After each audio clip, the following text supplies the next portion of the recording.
Are we ready? I know I am. So, whether or not you are, it's time for another episode of the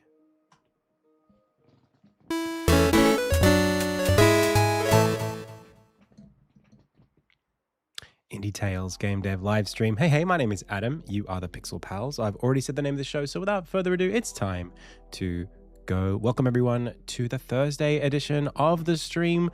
We are back with more Insignia dev today after quite a few days of presentation preparation. Yesterday, I actually delivered that presentation to the students and community members at the UTS Tech Fest. It was a good time. It was a long 5-hour session, 2-hour session. Felt like 5 hours to me. Actually, no, it went really quickly, but yeah, no, it was a really good session, and I spent quite a lot of time answering questions between and after the presentation. I thought it was a success, honestly. Am I going to spend $80 on GTA 6? I'm not really a big GTA fan, so maybe not. I think my wife will, though more like 100 and something here in Australia. I want to say a big welcome to everybody who's here in chat right now on Twitch. Thank you so much, Cyborg Chipmunk, for the most recent subscription, and Cheeto for the most recent follow. Also, thanks to anybody watching on YouTube and in the VOD. Welcome. Hey, Cangive, welcome. So let's do a quick rundown of the presentation. I ended up finishing it. It took me ages, and we ended up with like 200 slides. A really big, deep presentation.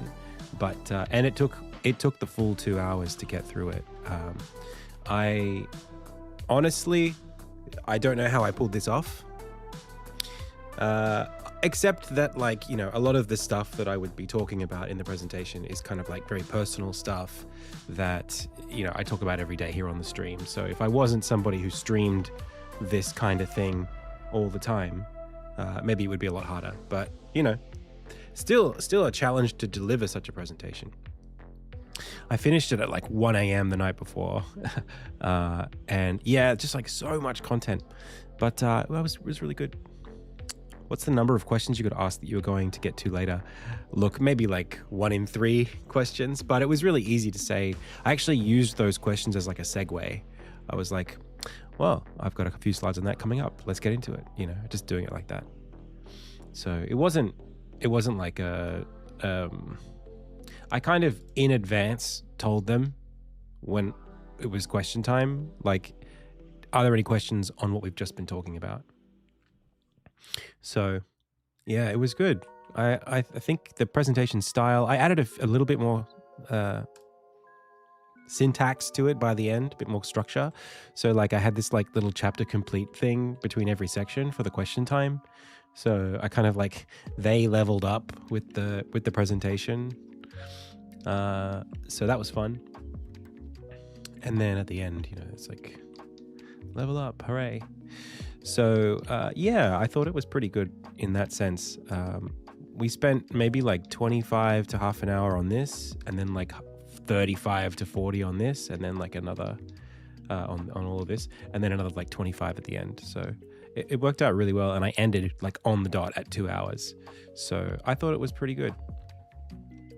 I do think that like this was kind of like an absurd attempt. Like the prospect here of Adam's going to tell you everything he knows about game dev is just like, you know, ridiculous. But, you know, I really enjoyed doing it. And I think that I would like to work on this a little bit more for a YouTube video. So you won't have to totally miss out on the presentation. I think like we could probably even compartmentalize it into like 3, you know, presentations. Each one like 25 minutes. So yeah, I think it's totally a thing. Anyway, it came and went. Now I have sort of like 1 day to prepare for Queensland Games Festival. So this was a university festival in Sydney. Now I'm going to the state festival in the next state up north from where I live. I live in New South Wales. So that is not a presentation. That's more of a panel. So I'm just going to really, I just get paid to show up and hang out and talk for a bit, answer some questions and just be entertaining. And then there'll be like a Smash Brothers tournament, I think, that I'm getting involved in. And then on the Saturday, I'll be on another panel as well in the evening. So I'm just going to be at Queensland Games Festival, just being present and doing cool stuff. And from here, we've also got, I mean, there were some opportunities that came up even just out of yesterday. People were saying, hey, like, can I, I'm hosting something at this university. Do you want to speak at that one and this and that? So we might be doing a few of these in the near future, but I mean, I have fun doing it. And it's something that I think I like to be able to contribute to a community, because that community needs people who are standing up and doing cool stuff. So just, contributing and being a part of it is something that I think I want to inspire people to do more and to be comfortable entering the space. So that's what I'm trying to do. All right. So in that sense, I think like for this one, for sure, mission accomplished. Hey, Rhyme, 125, that's huge. Again, like I said, I definitely go into more depth or more like precision for some of these things, but some of this was really cool. Like, it was really fun to look at how much, because I have done presentations on stuff like this before. Like, this is from a slide, well, part of this, like this part minus this is from like a slide that I put together a while ago for like something in 2020. And in 2020, it was like a retrospective on 2017. Now in 2026, it's a retrospective on 2020 and 2017. So all the way back to 2014. So just seeing like my growth helps me a lot. It makes me feel way, way more confident and prepared for like what I'm doing. And just finding myself speaking so freely on so many topics is also like a bit of a confidence boost for me. So yeah, I think mission accomplished there as well. Okay, so we got to zoom out because we're kind of like back at this floating point where I don't have any like, there's nothing I have to do today. We're just chilling. And I mean, of course, we can work on Insignia. I have some things that I have to do that are kind of pressing. One of those things I think we'll do next week. We can't do it this week, but Arrowbound is down. That's not Arrowbound. Excuse me? How dare you? That's my game's name. I don't even know what this is.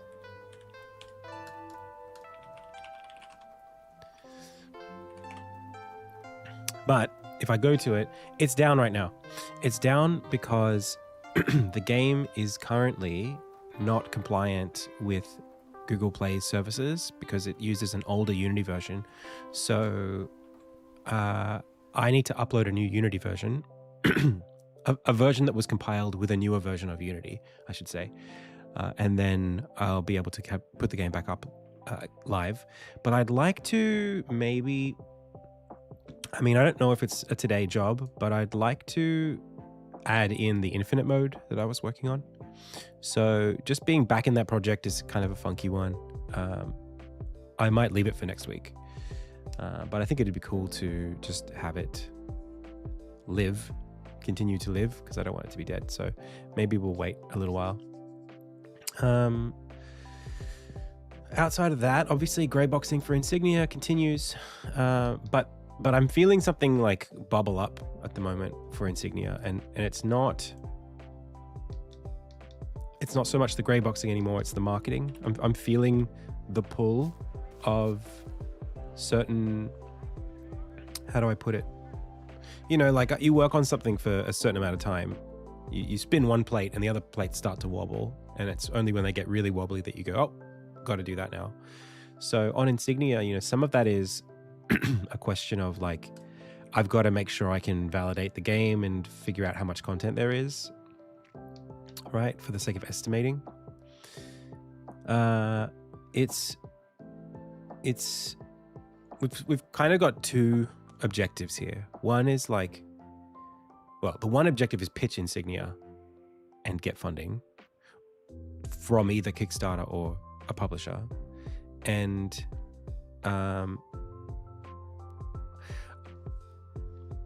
my confidence in being able to do that right now kind of has this, and maybe this isn't ideal, but it's kind of just where all my values point me to. Part of that is contingent on like getting my trailer up and getting some player validation. So even if I was getting external funding, I think like running a Kickstarter is something I still want to do. Even if the goal is very low, I think it might be right to do that first, even if just to gauge the value of the community, like how much people would show up for me. So even if I'm asking for just nothing, you know, just like, hey, this is a Kickstarter to run the game a little bit. You know, what kind of attention can we drum up? That's what's the word? That's something that I think I need to explore. And if it exceeds expectations, then that's awesome. So, and if not, then I know kind of more what my opportunities are. I think there's like a compromise that I'm starting to want to make with Insignia, which is like, I want to release this game I want to release this game. I want to release it. And so to do that, you know, there are these kind of opportunities and scopes of like how far I want to push, you know, how much of a production do I want to take on? Part of that is based on the demand and what I can sort of, the attention that I can support. So like, you know, there's like a few different ideas about like how much money I could spend, but it could be even lower than that. I mean, it's so, yeah, it's like I've built this thing and I just want to know how much excitement there is for what I've built to know what the rest of it needs to look like, what I can afford to make the rest of it look like. Because I've got ideas, but like there is, I don't know, there's kind of like,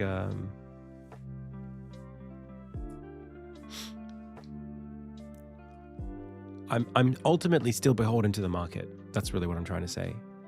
Like ultimately, I just want to release a reasonable product that's going to make back what it needs to. And I can't say what would be feasible because the game, it's so idiosyncratic in terms of what it is, and the current market. There's so many questions and there's so much risk that it's just like, well, why don't we just get some answers first, right? So yeah, like I was even thinking yesterday, you know, I've got this giant budget that I've sort of concocted, and I know I can spend that budget, right? Like there's totally this number is like, hey, like around $600K USD in production costs, and then like another 500,000 in, you know, marketing or whatever.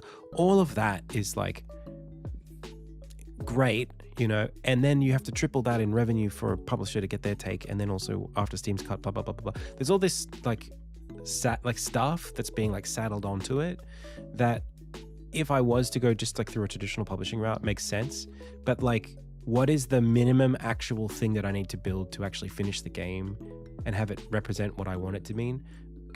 Feels like that budget doesn't have to be that high. Like it just, I don't know, part of me is like, there's no way. It's only, I think the pressure for it to be higher is more to convince a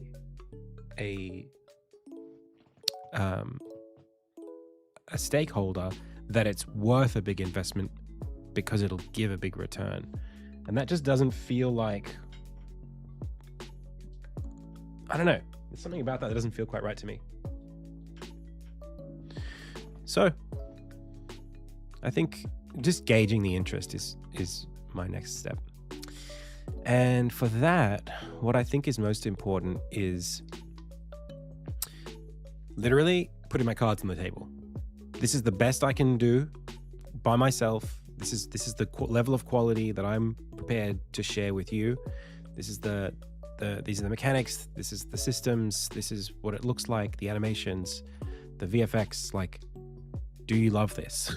Can you love this? If yes, let's go. Let's then spend all the money. So that social proof is something that I've always been tailoring the project to be able to support. So why not just do it? I don't know. Maybe I'm just too risk averse, but I think there's, for me, always been this thing of like, I can't change what makes me comfortable as a developer. Anyway, okay. So what we have been doing in the last little while is mostly like visual stuff. So like looking at putting together polish on things like backgrounds and scenes to kind of sell the vision, right? So I think like could spend some time on this. I think we're almost there. I want to tighten up this a little bit.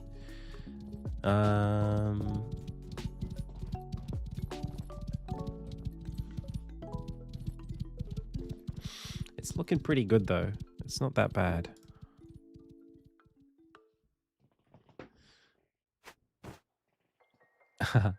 No worries. Yeah, it's tough, right? Like I think I'll tell you what. We've got time to talk today. I have very little faith in the game industry today. I have lots of faith for players. I have lots of faith for developers. I don't have faith in people who are in charge of platforms, publishing. I don't have faith in them. I just have faith in the people on either end of that, right? The developers and the consumers. I think that like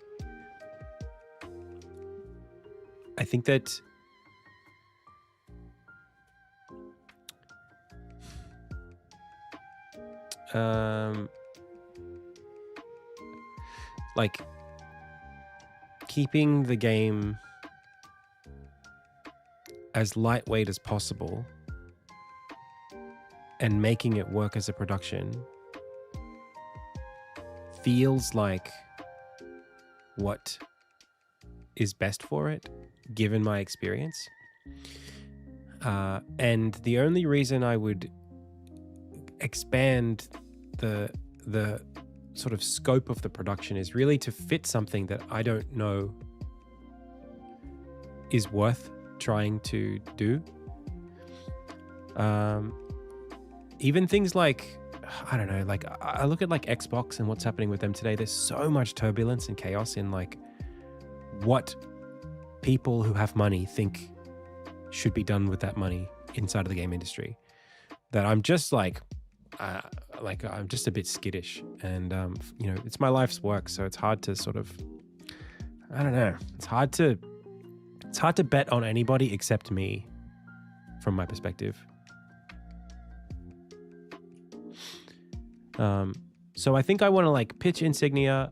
I've got already like a ton of little other things that I could do. Like think about this.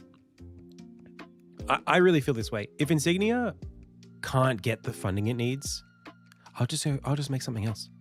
I'll just make something else and then make Insignia with the money I make from that, it's all I can do really. I can't do anything else, right? I can't like force myself to release Insignia unfinished. And I wouldn't.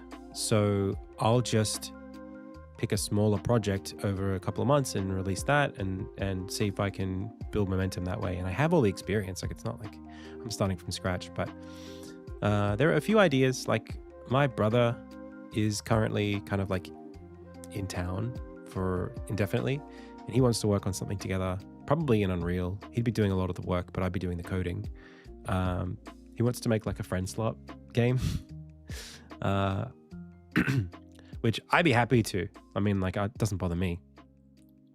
It's kind of like I won't tell you what it is, but it's kind of like a take on Mecha Chameleon, um, but with a different, very different kind of approach. So that sort of like hide and seek, you know, lots of players against one player thing. And then I've got a friend named Mike who is an engine programmer, and he wants to make games together too. We've been waiting for an opportunity to do that for like 6 years, so 8 years. So I think like if he says like, hey, let's make something over 3 months, like I'd do it. There's also an opportunity that I might take to work on a game as like a UI designer for a little bit. There's lots of stuff we could be doing. Actually, let me make sure I'm not abandoning that. Yeah, definitely.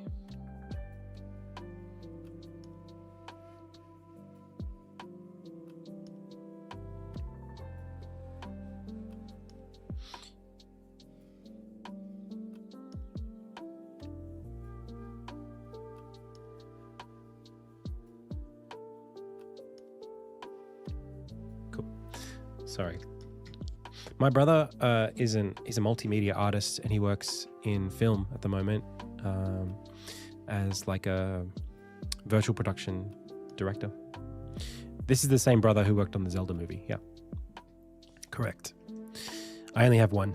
Okay, so yeah, I think just like make Insignia gorgeous and commit to the gorgeous I'm totally happy to do that today.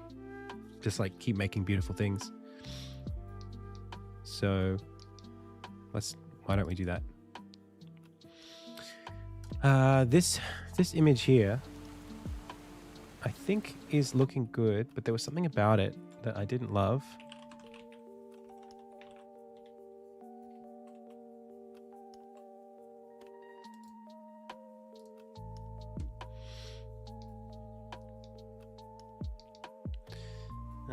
I think maybe we pushed the color palette a little bit too far.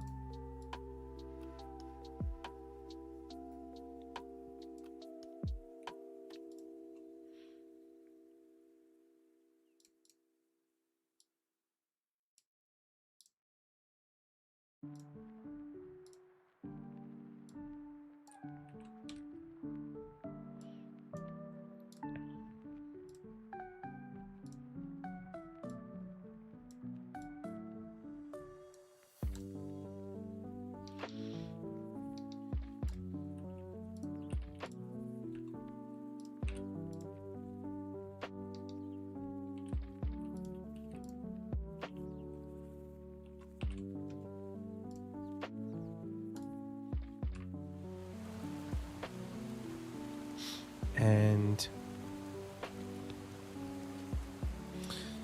I also think that this ship is too boring in this position. I think the orientation of it is too boring. I didn't really do much with it. I just copied and pasted it from a design doc, so it doesn't really bother me if I redraw it. But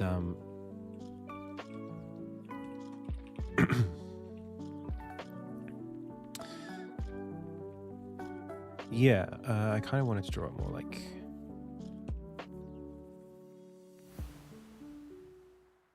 Let's just have another shot at it.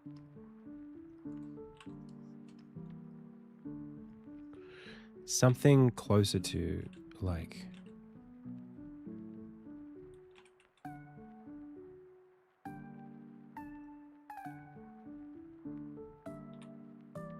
this.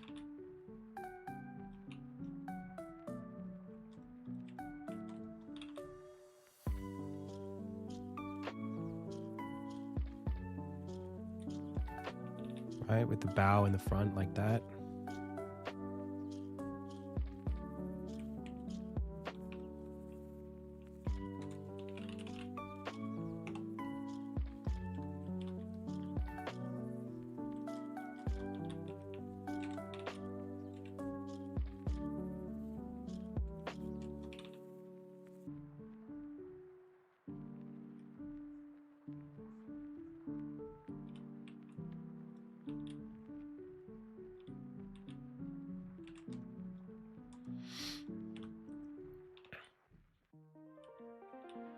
You can definitely group layers in Sprite. Yeah.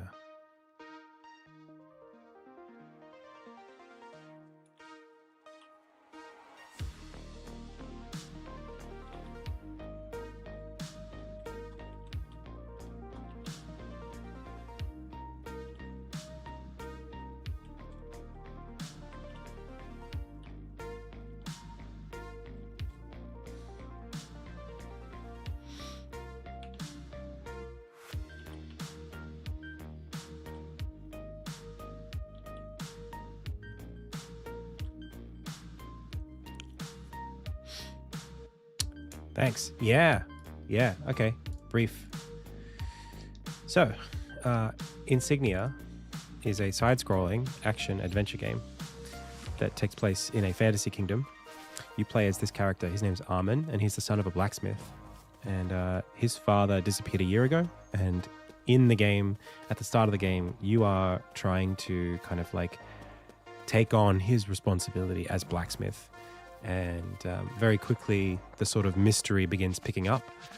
Questions around what happened to Magnus, questions around his work and what he was producing, and who currently is controlling that and what they might do with it.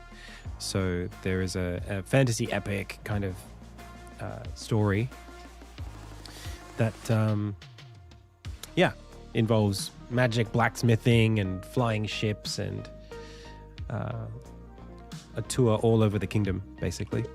The game is kind of like somewhere between a Zelda game and a Metroidvania. So big sprawling map broken out into chapters, but with backtracking as well.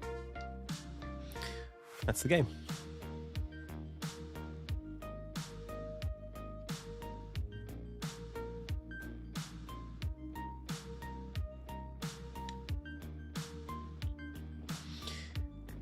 And you can wishlist the game on Steam right now. That's right. Okay, so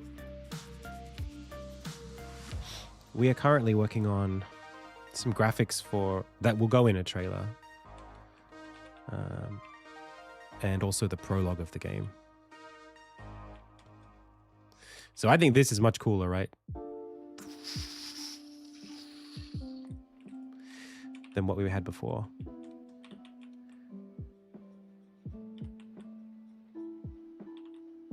I think I'm just starting to really appreciate and sort of like flex my director muscles on this one.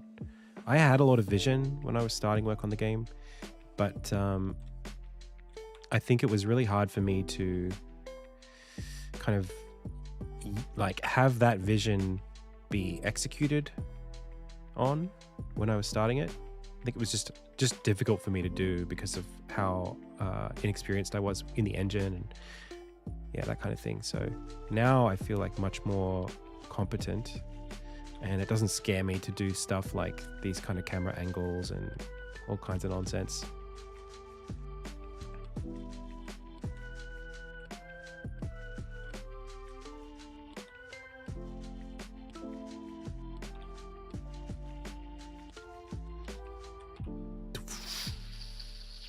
And then these things coming up and down, the rain coming across.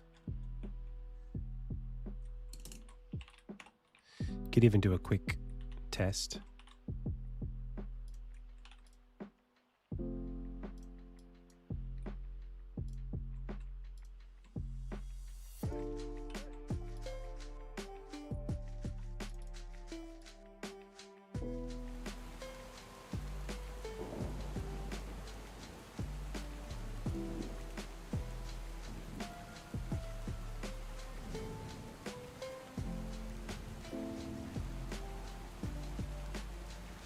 Not a bad start.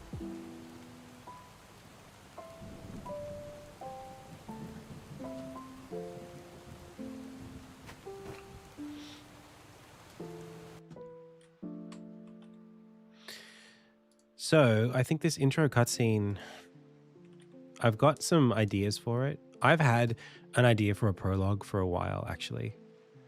And I guess I could show you my plan. So the way this works is, am I going to frame by frame animate the waves? I'm not sure. I might leave them as just static, like more like the way that they do them in like Mina the Hollower. Playing that game really like did something with my brain. You know, there was the game has so much drama and expression in it with so little animation. So like just looking at this, for example, let's just watch for a bit. Right, like just 2 frames there. Bit of animation here, but mostly static cards moving, right?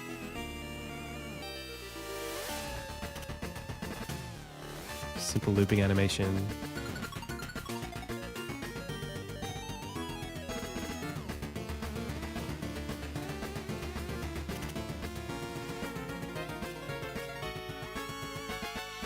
Well, certainly not in like NES graphics, but I think it would work.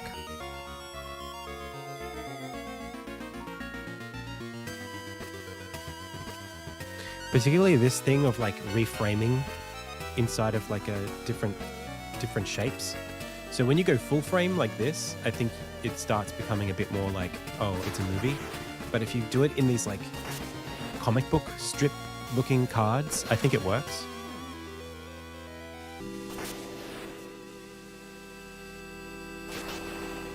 That looks so good. And that's the title screen. It's sick. And this was something that we were already sort of playing with a little while ago. This idea of like reframing a scene, you know, like this one here.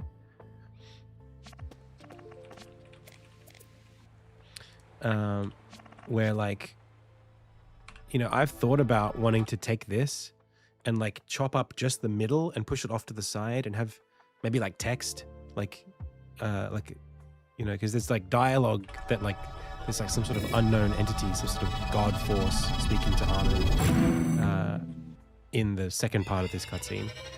And it's like, I could have that as text being written on the screen inside of a black area on, you know, with the action on the left. So it's like, you know, you've got, that's the screen. This is all black. This is the game content. This is Armin standing in the middle there. You know, ground is here. He's standing here. And then text here.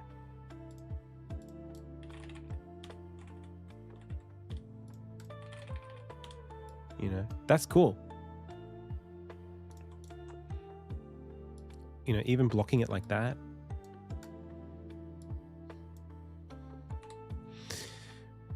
So, same thing here, like, you know, we don't have to show the full frame on this scene. We could have this just be the left side or the right side of the screen. We could flatten it down and make it super anamorphic. I did do the presentation. Yeah, I did it yesterday. It was great. It went really well. The turnout was, it's pretty mild in terms of how many people were there. It wasn't like huge, but I kind of liked it that way actually, because it felt like kind of cozy, and people didn't feel discouraged asking questions, which I liked. So yeah, and actually there was a point at which I was very like, I was just like streaming. Like I'm like leaning into the microphone, talking, like looking out, and it was cool seeing it be more like I could see my chat, you know. It's kind of like what it felt like. So yeah. All right. So this is cool. Let me lay out this kind of like cutscene for you. I think it would be cool as a game intro. So game opens. This is the first scene. Ship on the water. I did learn something from it, yeah. Ship on the water. I'll tell you in a second. And then a shot from inside the ship. We see Magnus, Armin's father. He's being tortured. He's sort of like calling out he's being like whipped or something's happening. I don't know if we should even be able to see it, but it's kind of like a prisoner on a ship being tortured. Prisoner calls out, Armin. Armin immediately cut to bedroom. Armin wakes up, tears in his eyes.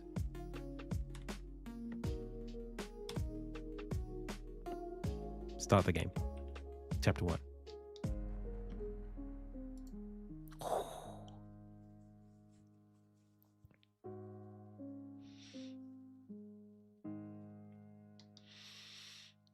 So I think, and maybe there's like maybe he calls out like dad or something. I don't know. But I think creating some like cinematic urgency and inquiry at the start is really, really critical. And it's like, is this a memory? Is this a premonition? Is this something that is happening now? Is it like astral projection? And then everything's quiet and calm, and you got to sort of like sit with chapter 1, all the little slow things that are happening in the town, knowing that. That's what I think is really, really important. And just so that when things start getting more magic-y and high stakes, I think it needs to feel like there's some kind of urgency, some kind of purpose that the player is being pushed towards. And then I also think that this scene here with Harriet, I might want to replace this thing where I've got these like in-world paintings. They're like, at the moment, you sort of like, you know, you talk to Harriet and she sort of like walks over to the paintings and then like the camera looks at the paintings. But I think instead it should be more like the camera sort of zooms in and transitions, like a slow fade, crossfade between the paintings are much smaller. And then the paintings, as we zoom in on the paintings, we do a crossfade to the actual full screen version of those paintings.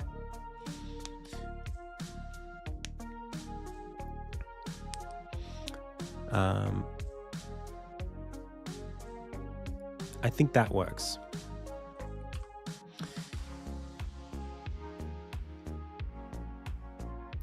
Because right now it's like I'm trying to show something that's very detailed in a space that, in order to show that detail at 1:1 pixel scale, it's too big and it's kind of awkward. It's like, why is there, you know, game spoilers or whatever in this big library?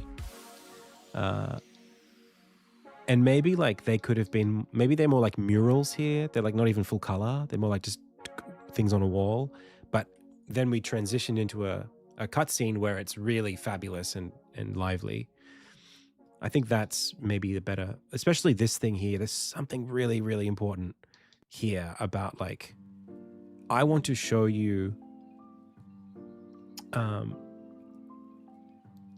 like the ancient city. I want to show you like a cataclysm, you know. But anyway, it's just about like, yeah, making some of these things that are happening in the script more visually present in the chapter. And this is not so that the chapter can just be better. It's actually specifically for a trailer, because I don't think currently, if I just take footage from the game, I don't think that you get the sense of what this game is.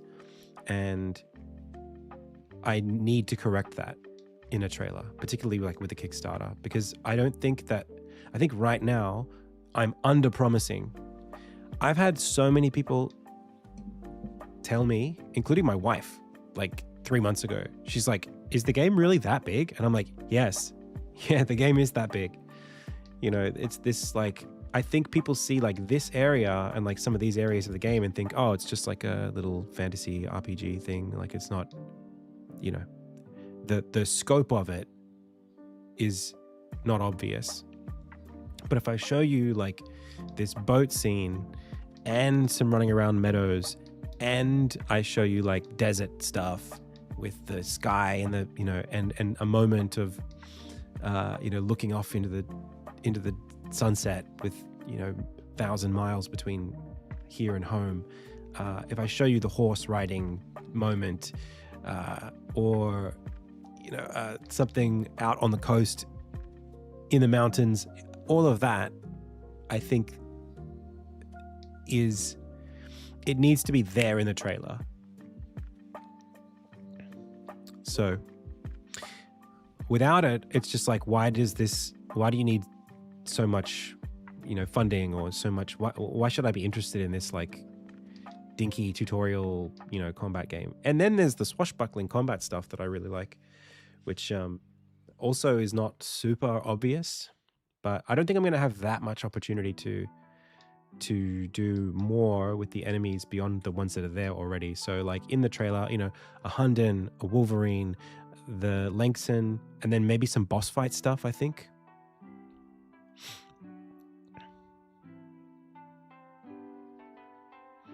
Yeah. Well, I mean, like, we could do that, SJ. That's the thing. Like, unironically, we could have that. Yeah, characters running. It's the anime outro thing. Character running, and you're changing the background with their animation. But, like, I could do it, you know, with this, like, bustling city as well. You know, I could have, maybe not in this scene, but, you know, running through, like, a panning shot of, like, going through a city. I think it'd be really cool. And I can definitely fill this with NPCs pretty easily, you know. So even the idea that there are multiple cities in the game, I think is something that's actually kind of rare for this kind of game. Like, I don't think realizing the cities, like, it's not a common thing. What's the gameplay timeline? Oh, like the playtime? Aiming for like 15 hours. That's kind of like my sweet spot, I think. So there's like 3 hours of gameplay in each chapter, and there's 5 chapters.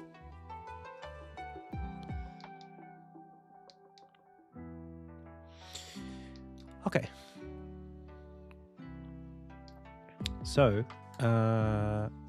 dude, I love this storyboard so much. These 2 shots particularly, it exactly captures what I wanted it to. I think like the only thing I don't have is a shot. I think this thing here of like waking up, I think could actually be like an ultra close up of the backboard of the bed and then Armin's head sort of coming into frame, like, or just his eyes. Like, I think you cut to here after whatever this moment is. So, yeah. I don't know how I'm going to do that, or even if I can do it in a trailer, but...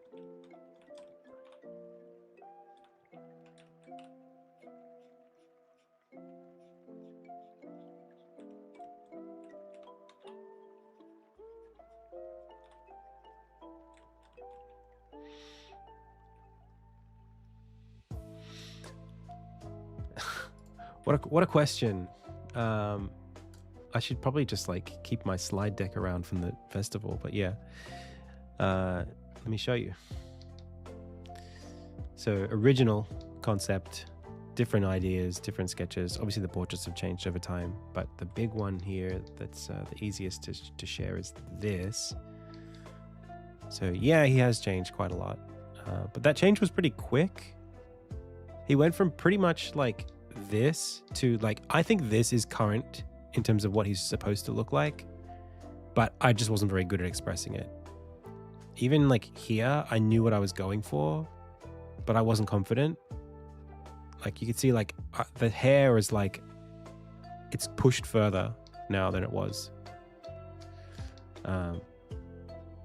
So yeah, just being more confident in like what I think is like how I want to express the character, and the aspects of the references that speak to me.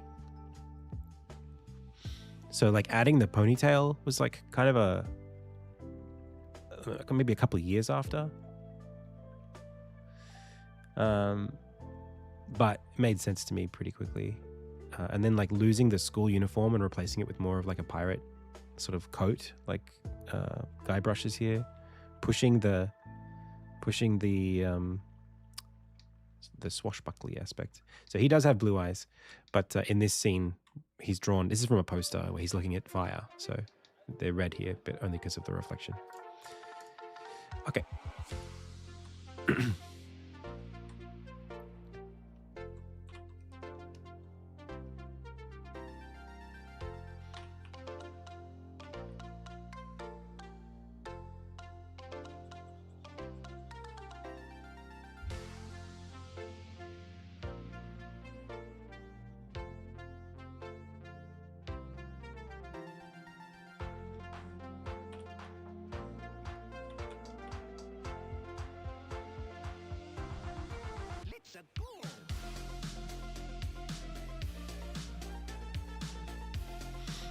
First character in the second row. First character in the second row. Oh, this is March from Final Fantasy Tactics Advance. I really like this character. Not strictly as visual inspiration, but as characterization. His character is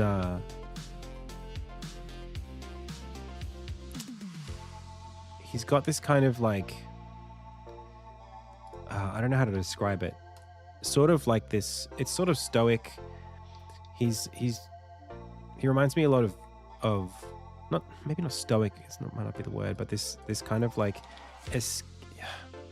he reminds me a lot of me. I see a lot of myself in him because he's like an older brother, and in the story, he and his brother get like sucked into a video game, or into a storybook, I should say. And the storybook is a place that is the video game that they play. It's Final Fantasy. They get pulled into Ivalice, basically. I think that's how that works. And then in the game world, in the book world, his brother is really healthy, but in the real world, his brother is like a paraplegic or quadriplegic. So there's this immediate issue where everyone who gets pulled into the world is better off in that world. Like it's him and it's like March, his brother, his friend, and a girl that goes to school with them. And all three of them, except March, have their lives like dramatically improved in the virtual world. It's like the Matrix. It's the same sort of idea.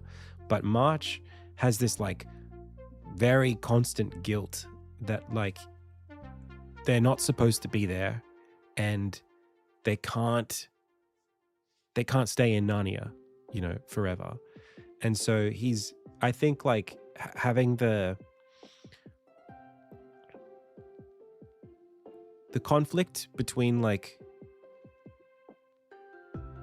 how great it is in this place and how much belonging you feel in this place versus like the I guess the sense of responsibility to I guess like yourself, but also like the world to correct things. You know what I mean? It's like morally we can't be here. This isn't like what's right. And so there's like a responsibility element, I think, that I really like about him, that it's this introspection about one's role in making the world a better place, whether or not that helps them personally, whether their personal experience would be better or worse. I love that. That's like, honestly, And I mean, they probably don't go as far as they could with rendering the character. I feel like there's not as much internal conflict. It's sort of like the whole group is experiencing conflict, but I guess that's what I like about him. He's kind of like a less mopey, like Cloud, or a less violent Eren Yeager. Eren, you know, I really liked in like the first season of Attack on Titan, and I stopped enjoying his character because he becomes just like a revolutionary figure, and his actual character becomes invisible to us. It's like fully obscured to the viewer what Eren is supposed to even be at this point, at a certain point. It's like, who is this guy? He's like fully an enigma.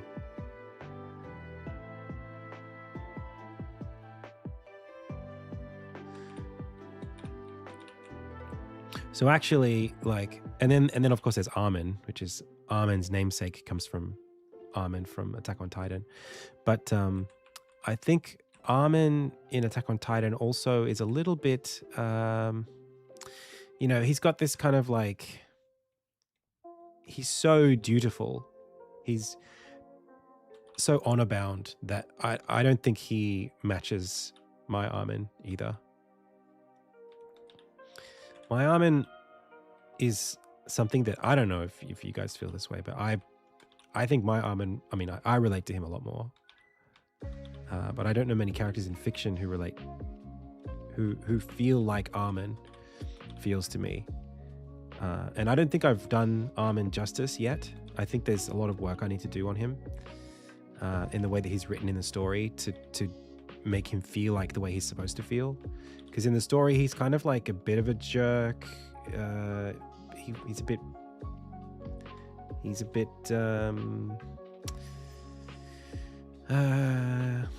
just agreeable, but then also irritable. It's sort of like I haven't really rendered that properly either.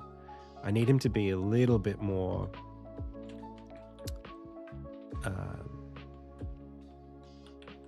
I don't know what the word is. I think I need more action that expresses his internal conflict.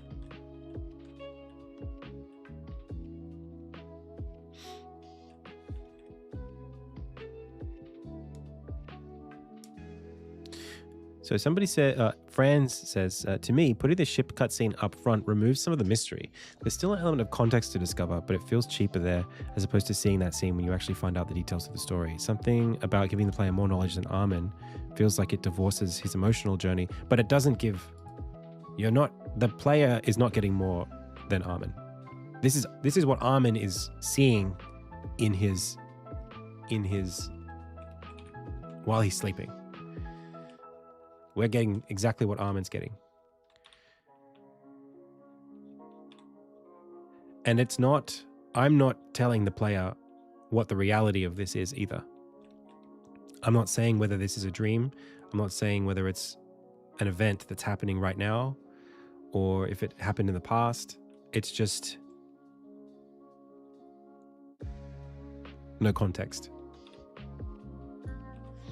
And yeah, I think the player needs stakes. You need to know that this is an adventure that is not bound to the first 20 minutes of the game. So I need to set up the third act right at the front, I think.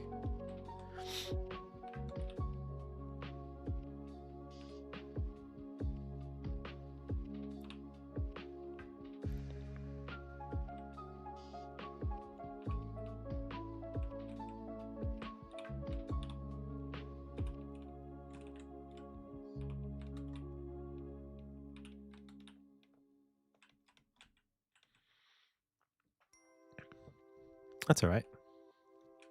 Yeah, all I'm talking about is what we see. I'm not saying that's real time.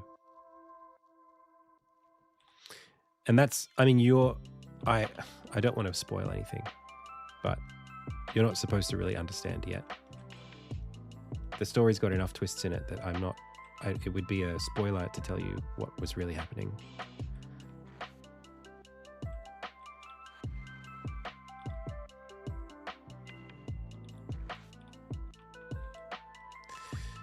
point is, there are multiple sequences where we see something and then Armin wakes up. And there's like a progressive narrative, I guess, exposition that's happening there. And it's never supposed to be quite clear until like literally the end of the game how real or accurate any of it is. Like the last 5 minutes of the game exposed the truth of it.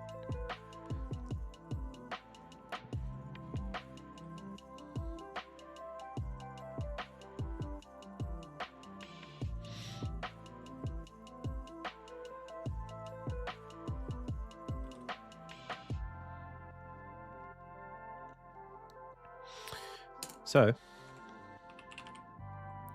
hundenship.leo. I need this as a reference, or else I'm going to get confused.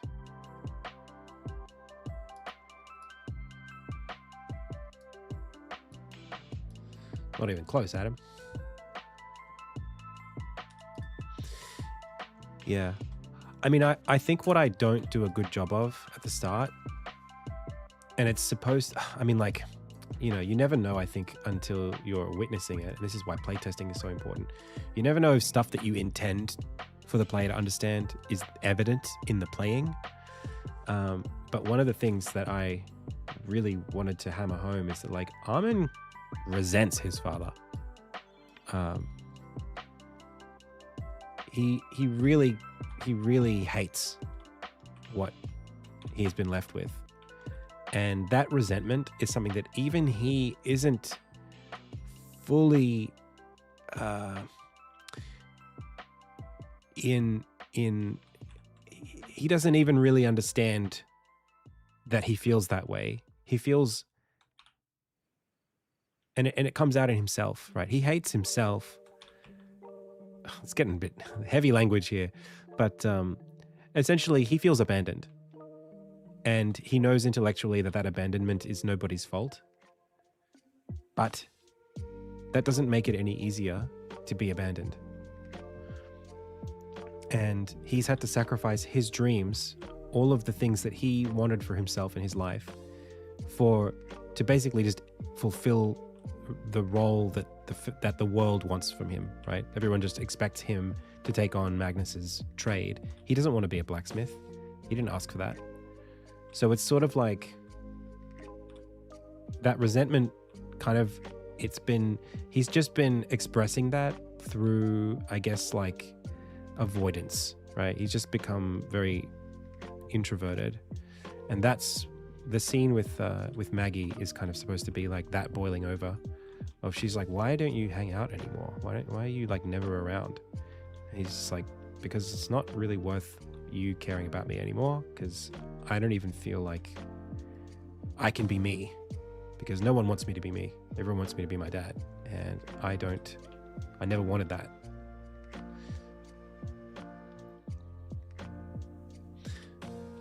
So he feels abandoned, not just by his father, but by everybody.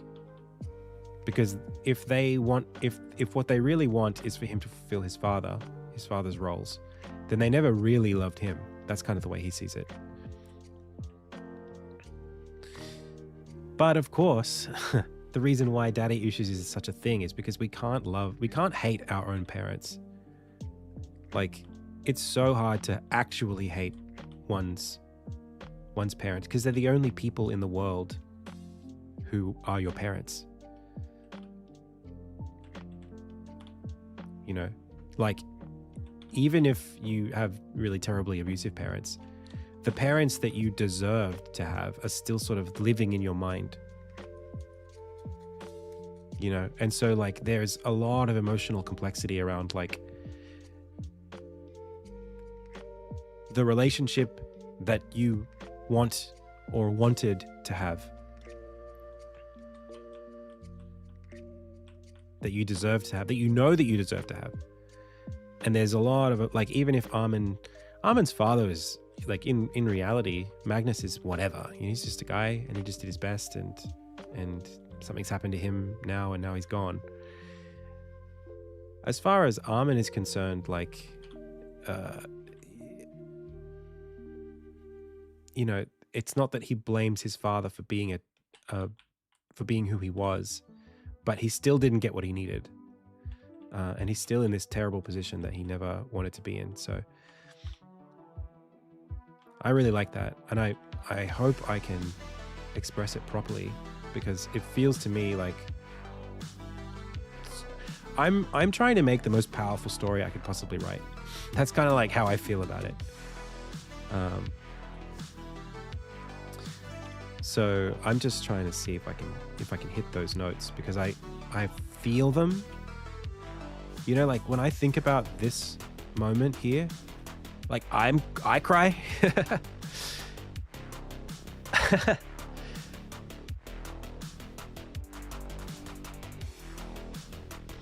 But it's hard to express to you, the player, why he's crying. And maybe you're not supposed to know yet.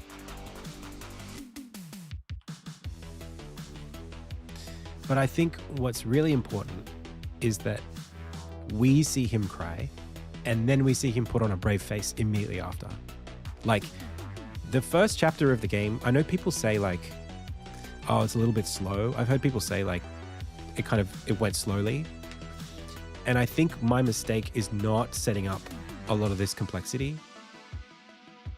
because Armin you don't know why he's acting the way he's acting. So for me, showing you this is like, here's a guy crying in his bedroom.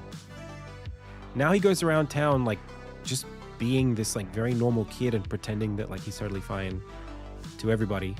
And, you know, maybe he's a bit of a jerk here, or maybe he's a bit confusing here in how he reacts. Why is he reacting like this? Why is he acting anxious here? We don't know why he's feeling that way, so we can't empathize or feel sorry for him for being a bit of a dick. But if we understand at least a little bit where he's coming from, I think it makes it a lot more resonant.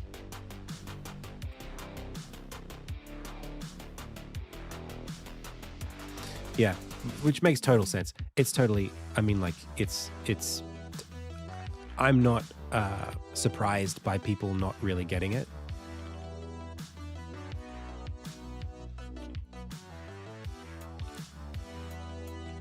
Like, it's completely, it's totally understandable.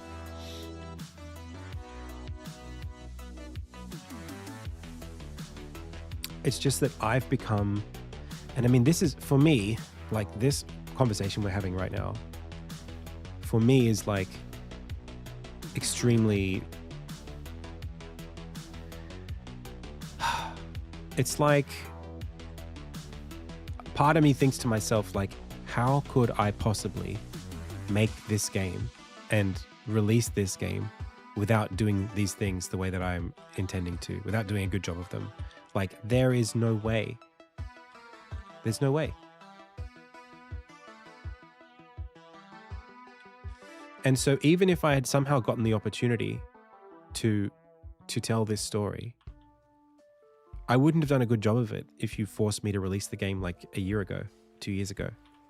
Like, I don't think it would have been a good game, because it just wouldn't have had any of this stuff in it that's really at like the emotional center of the whole thing. Like, the reason why bother having a story, you know what I mean, at all, with this much intended depth if you can't communicate it.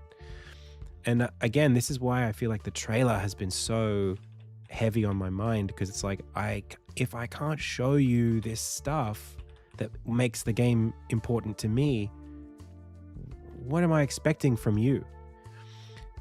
Someone asked me a little earlier today, just in the chat, whether I learned something from my presentation. And this is what I learned. There are so many times in this presentation where I found myself saying, invest in yourself, invest in your game, let your game be the one to tell you what it needs to be, engage with players, get their feedback. Like, there is this constant thing that I'm finding myself saying of like, if you are focused on making something that's good and not afraid of being course corrected by contact with other people's understanding of it, if you just follow that, then all of the timelines, all of the budgets, everything will fall into place, because when it's resonating, it will be easy to market. You can't market something honestly if the thing you're trying to market it doesn't have a clear expression of the value you're trying to say that it has. You can't do that. It's not a thing. You can't like trick people into liking something.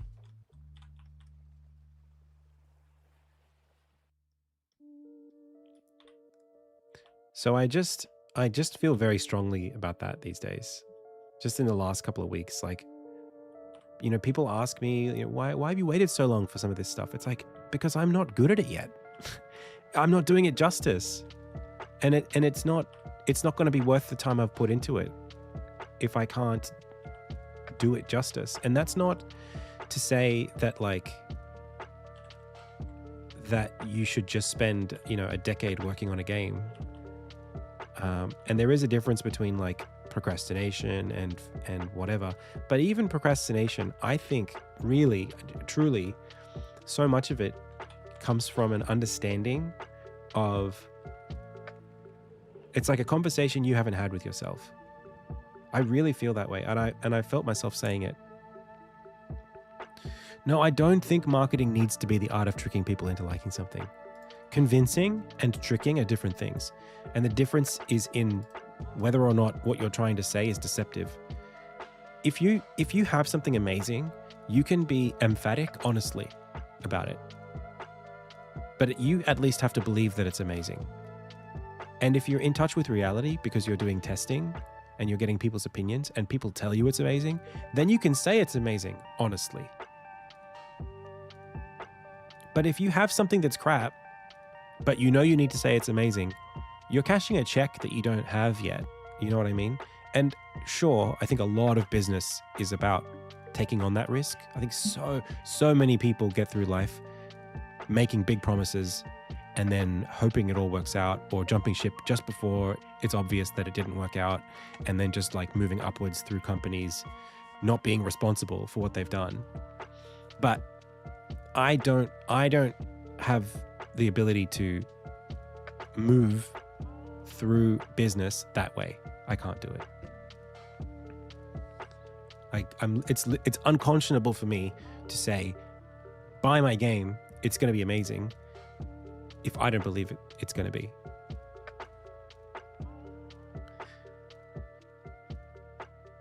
Because I just think that there's like a comprehension at a certain point, and I don't know if this is like I don't know if it's like a neurodivergent thing or like an intelligence thing or like a what. I don't know what I am, right? And I know I've always felt this way, even from like when I was a kid, and I know not everyone feels this way, and maybe it could just be values, right? Just like the things that happen to matter to you because of who you are. But like, I can't look at a scenario where something is going to lead to worse outcomes for the aggregate and support that with my local behavior.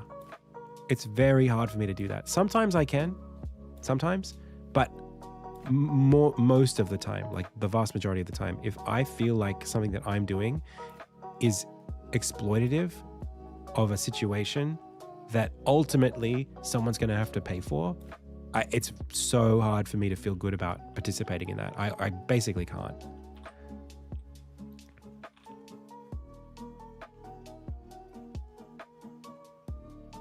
Because why? Why should someone else suffer because I was a jerk? It's like the trolley, the shopping cart thing. Have you guys seen that? It's like shopping carts are like the ultimate moral test, because you're not going to get nothing bad is going to happen if you leave your shopping cart in the car park. It's not a crime. No one's going to be in pain. There will be other shopping carts, near the store. It's going to be fine. However, if everyone did like the right thing and put the shopping carts back, the system would be better. So you're not hurting any one person by not putting the shopping trolley back, but you are making the world a little bit worse. And so the question is, like, should we locally be accountable for global outcomes?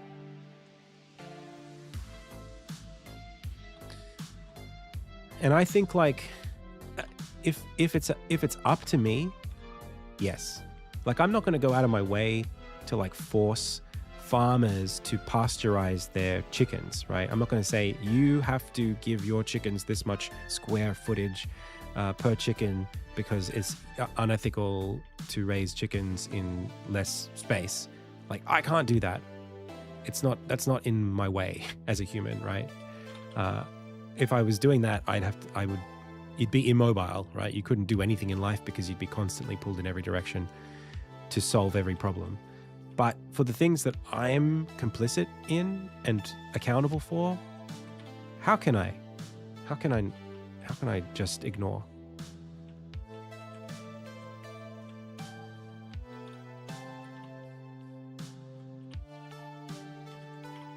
It just doesn't seem right. It just doesn't seem like.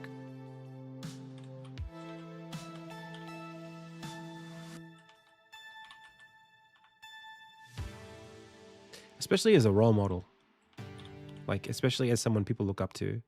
I want that. I want to it makes me happy for people to hold me accountable. The idea that, like, I should be doing it right. I want the spotlight because I'll do it. Like, I'll take the guilt. If I do something wrong, I'll take it. I'll apologize and I'll be better next time. I know some people will just prefer to, like, take the guilt, not what's the word? Not take the guilt, like, be shameless. I won't be shameless. I'll be ashamed if I do something wrong and it leads to worse outcomes for lots of people. It will hurt me, but I would prefer that than to live a life where there was no accountability for anything I did.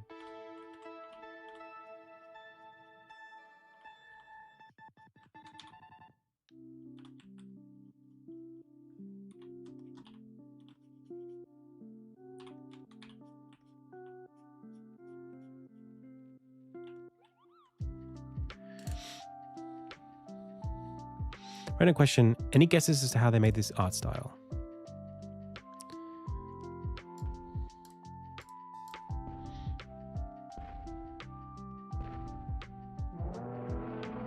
This is just pixel art through a filter. This is a 3D environment with 2D pixel art billboarded on it.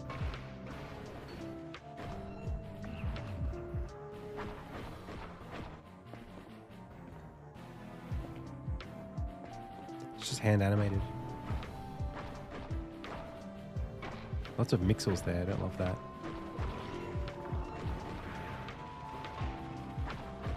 You know what? When I first saw this, I was kind of impressed by it, and there were things about this that I thought I wanted to do for Insignia, like having every pixel be like outlined like that to make it feel more like a CIT. But looking at it here, it's actually, I mean, this is really noisy. I'm not happy with this. The shader of the geometry is so noisy, and the post-processing makes it really hard to look at to me. Is it per pixel lighting? No, it's a 3D scene. It's a 3D scene with a lighting engine in it. This is all 3D. Just like a simple, like a PlayStation game, right? Like a PS1 game.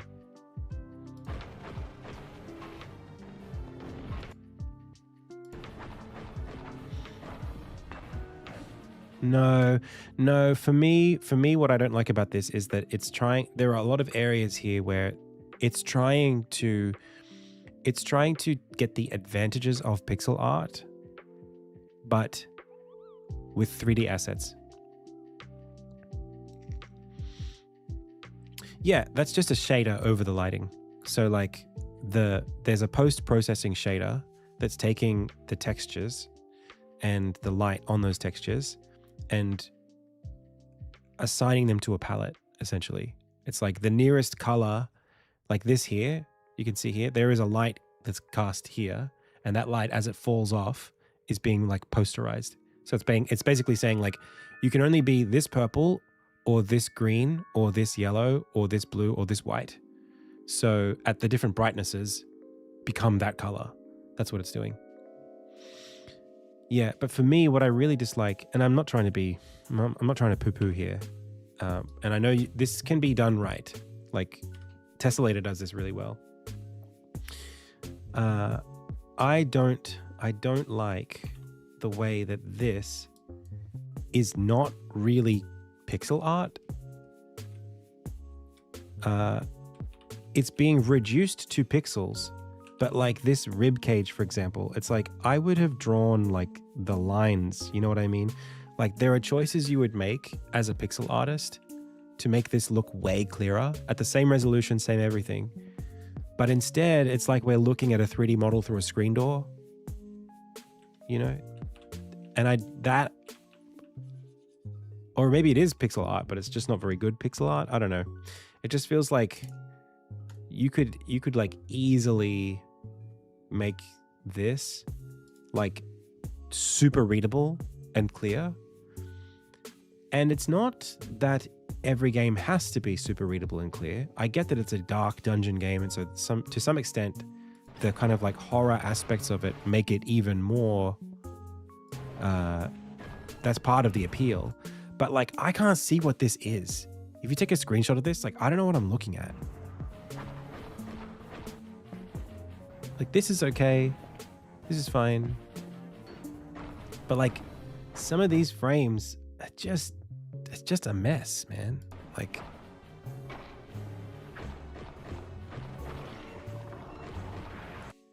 look at that. Can you tell what that is? Like, I see two eyes. I know it's two characters, but like, I can't make out any of this.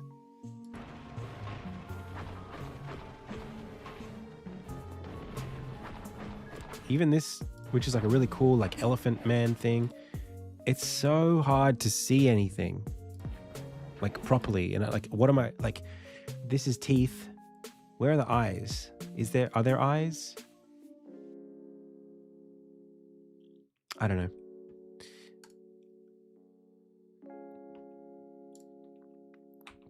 Maybe I just don't appreciate it.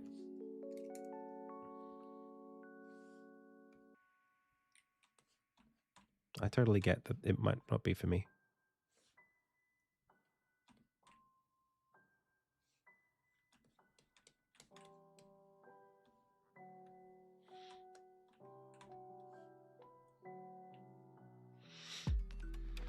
Well, it's just like, it's one of those things where like pixel art does take a lot of time, and it's nobody has to.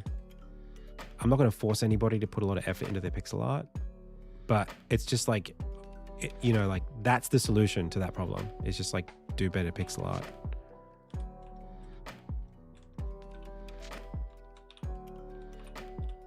But I'm not sure who would consider it a problem. I don't like it, but someone else might not think of it as an issue. I just feel like sometimes those kinds of things will show up downstream. Like the fact that it's harder to read might make it harder to engage with the combat, for example. You might look at it and start to like I always think about this thing of like, there's like a sense of confidence that I expect the player to have in order to engage with combat, okay?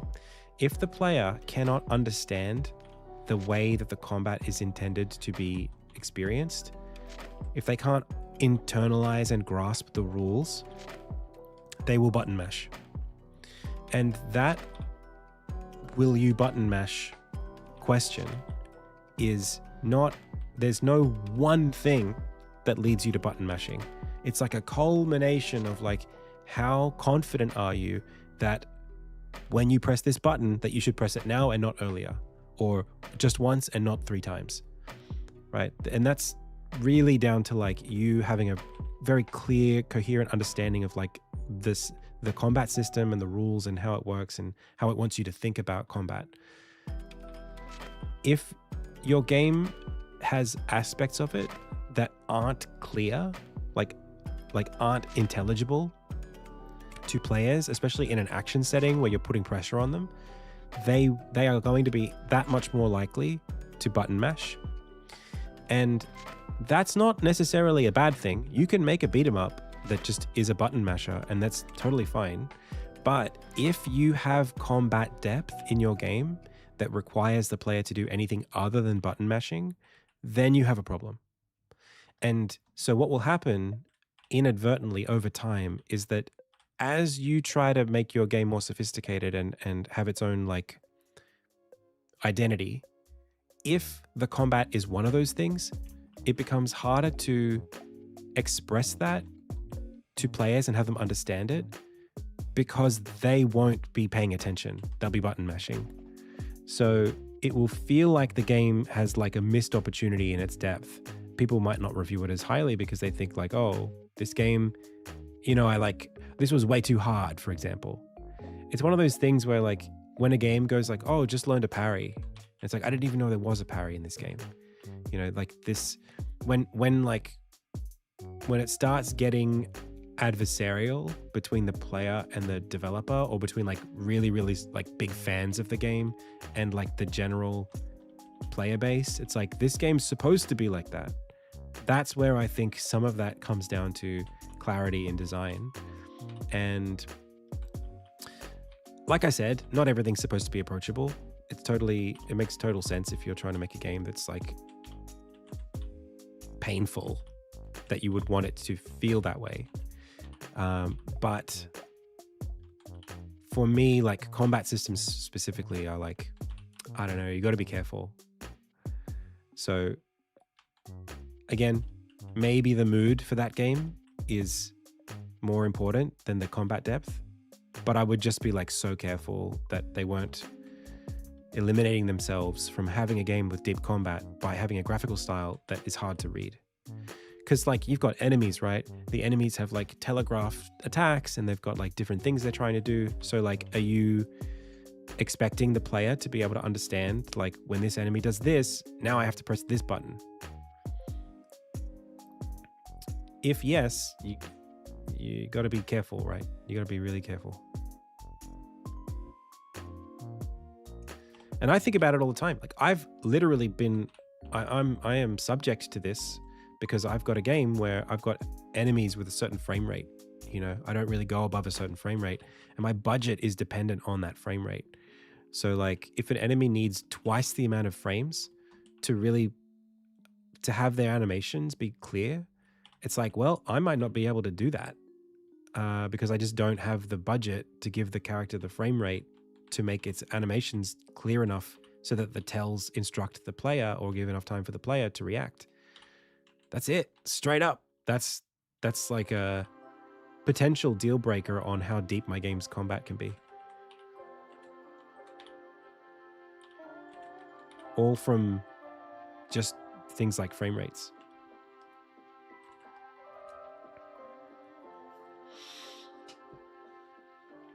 Well, I mean, like if your combat system is fundamentally like hard to read because of the lack of visual fidelity, then you can only solve it with visual fidelity, or by marking the game as not requiring it and then balancing around that. So like if your game doesn't ask the player to be able to read the animations, then it's fine for the animations to be muddy, right? It's no big deal if you're not really expecting that from the player.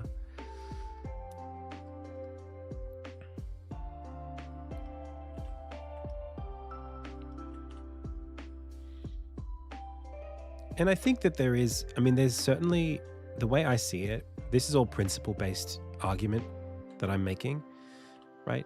It's not like I'm not prescribing what your game has to feel like. What I am saying is that like, it's more likely to feel like this if you do that. And I think for me, games, like, because I like because my game has like puzzle elements in it, in the combat. For me, you understanding where the pieces are in the puzzle, if the puzzle is combat, I don't want you to go, what am I supposed to do? That sucks. I want you to go, oh, I think I'm supposed to do that. I just have to be smart enough, or I just have to be alert enough, or I just, if it's on you, then you can do puzzle solving. But if you just can't win because like you just keep getting hit by stuff and you can't explain why, you just get mad at the game. So I guess it's just a question of like, how okay is it for your player to be rage? If you're making a rage game, it's fine. You can be like as obscure and annoying as you want. But at a certain point, I think like connecting with players on like an emotional level, if you want them to get invested in a story, it's kind of hard to sort of expect them to do that if you're rage baiting them with underbaked mechanics or like unclear UX. Especially if you're trying to, I don't know, like, it depends on the audience or like the kind of game you're making, but I don't know. I just think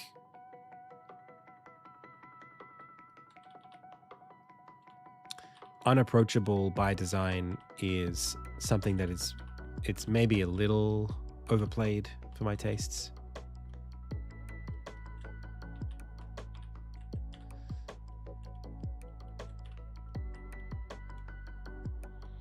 Or maybe it's just something that I think like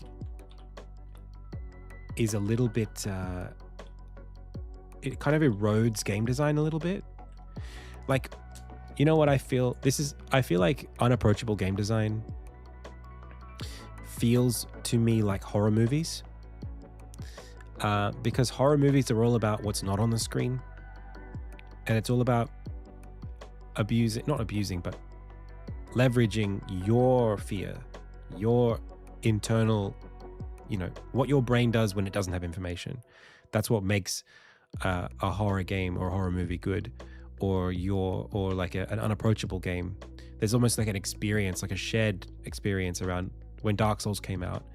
You know, that game is good and is also bad in a lot of areas too. And the parts that are bad and unapproachable, somehow, I guess it's close enough to the theme of the game that it feels intentional, and the camaraderie that we feel as players having beaten that game, it's like, oh, we revel in that, right? We love how unapproachable Dark Souls is.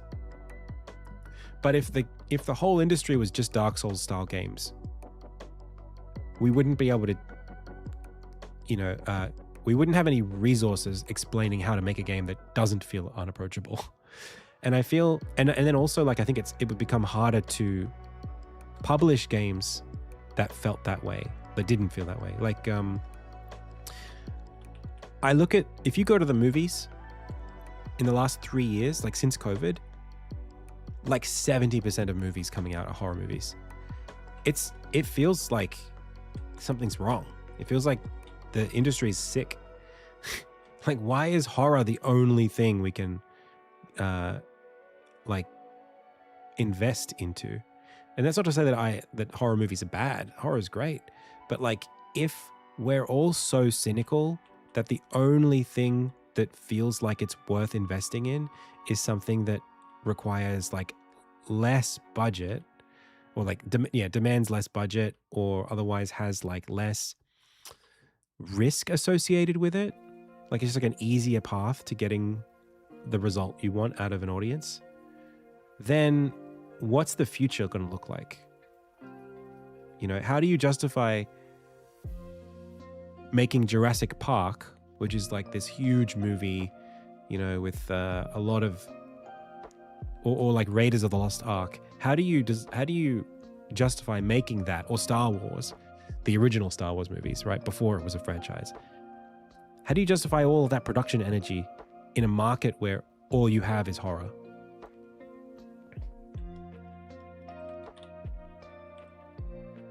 That's the thing that I get a bit anxious about. Because like, I loved Obsession, one of the most fun movie experiences I've had in a long time. I saw it with friends and we all had a really good time. But like, I don't want to just watch Obsession, you know?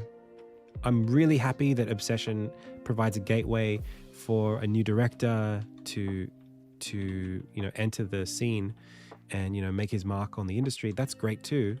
And a lot of YouTubers are making their way into Hollywood through horror.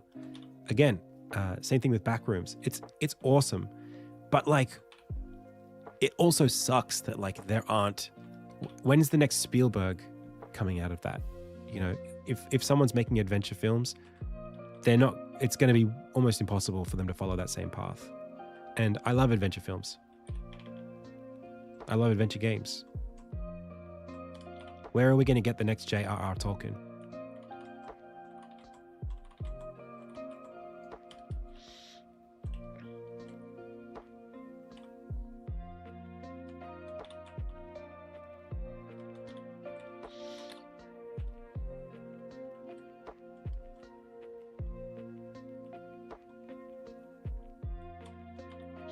Yeah, but Disclosure Day is like, I think it's also kind of,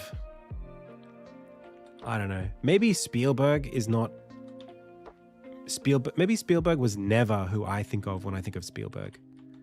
Maybe it's really George Lucas. I don't know. Who are the people making those movies? I mean, Lucas is... There's something, I think it's the world building. Maybe that's what I'm thinking about when I say all this stuff. Like it's something about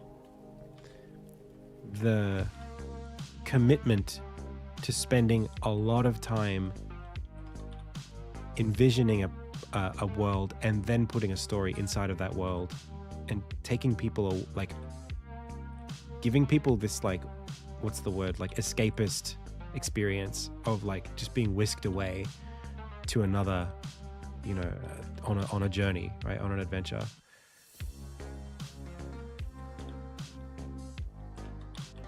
I almost feel like I don't remember the last time I felt something that made me feel like that.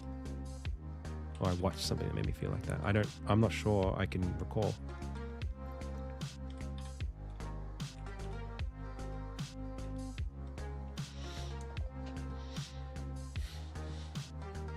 And it's funny that like for a little while in TV, it was happening. Like Game of Thrones is that.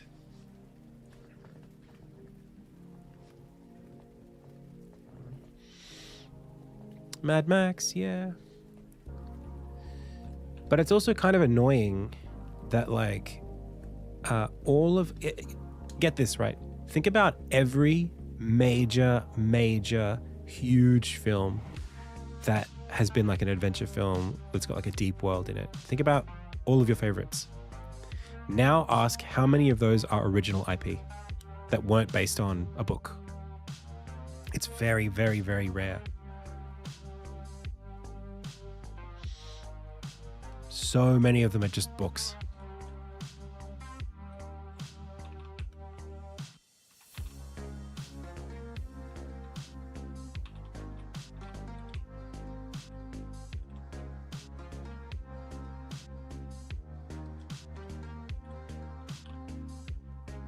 Like Pirates of the Caribbean, maybe? Because it was like a ride, not a book.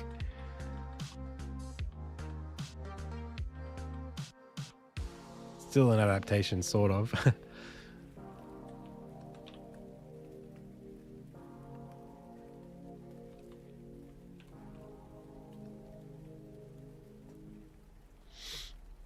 Yeah, but even fiction, I find, is becoming...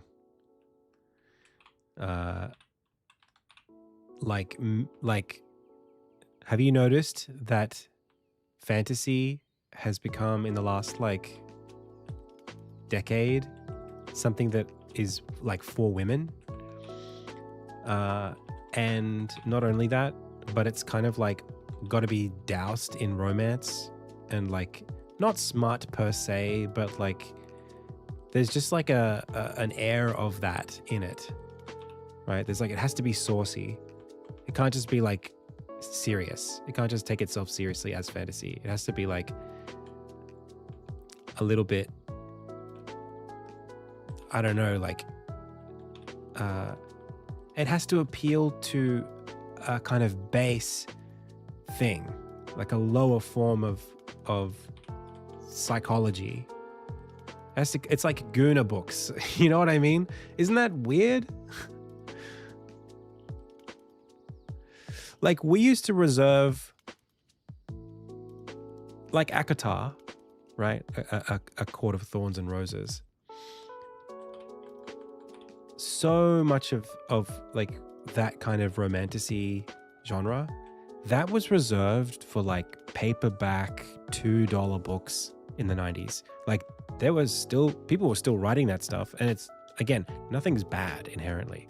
You can write a book that's a bit horny, but like, that was considered like the worst. That was like, it was worth nothing.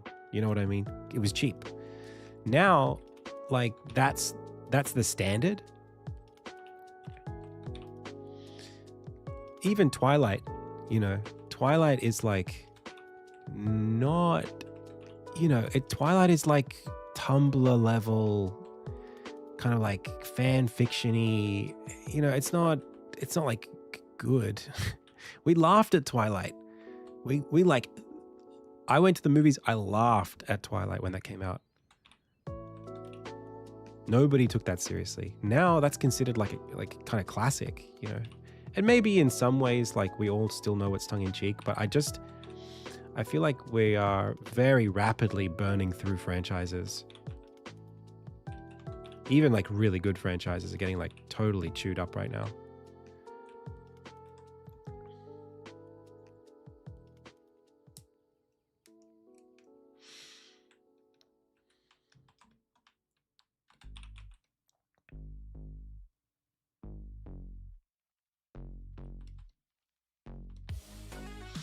And I look back, even like I was playing like my 3DS recently, and I'm playing these like 3DS games from like the early 2010s. And I'm like, these had so much production quality in them. I guess like they are equivalent to what Square Enix is making right now with their what's that game called? It's got the dumbest name. It's just like some dude's name. It's like, what's his name? Not Lionel. It's something. What's it called? Linus? No. What's it called? Square Enix. Elliot. That's the one. Elliot. That, I feel like, is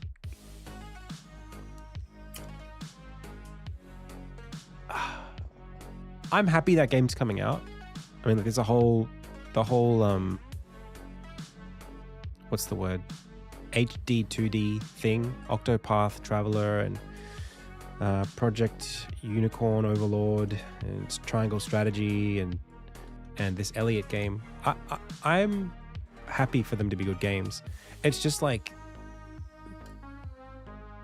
I don't know if those games, they used to be like not that, you'd pick them up on, they were handheld games. You know what I mean? How much is this game? Yeah, it's like a full price game. And maybe it deserves to be, like, I don't know. I'm not playing these, but like, I mean, it looks really good. But it used to be like a dime a dozen. There used to be like tons of games like this. Not this pretty, but you know, the equivalent from like two generations ago.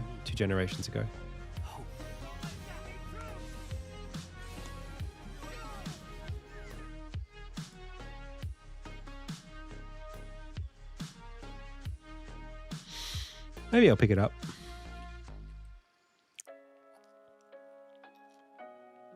Wow.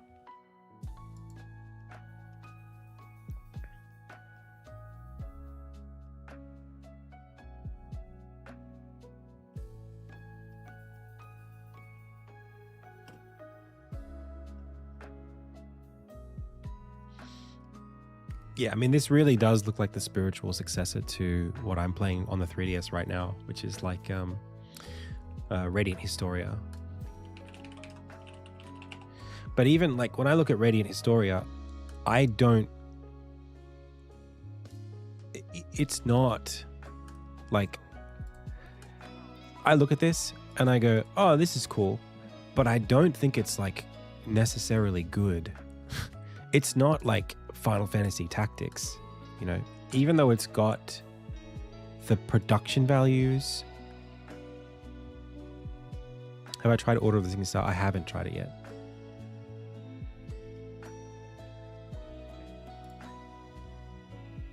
Yeah, it's so hard to describe what I'm feeling. Because like this to me is the same thing as this. Like it's the we used to make Game Boy Advance games, and now we have to make games that are being played on TVs. And what made the Game Boy Advance games economical was something that now we don't have anymore because the production values have to keep up. But what made those games good was the writing, not necessarily the graphics. And now we have all the graphics and none of the writing. I don't know. Maybe I'm wrong.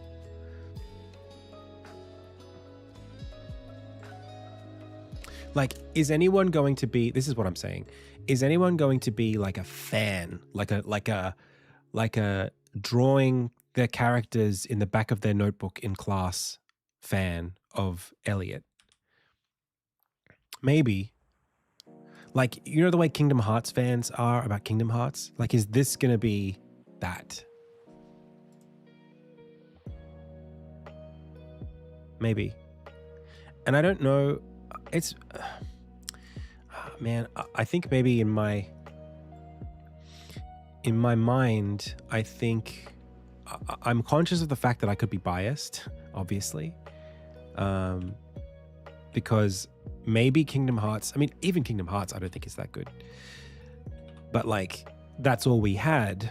So maybe it's just because that was what I played.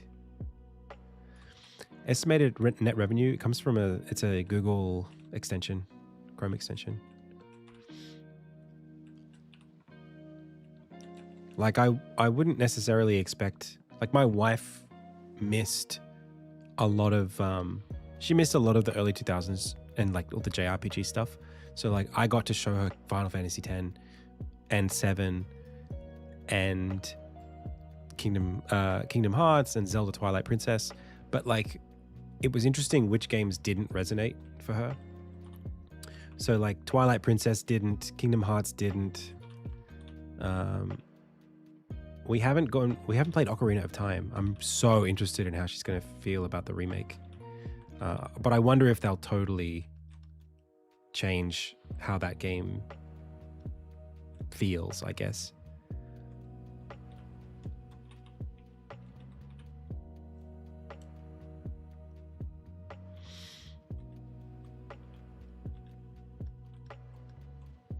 Like, how modern do you guys think Ocarina of Time's going to be? Do you think they'll leave it or modernize it? I'm really curious.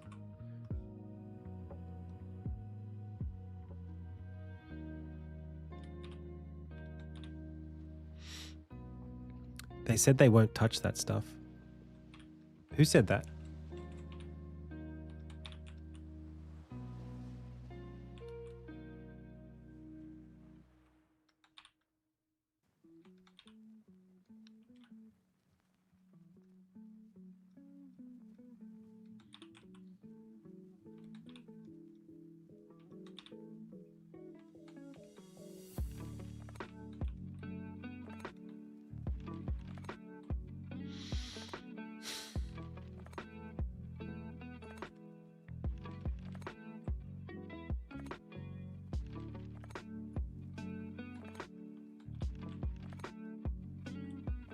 Yeah, I don't think they have said anything about Ocarina.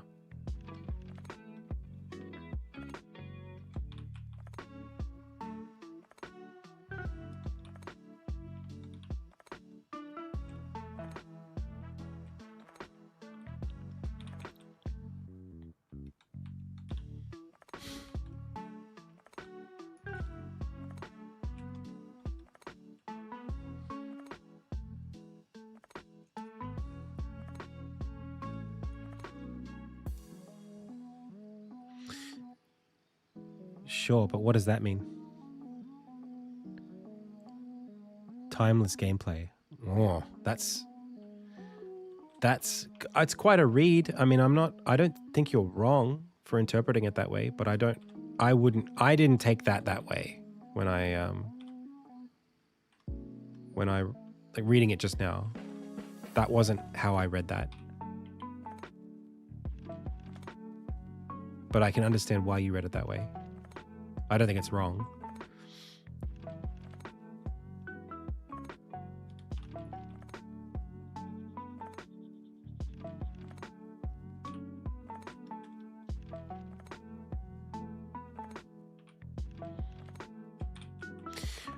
Genuinely, like, I really would prefer them to remake it in earnest. Like, just go hard on it. Because I think the first one, there are things about it that I like that I think hold up, but I would really prefer that they just re-render that world in, you know, give it the full treatment. Like, I don't need to be walking around in a version of like the 3DS game that just looks a little bit better. Like, make Kokiri Forest bigger. The village, if it's the exact same geometry, I think that'll be like a missed opportunity.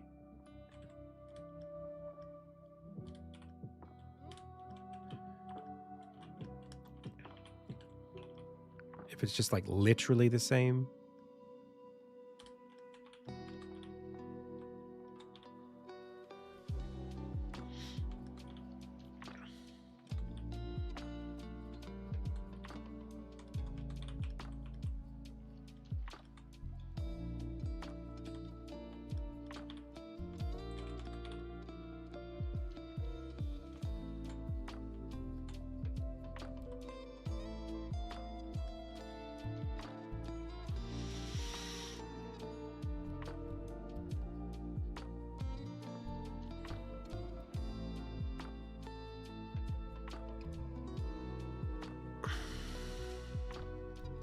I'm also like extremely surprised that Ocarina of Time was announced with no details.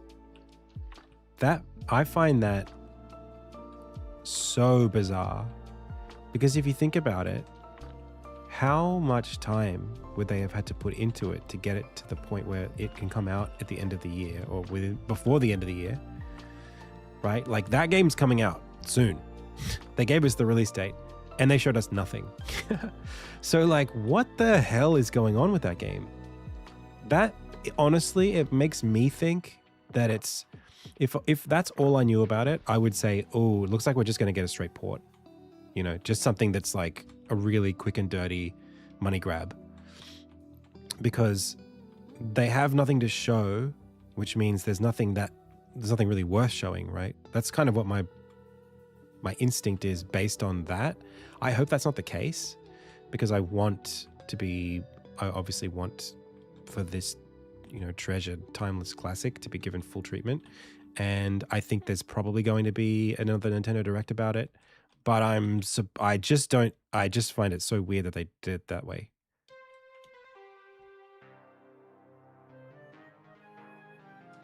Because if it's released this year but no trailer, my brain says, oh, it's outsourced. That's what I think. Like, oh, they've just given it to somebody, and that, like, sort of like a Blue Point situation with Shadow of the Colossus. You know, it's like, well, we'll just get this team to have a go at making it look pretty, right? It's the same game. Don't change anything. Just make it look pretty. Surprised I'm not a huge fan of Hollow Knight. Why are you bringing that up? Are we really going to go there today?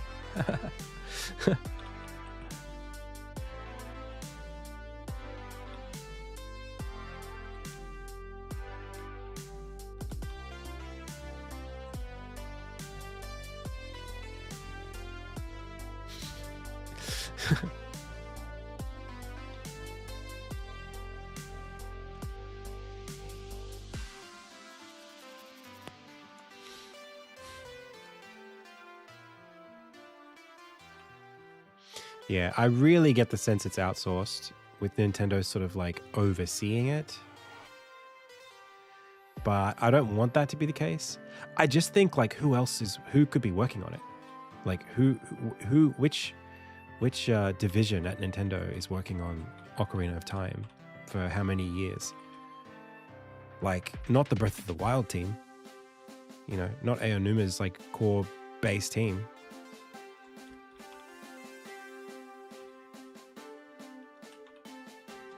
Tears of the Kingdom only just came out a couple of years ago.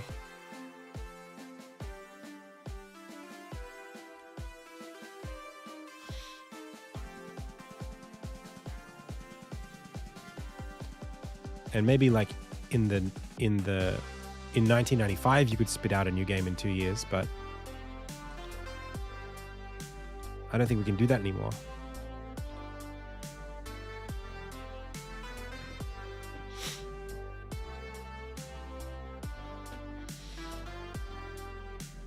You think that they do all the things that I say? What do you mean? What does Hollow Knight have to do with this conversation at all?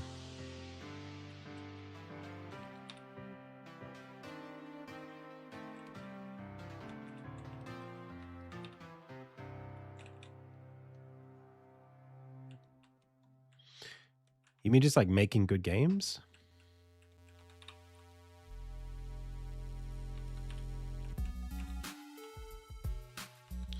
I don't think that Hollow Knight is a lazily made game. I didn't say it was a bad game.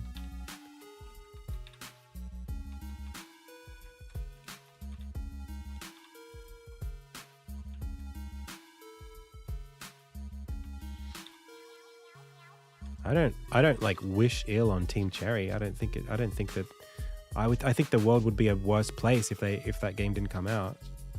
Like, I like that it exists. It's just not for me.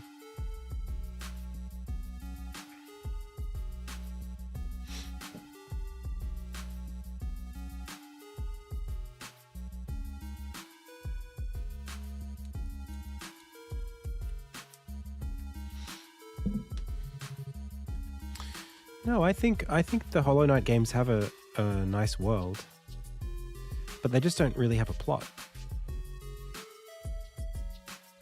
And I don't really like the way they feel to play. That doesn't mean that I think that they're bad games. They just don't. It just didn't grab me the way that it grabbed many other people. And that's purely like a me thing. I'm not saying anybody should have to have my sensibilities. I just personally didn't enjoy it the way that a lot of people did. And I have not played Silksong, so I can't really even speak to that. Maybe that would be more my speed.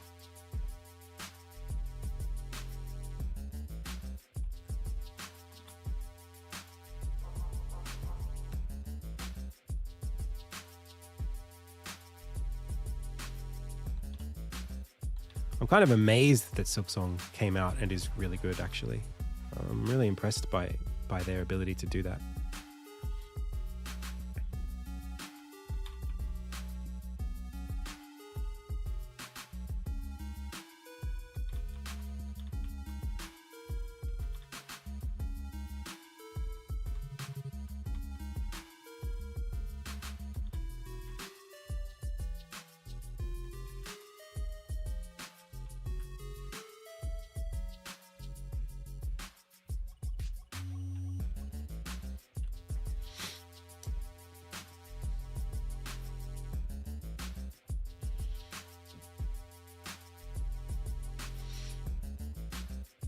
Yeah, I mean, I really don't. I really didn't get into Hollow Knight. I don't know what else to say about it. It really didn't grab me at all. Like, and it's not that it couldn't have. I think if I had been maybe like 5 years younger when Hollow Knight came out, if I was like 21 when Hollow Knight came out, I could have been a really big Hollow Knight fan. But it was because I was like 27 and I'd started working on Insignia that like I had already been spending a couple of years at that point expressing myself and sharpening my values about what kind of game I wanted to play and what I wanted to make. And Hollow Knight is just not that kind of game. It's just very different. So for me, I just didn't get what I was hoping for out of it. So that's literally it. I mean, it's not a fault of the games. It's just like my tastes had changed too much by that point.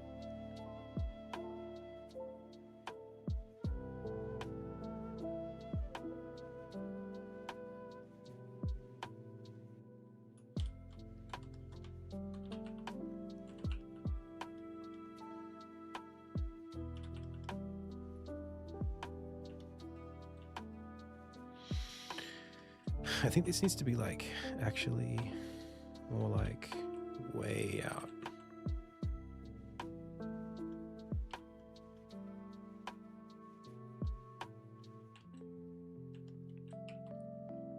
Like tighter and then way further out.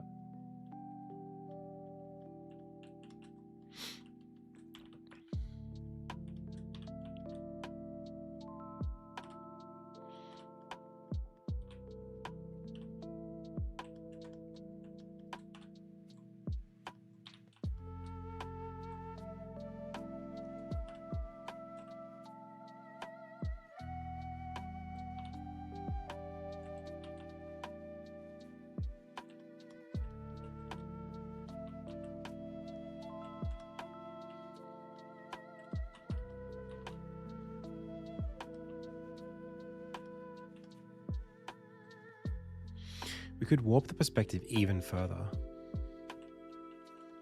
I need to go full screen to see it.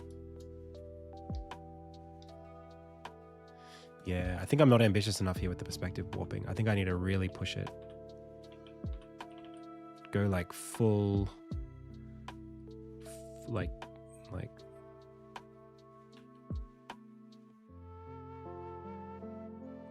this almost.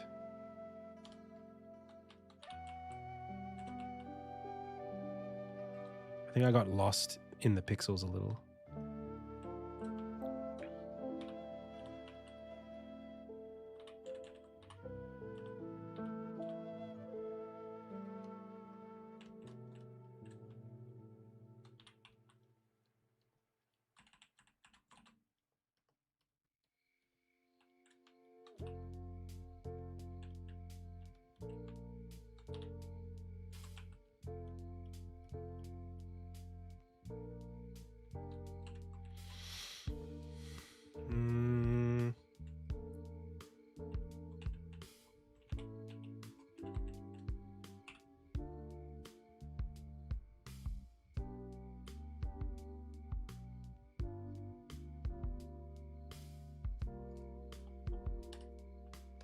Okay, let's keep going. I'm gonna keep trying.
Do I go like way further out even than that? Like out here?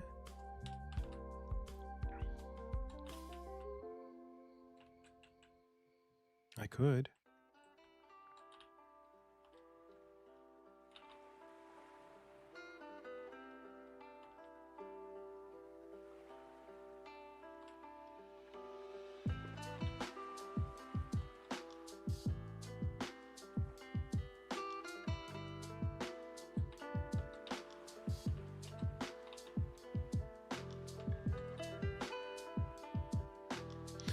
I probably should have scaffolded this at some point with the vanishing points and all that stuff. I think I didn't do that, and now I haven't done it.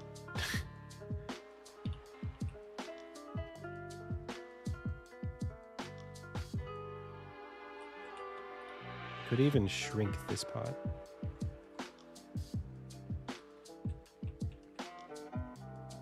Like, I kind of know what I'm going for here.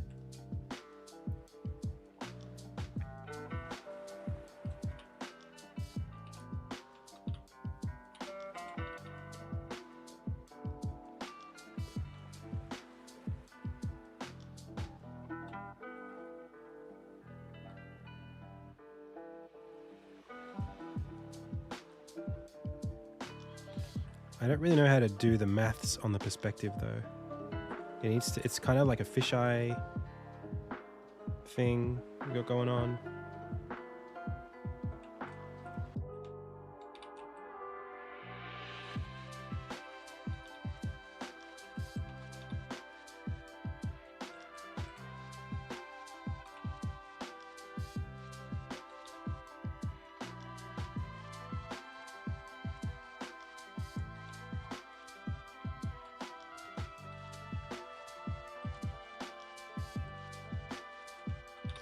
And I really want to bend it visually on the screen.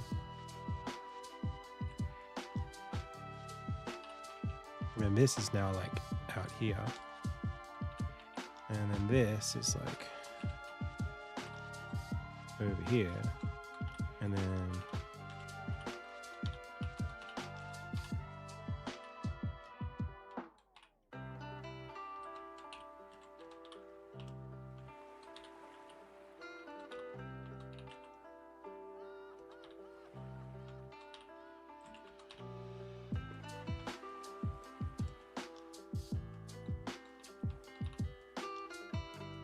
cool. Yeah, I think just getting wild with it's probably the right way to go here. Just go for it. Is it going to be animated? Yep.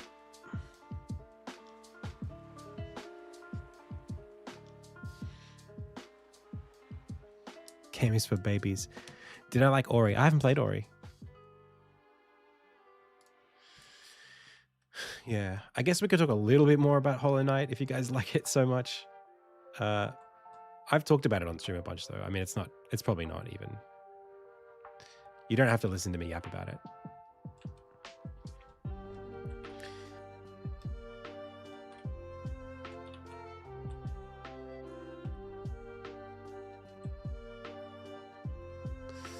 I'm sure I will love Ori.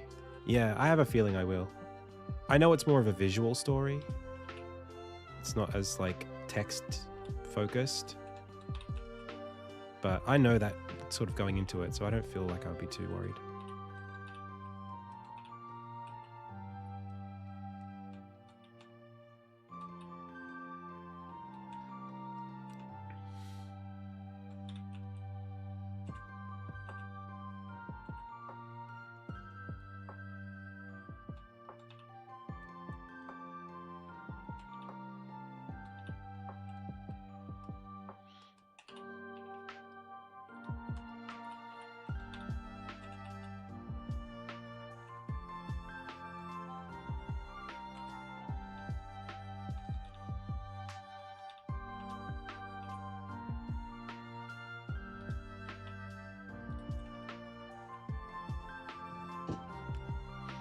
I did not watch Frieren.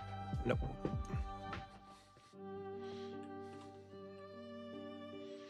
I'm a Hollow Knight not liker too.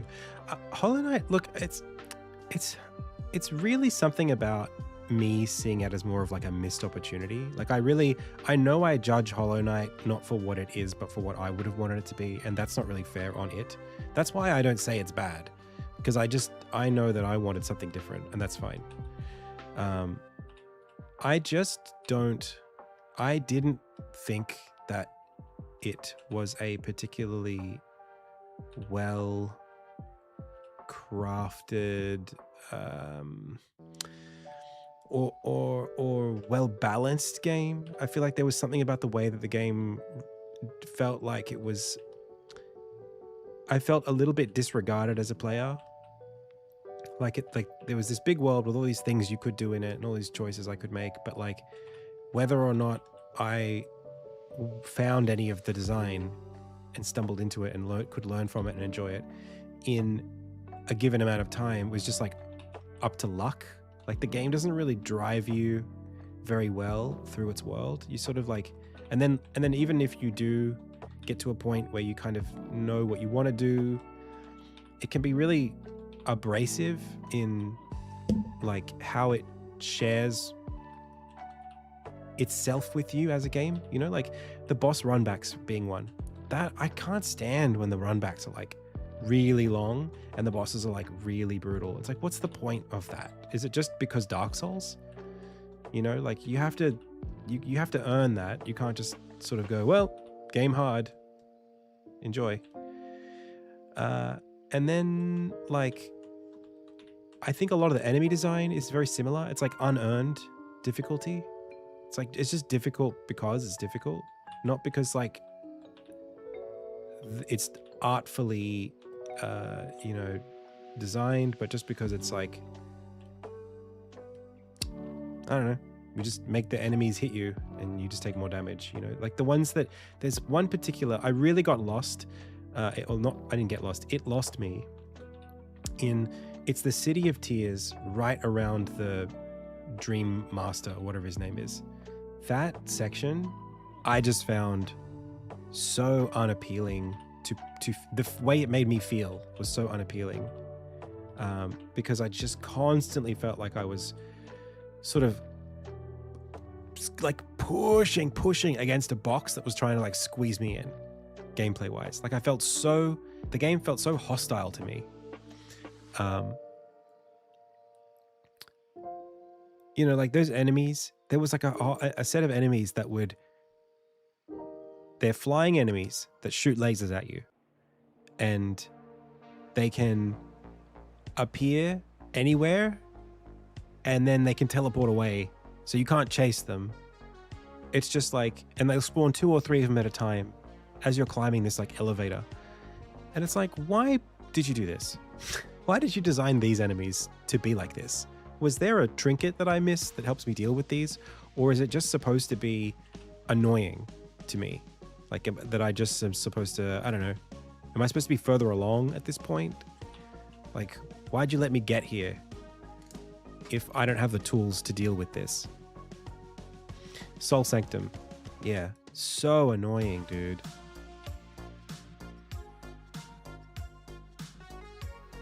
And it's not like, that's not like a fun designed like puzzle. It's just annoying. You know, it's not like, oh, what you do is if you do this, then they become really easy. Or like, if you have this item, yeah, they're just annoying. So like, that was after, you know, and the areas around that Soul Sanctum is,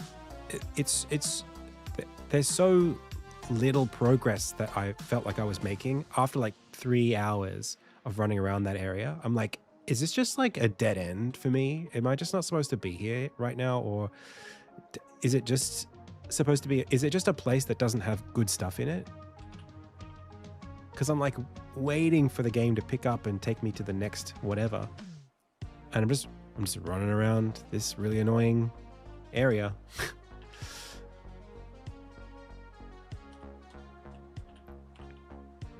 Just didn't feel thoughtful, you know, as a game. Like as a chunk of game design, it just didn't feel like how I felt was part of the designed experience.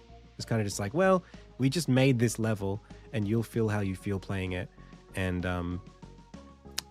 good luck. But getting lost in a world, the way you just sort of phrased that to me is kind of like what happens when you're running around in Breath of the Wild. It's like I don't know what's coming up, but it's okay because everywhere I go, I'm going to make forward progress. But I was running around I've run around in a long time in Hollow Knight, probably like of my like 7 hours that I played, 8 hours of that game, maybe 12. I think I played it over like a week. I didn't finish it, but of the like 12 hours that I played, maybe 9 of those 12 hours was spent uncomfortably for me, like in a way that I didn't feel appreciative of afterwards.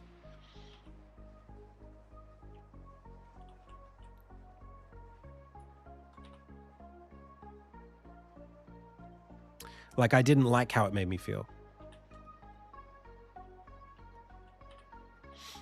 I never went like, oh, thank God I went down this side thing because now I have this and that's going to make my life a lot easier. Like Mina the Hollower, I don't feel that way about. I loved Mina.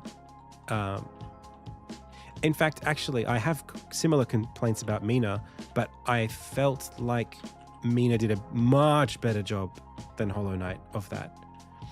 Like way better.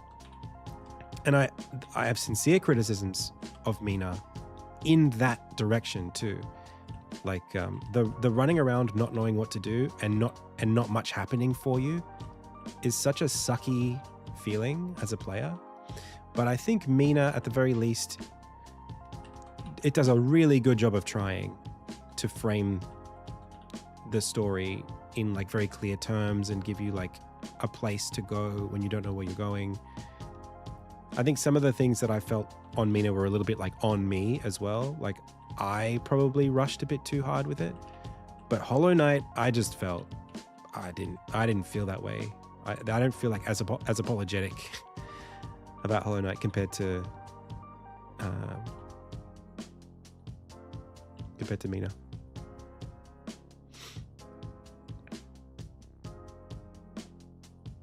Yeah, this is the way I see it.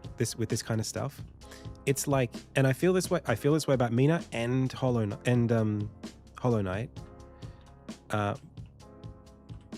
So it's not like I know it's not an easy problem, and I know it's a consistent problem with the genre. It's not like it's not necessarily a developer thing, but when you make a game whose experience has a lot of breadth in it, like a non-linearity, and you don't solve that insane problem of directing the player or letting the player self-direct efficiently, you run this horrible risk of having some percentage of players do something outside of the way you expected them to and get nothing for it. And I think I just happen to be one of those players who tends to do things backwards. I just, for some reason, find myself in the corners of experiences.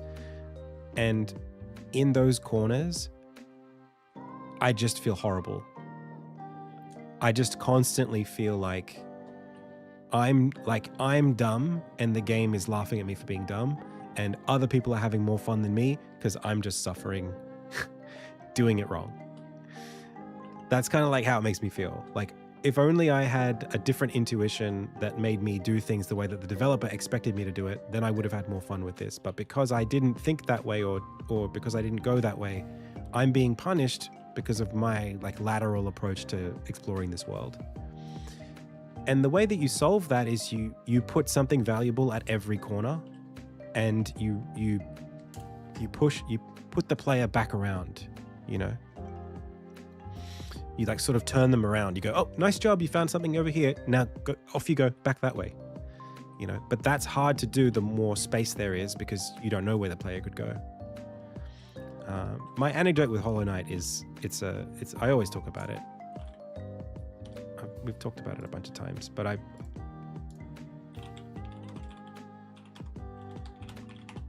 I'll share it with you quickly.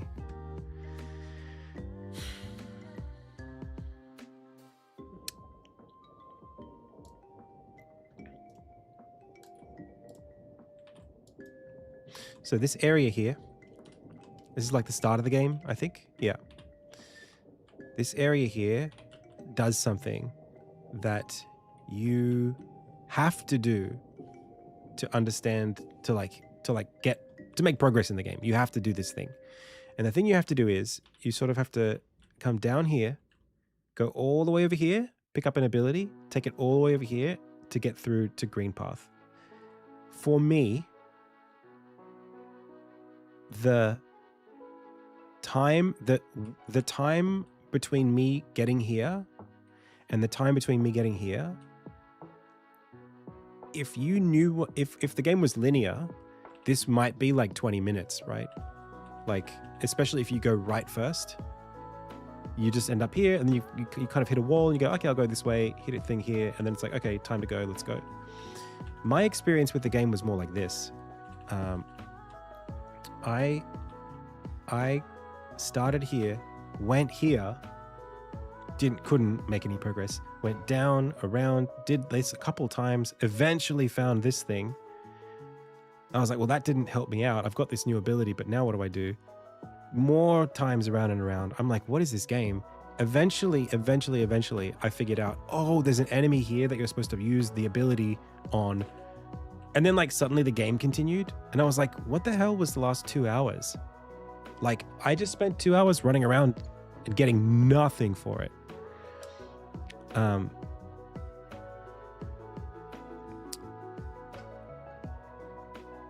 This is my memory. I'm not sure if that's exactly how the game is, but that's what I remember. Fireball is locked behind False Knight, which is in the middle. There's like a parry, right? Where I'm pretty sure over here at least there's like, maybe there's like a trial that forces you. It's like, or I might just be confused. It's that ghost looking thing, this thing here.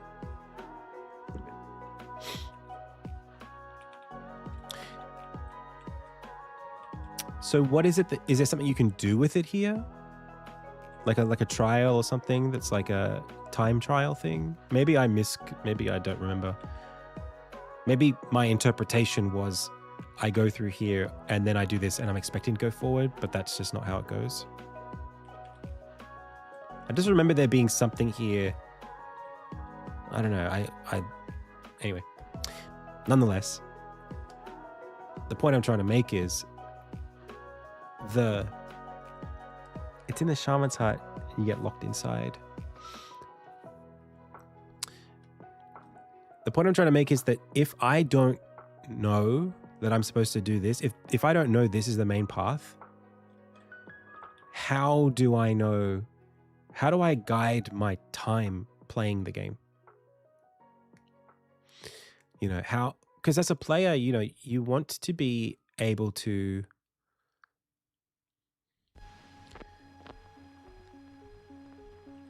essentially there's like a, what's the word? There's like a curve, right? Of like interest in a game.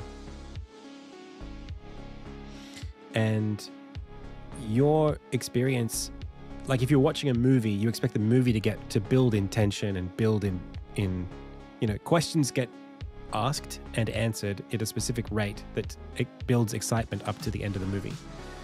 But in a non-linear game, you can't guarantee this because they could get stuck here for 2 hours. So instead, you have to spread progression out over time rather than space. So for me, it's like when I look at an example that I like of a non-linear game with good progression would be something like Minecraft. Like in Minecraft, you can be running around doing nothing, but you are getting something for it. Everything you interact with adds to your understanding of the world and your, what's the word, like there's wood everywhere, there's stone everywhere, there's iron everywhere. So it doesn't matter how much you wander, eventually you're going to discover how to use the wood and then you're going to learn how to make tools and start digging, eventually you'll be making progress without having to like walk back all the way to where you were at the beginning to like use the wood, for example. So the concept of like, okay, now I've learned this, now I can use it to push forward through the system. It's not spatial. It's like in design, it's like in mechanical space rather than physical space. I think that like Mina does that really well because it has a leveling system. So maybe, you know, I'm not pushing the story forward, but at the very least, I'm getting the XP that I need. I felt like with Hollow Knight, the I don't know what the currency is, the like Caparice stuff, or I don't know what it's called. Where like, I felt like the game was intentionally trying to tell me that I wasn't, like everything was like way too expensive for what I could afford. So it was like, okay, maybe later in the game, this will be more plentiful. Maybe this will be better. Geo, right? Like it just felt like, oh, now is not the time to be grinding. Because that's the problem, right? When a game has experience-based progression, you can just sit in one area and build experience. So yeah, it's a challenge for sure. I just don't like how Hollow Knight handled it. I'm not saying it's easy to do.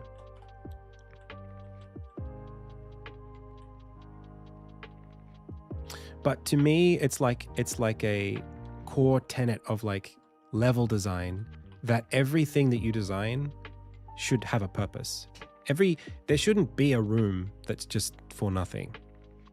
If you have like a room that has to be there because it bridges two other rooms, like that's fine, but like that's its purpose. So don't make the corridor like really, really long if you don't have to.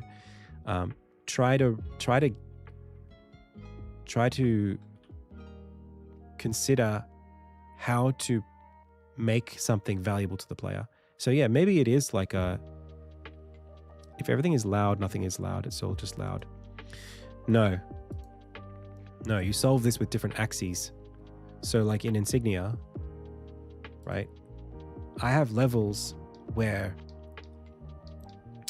for example, the town's really dense, right? But this is story that you're doing. But because there's story happening, you're not trying to do combat, right? And then over here, the story becomes light, but now you're doing platforming. So it's different colors becoming loud and soft. It's not all one color. Whereas I think, and this is why I think like Hollow Knight for me isn't great, because like it's just running around exploring, attacking things.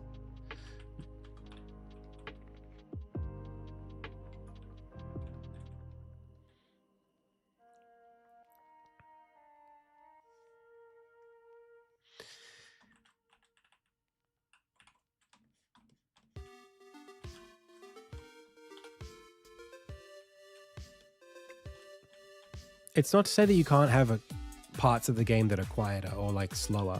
I'm not saying that. I'm just saying the player has to be able to understand and contextualize what they're doing with some kind of narrative. Even if it's a gameplay narrative, they have to be working towards something. They have to know what the value is of them doing what they're doing to some degree. And if to the extent that they don't know what they're doing or why they're doing it, that creates a negative tension that then turns into frustration or disinterest if nothing happens. That's a global. If you put a controller inside of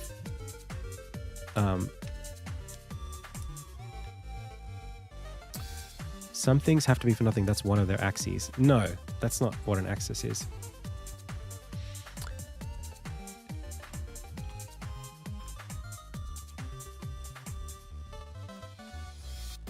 I don't think that's how that works. Like an axis needs to be qualitative. You're talking about quantitative. The quantity is the degree on the axis. So like a pillar of the game is not that there is no game, right? That doesn't make any sense.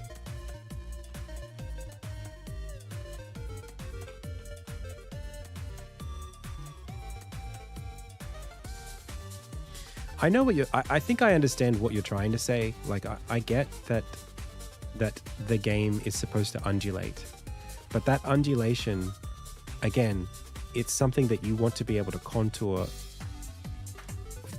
along the player's play experience. So if the player is stuck in a whole bunch of space where nothing they do feels like it's moving towards their long-term goals, that's just bad direction. Literally. If they feel like there's no direction, that's bad game direction.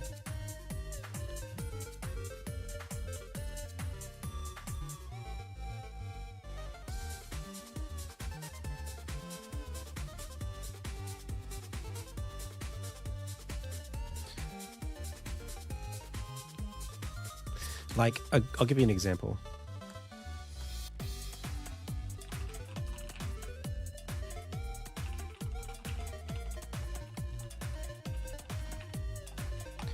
Elden Ring, Shadow of the Erd Tree has a really good, if someone asked me, like, if there's a Metroidvania that I like, I think this is a really good Metroidvania map. This is like one of the best Metroidvania maps I've played. Shadow of the Erd Tree is amazing because it has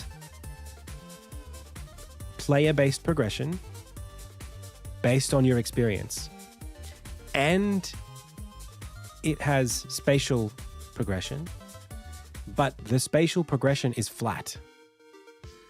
So what I mean by that is the Shadow Tree, what are they called? Fragments? The shadow fragments are all equal to each other, and they're all across the map. So you need, 20 or so. I think you need 10 levels of shadow level.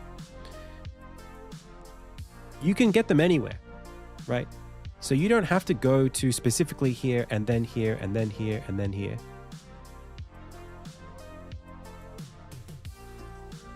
But you do have to, go somewhere, but everywhere that you go is valuable.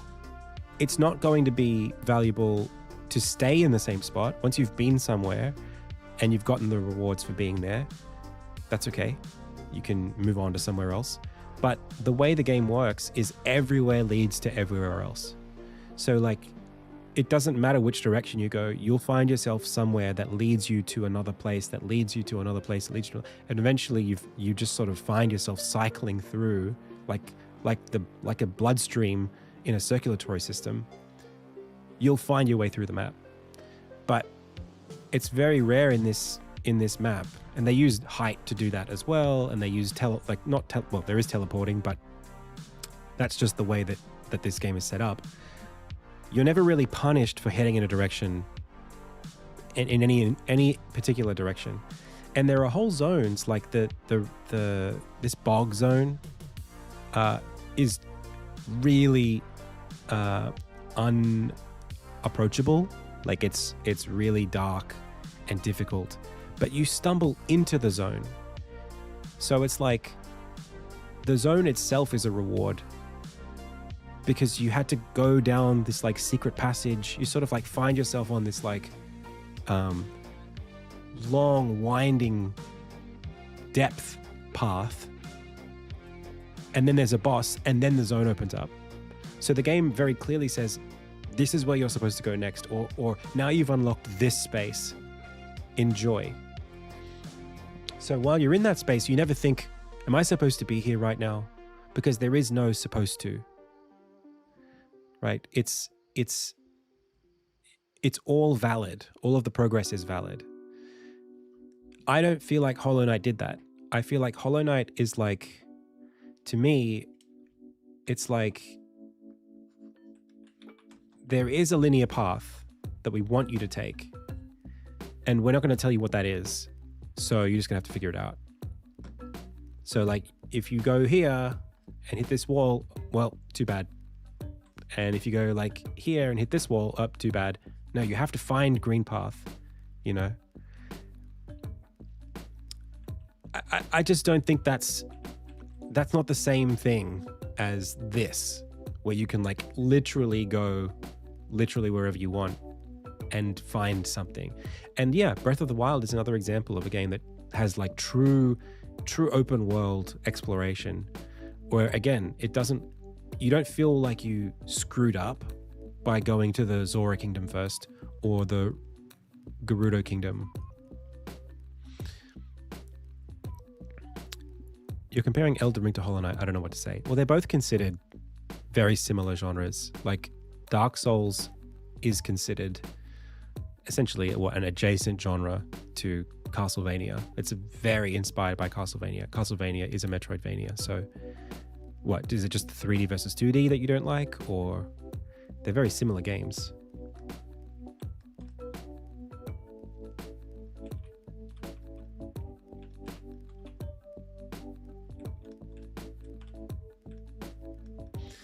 I'm only saying that because somebody asked me what Metroidvania I actually like. I brought up different games. I brought up Mina the Hollower. I'm trying to explain where I think good values are for exploration and player progression in adventure games. So I'm just using a reference that I think is valuable in Elden Ring. I don't think it's an invalid reference.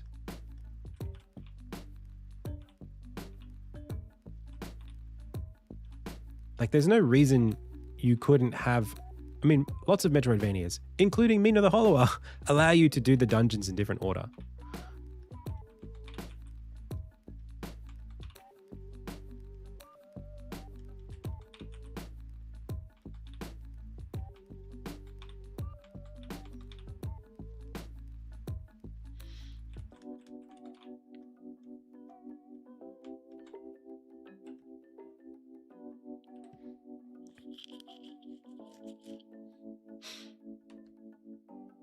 Yeah, but we're not talking about production size. We're talking about design values. This is a question that has nothing to do with how big the game is. It's a question about literally just how do you reward the player? You could do that in a 5-minute itch.io game. You know, the things we're describing are not limited to budgets.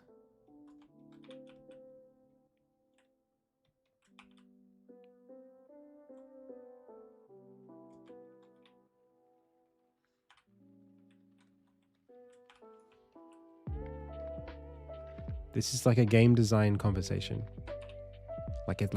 from like an academic perspective.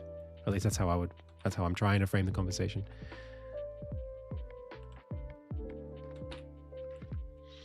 Like people feeling like they're rewarded for their time.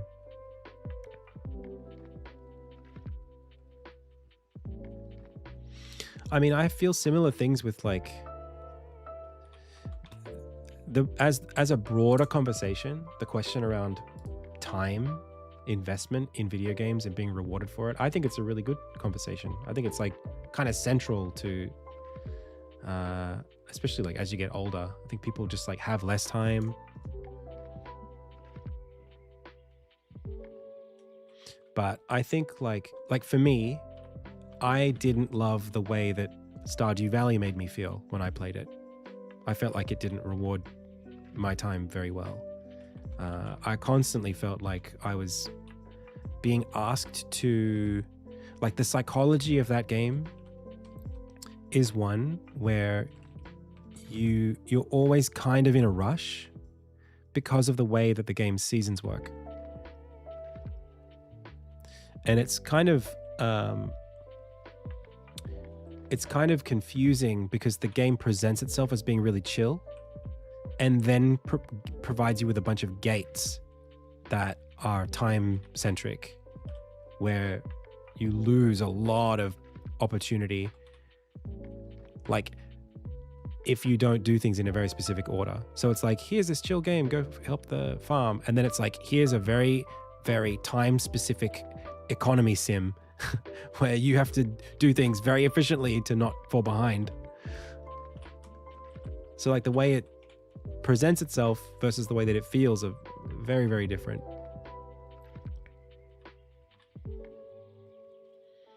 And it's that feeling that I think, you know, these are what you would call like game design aesthetics. So if we're talking about Hollow Knight, for me, it's about, I'm not a big fan of the design aesthetic of feeling like I'm in a place that, well, it's not even design aesthetic. It's just like, I just don't like not being able to move forward. If I'm ready to move forward, but the game is telling me that I'm doing it wrong, it just feels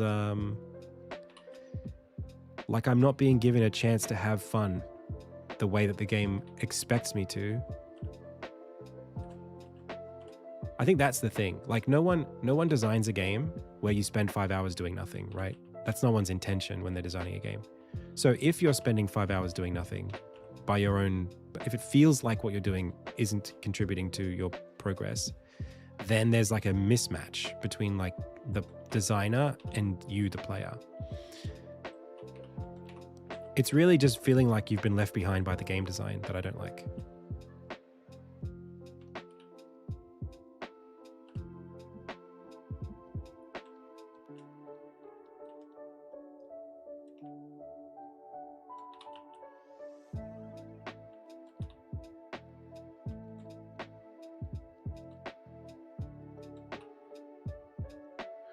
And I think as a player, that's a totally valid thing to feel.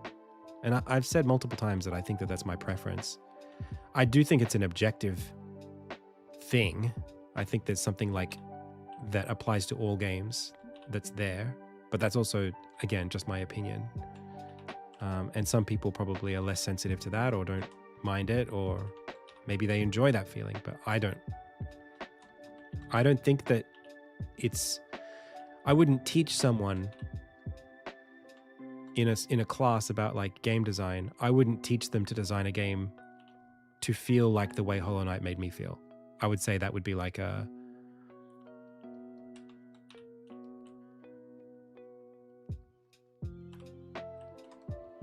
I don't think that would be like valuable. Not to say that the game doesn't have good game design in it, but just the way that I felt. I can't imagine that being the intention of the designers. For me to feel the way that I felt.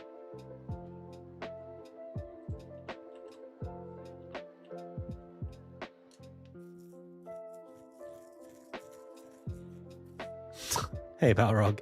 Welcome.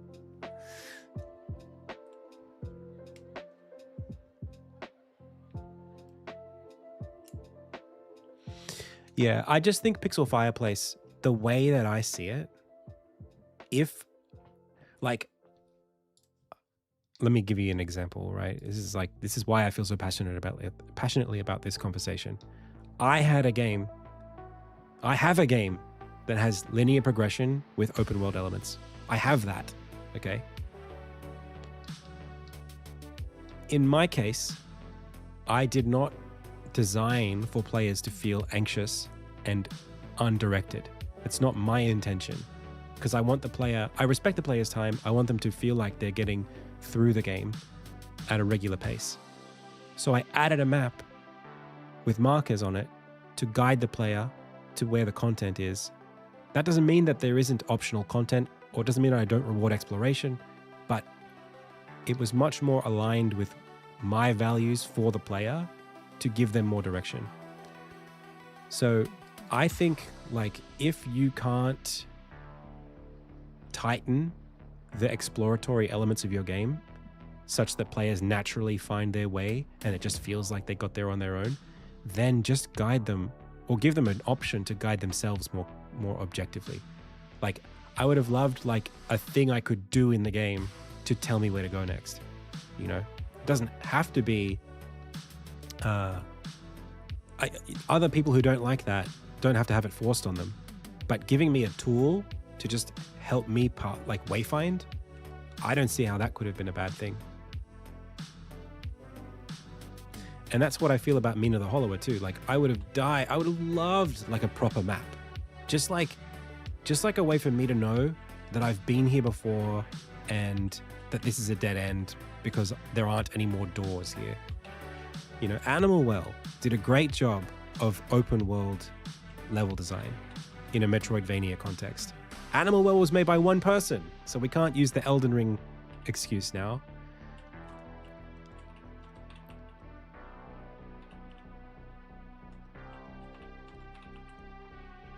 Well, Minecraft doesn't ever need you to go anywhere, so that's why Minecraft doesn't need a map.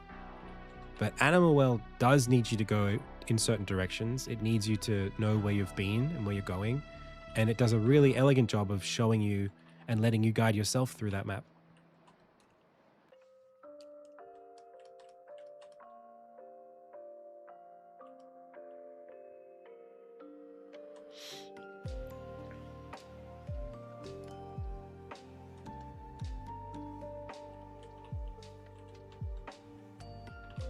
Art's really easy to do while talking, fortunately.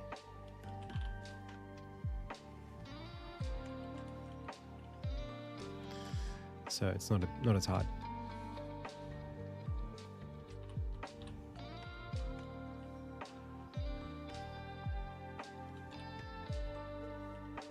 I've also been streaming for many years now, so it's also not as... It's a skill you develop, you know?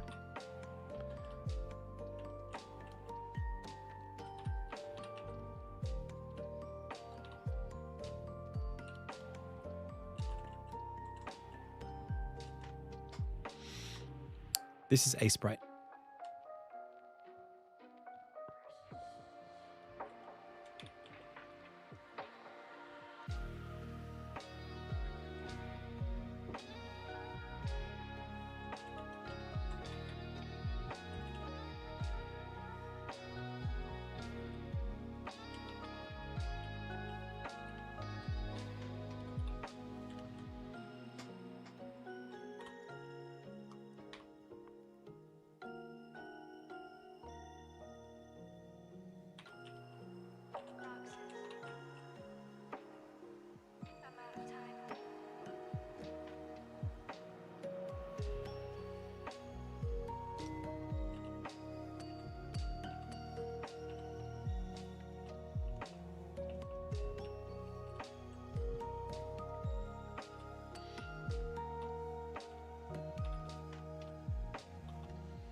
I also have this feeling as a designer that like the player is essentially never wrong.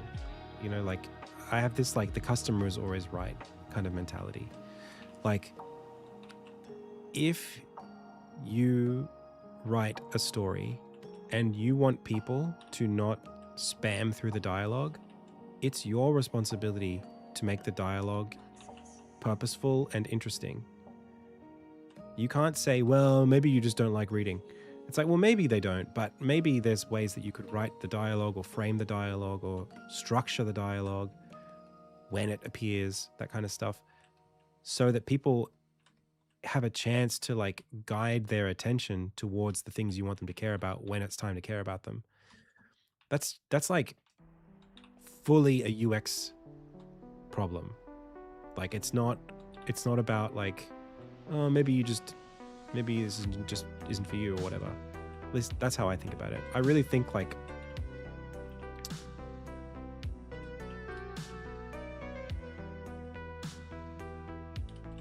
if something is valuable, like I guess I just feel like there's way less range in demographics than people like to think.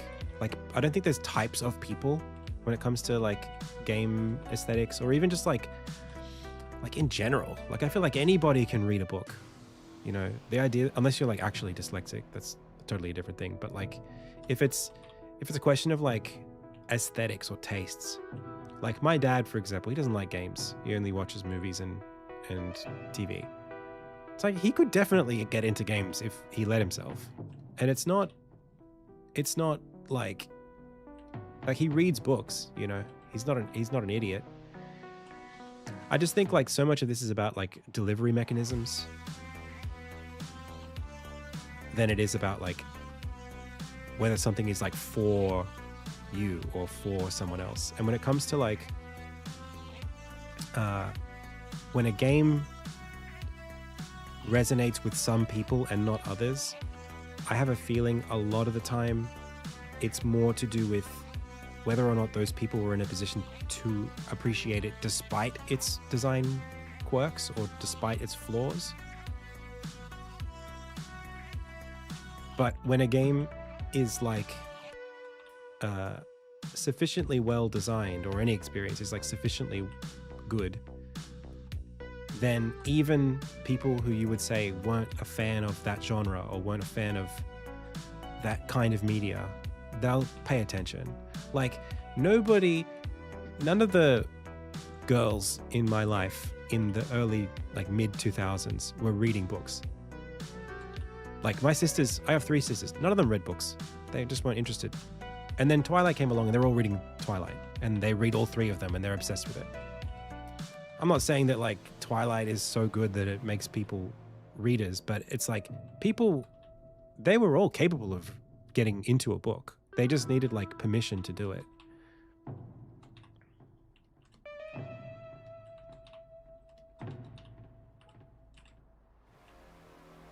And now it feels like reading is like more of a feminine thing than it is a masculine thing somehow.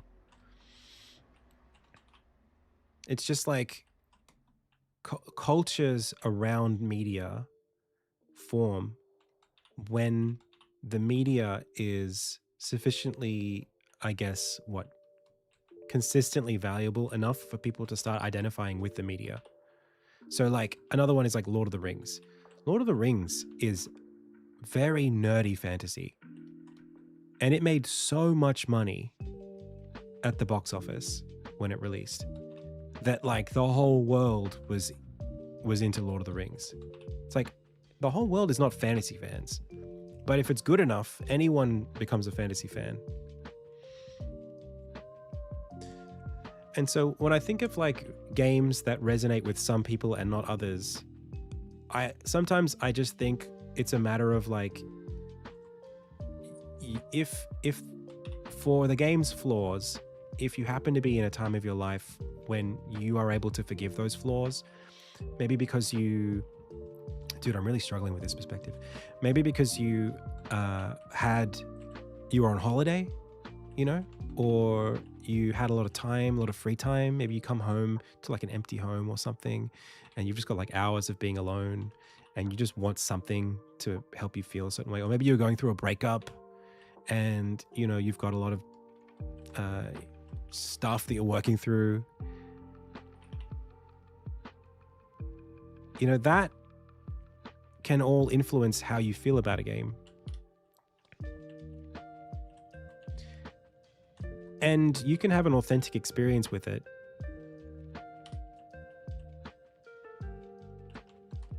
But I don't think that means that like that you belong to a subset of people who that game was for, and then the people who didn't enjoy it belong to a subset of people who it wasn't for.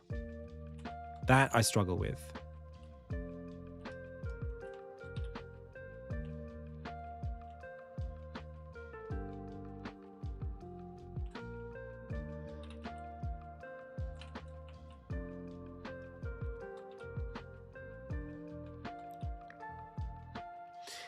And it's true in effect. It's effectively true that some games are for some people and some games are for other people. Like I said, if I had been going through uni when Hollow Knight came out, I'd be a Hollow Knight fan because I had a lot of time to play games. I enjoyed I played Dark Souls during that time, and so Dark Souls was my Hollow Knight, right? So there's totally like something about when you experience certain media that can make it more attractive to you. But I don't think that that's like a property of, what's the word? I think we like accept that, but I don't think that's like true. I think it's like functionally true, but not like absolutely true. Just because not everything is good enough to be for everyone.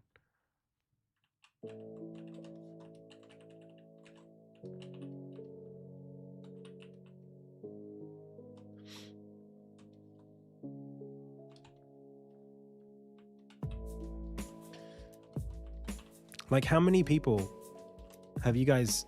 I've been watching, like, for the last week, I've been watching people burst into tears looking at the Zelda Ocarina of Time trailer. Why are there so many people who feel so strongly about this game? Was it just that... Because this is the thing, people haven't changed, right? This is why I feel so strongly about this. It's not that gamers' tastes have changed. Like, that game is good. You could show it to a 10-year-old and they could play it and they'd think it was good.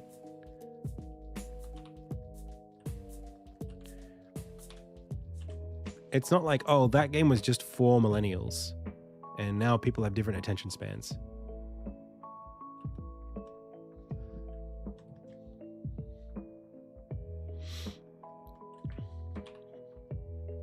Yeah, of course, everyone's going to have a game that resonated with them in a way that was niche. Like, I know I feel that way about Final Fantasy Tactics Advance, and I know that Tactics Advance is slow in some parts, and I know that, like, there are times when the memory of that game is worth more to me than the actual game. Like, if you tell me to go play it, I'm like, oh, all right. Because, yeah, like, to an extent, it was more for me at the time than it is now. I had more time to play games. But, like, again, not to say that it couldn't be. Like, if the game is right, I think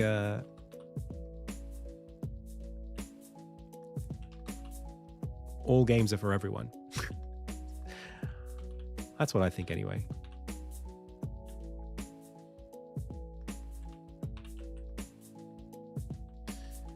But you target people who you think will love your game for what it is. Right? That's who you market it to. But like, if you do something really right, I mean, that's why Celeste did so well. That's why Stardew Valley did so well. It's not that like suddenly everyone became a fan of farming sims. It's just that it's really good.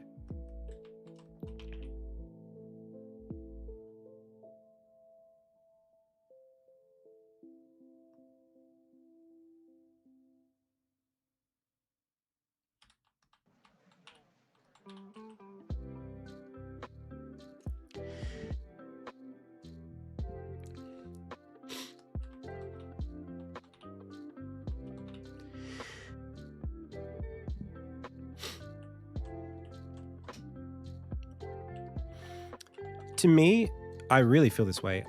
Maybe I'm totally wrong, but I really feel this way. To me, if there is a market gap, like people used to like this kind of thing and now they don't. It's not that people don't like the thing anymore. It's that people aren't convinced that it's worth their time because they haven't had any recent experiences that were valuable in that direction. So the reason why there aren't a lot of boys in the age range of 8 and 15 reading fantasy is because there has not been a fantasy book in the last 20 years written that's good enough for that age group to resonate with that age group to create a cultural phenomenon around reading fantasy at that age. But it's not like boys are different from 20 years ago. Like Harry Potter was, you know, a global phenomenon across culture, across, you know, whatever, age, language, like people were obsessed with that book series. And it's not, it's just because it was sufficiently good enough for everyone to go, oh, this is worth my attention, I'll check it out. And then go, oh yeah, this is really good.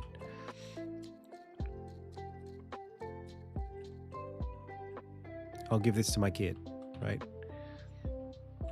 So like kids play Roblox because there's just nothing more interesting for them to play right now.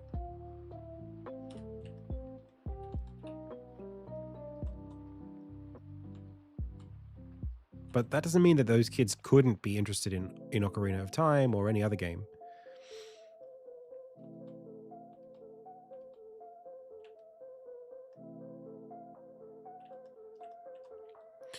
I think I just want to draw...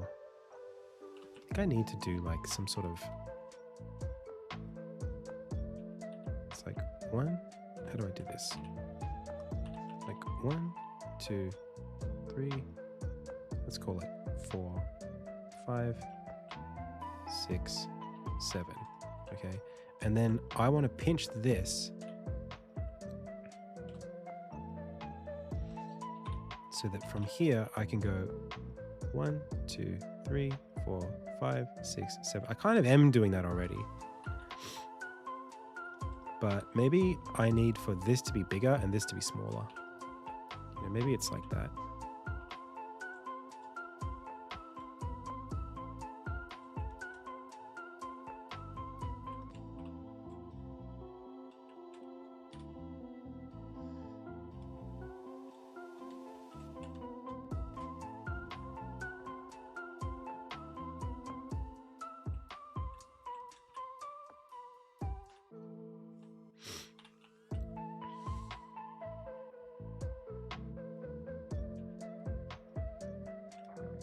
We're kind of already there, but I think I want this to be like wider. That's what I want right there.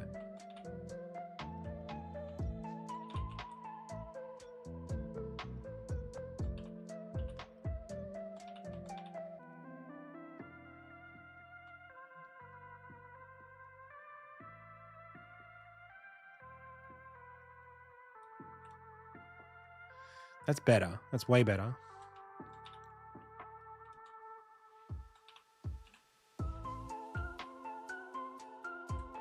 And then I think if I just flatten this out for a sec and say, okay, now add the bit that you want.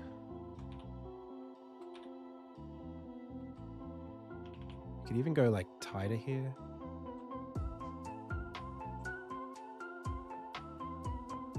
Kind of want this to arc even more dramatically. So it's like...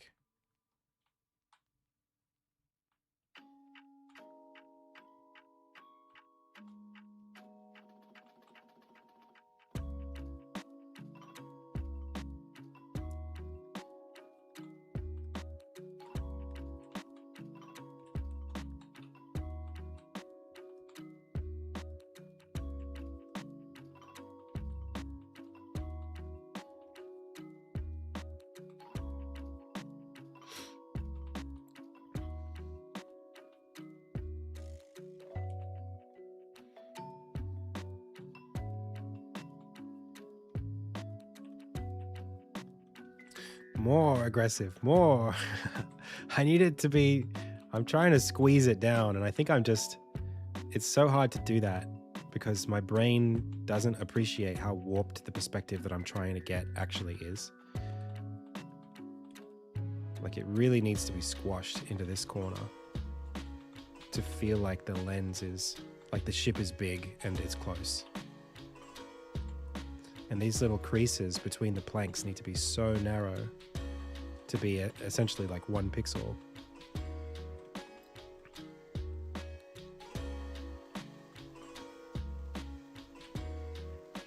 That's what I'm looking for.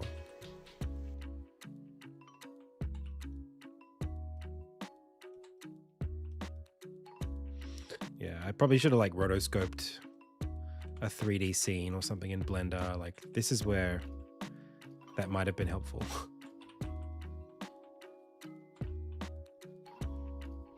Oh well. Yeah, I should look at refs. Yeah, exactly. but I'm stubborn that way. I like the idea of freehanding it. I don't know why. I think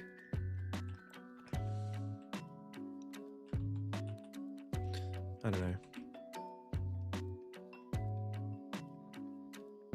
A little bit on autopilot today, but that's okay.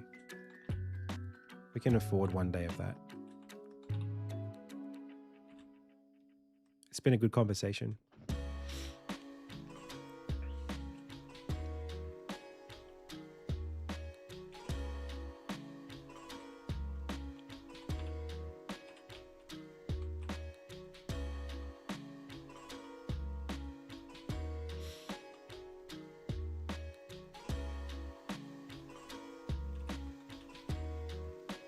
So what do you think? Do you think I'm cooking with that opinion, or is that too hot of a take about things being for everyone or whatever based on quality? I don't know. That's my instinct, but I don't know how accurate that is. I just don't know how else to explain like cultural phenomena.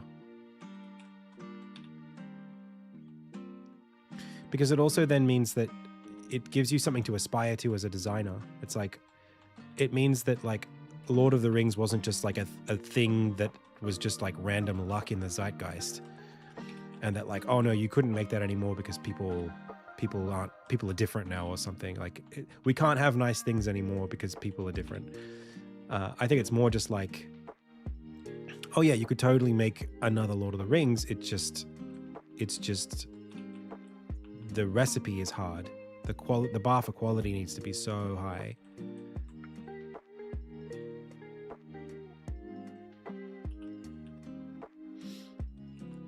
And by extension, like Rings of Power, no one wants to watch Rings of Power because it's not Lord of the Rings. Not because people aren't fans of fantasy.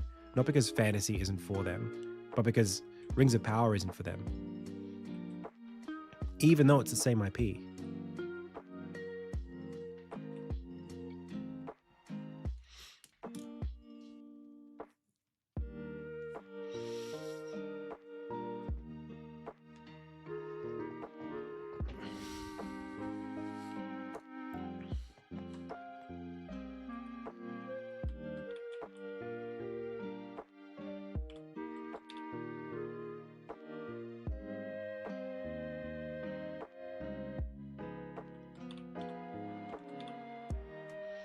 And it's something that I feel like we're seeing at like an insane level across like so many industries now.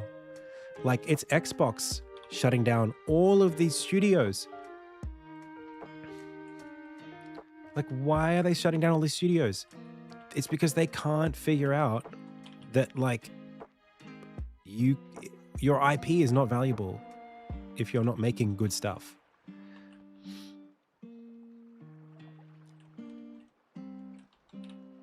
And then it's not the people who are wrong. It's not like we don't know. It's not like gaming is not worth investing in, right? That's not the problem. The demand for a really good Halo has not gone down since the first game. It's just that nobody has faith in Halo anymore.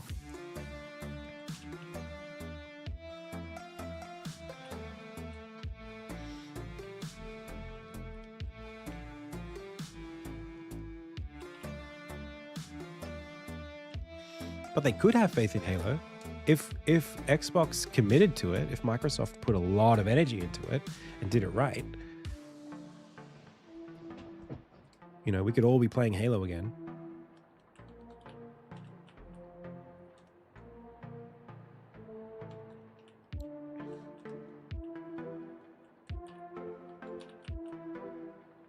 And I don't think like just on the Hollow Knight thing, one more thing on that. And I'm really like, I think I took it personally when Taralis, it might have been Taralis, somebody said like you were just closed-minded. I don't think I'm closed-minded. I don't think so. I think I've played like so many games across so many genres in my life that I'm probably of the more open-minded gamers. Personally, that's what I think anyway. Maybe, you know, that's how I identify myself, because I've played everything.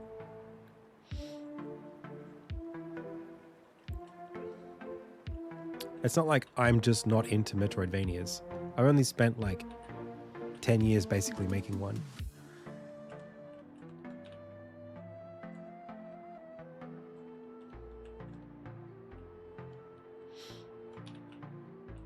Like, I really, like, the degree to which I didn't enjoy Mina, because I did enjoy Mina, but there were parts that I didn't enjoy.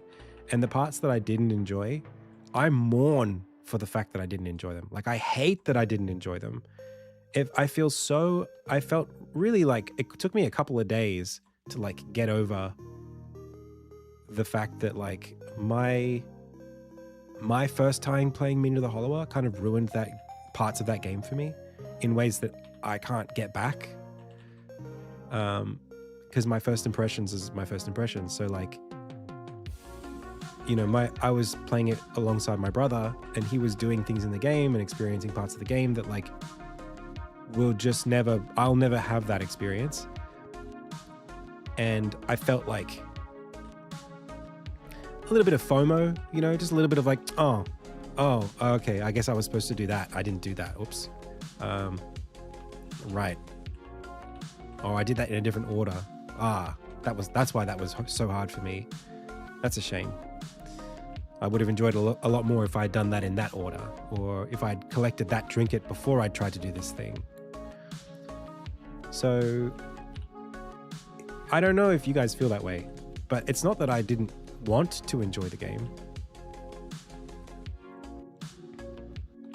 And I did enjoy it, obviously. Like, I had a really good time with it. But, you know, it's not... I don't think you can ever blame the player who's trying to enjoy something for not enjoying it. I just don't... As a designer, that just feels like anti-design. Like, it's for them.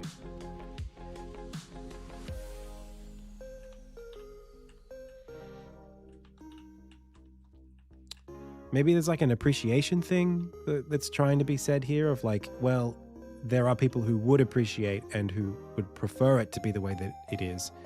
And so you not preferring it that way because you can't please all people.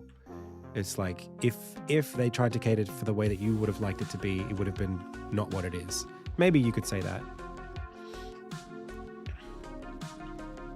But I just don't, in Mina's case, I don't think that's the case.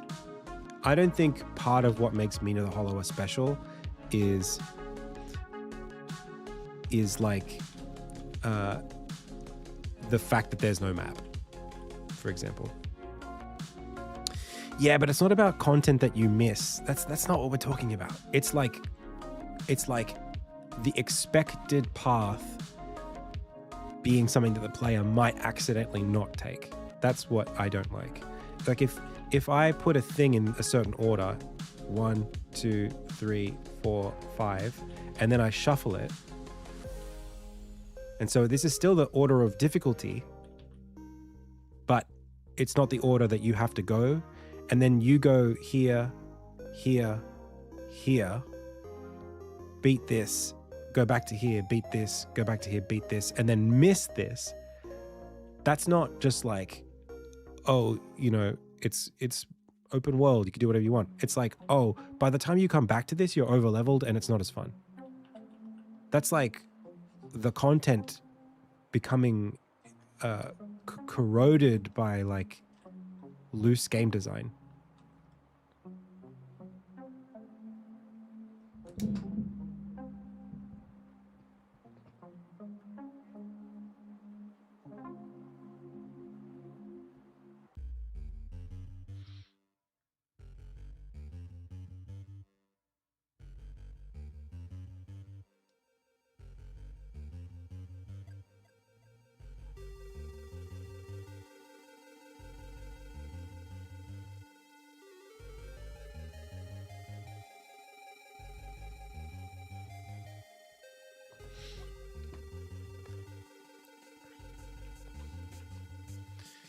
Like, you never want a player to miss out on having fun in your game. I feel like that's like anti-game design, right? But that's not like the problem with open world design. We've just talked about for the last, I don't know if you're here before, but like we were talking for like how long about open world game design that's done better or that doesn't have that problem. Like there are lots of ways to get around that. Like I never felt that way in Breath of the Wild, but that's a flatter game, right?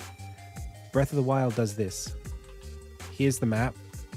Here are the 4 regions. Here's the final boss. The difficulty is radial. So you can get anywhere and do anything in any order. But when you want to get to the hard stuff, it's not about which order you do the towns in. It's about how far out into the outskirts of the world you explore. So it doesn't really care which order you do them. It's literally about the contract that you as a designer set up with your players. I feel like it's okay to have high standards for this stuff. As a player, you should expect it. Yeah, it's a challenge, but it's not like, that's not a taste question. That's not the player's fault. You can't say, oh, maybe it's just not for you. You can have a higher tolerance for it, but that's not I don't think anyone says, I prefer it when a game doesn't tell me what order to do things in, and then half the time I am way overpowered for some content. Like nobody likes to feel so overpowered for content that the challenge is gone. That's just not a valid play experience. Like sneezing on enemies and having all of them just die. Especially if like there's puzzling in that, like that for me, especially when a game says like, here is a really cool puzzle. And then by the time you get to the puzzle, you're so overpowered that you sneeze and the puzzle obliterates.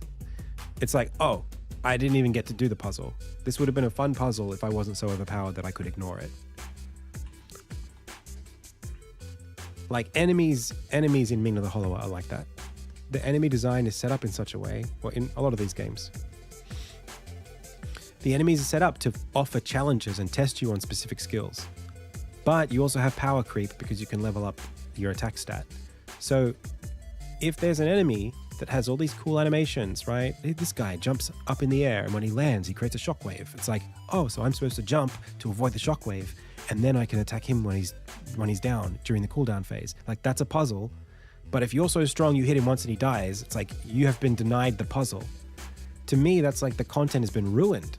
Like I didn't get to enjoy learning how to do that fight because I didn't have to learn how to do the fight because the fight was over before it started because I was overleveled.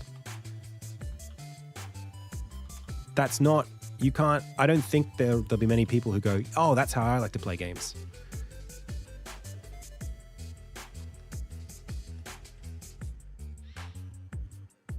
That's my favorite kind of game, when all the content is gone because it happened, I did it all in the wrong order.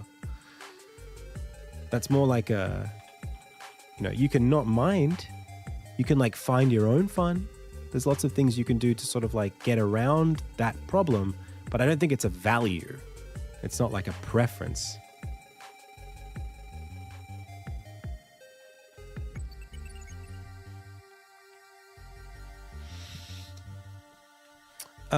No, I think that games 20 years ago were more about the game than they are today, on average, because the ceiling for production was lower. So I think that Zelda Ocarina of Time is a good game. It's not better than Breath of the Wild as a mechanic. Like mechanically, it's not better. The combat's not more fun.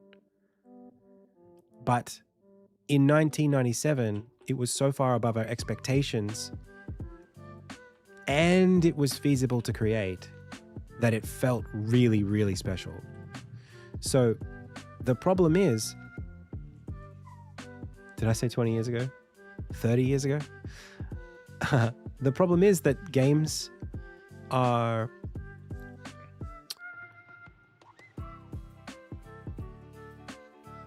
I think I got it wrong again. I think I wanted it to be a bit more like this. Like that. Oh, it's a different thing, isn't it? Yeah, I think this does have to turn back up. Maybe the like level is like here, like our eye line is about there, so that these can start kicking back up.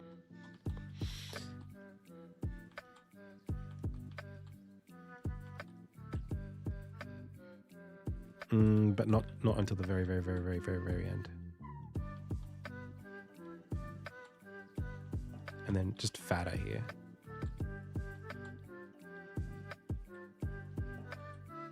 Yeah, that's better.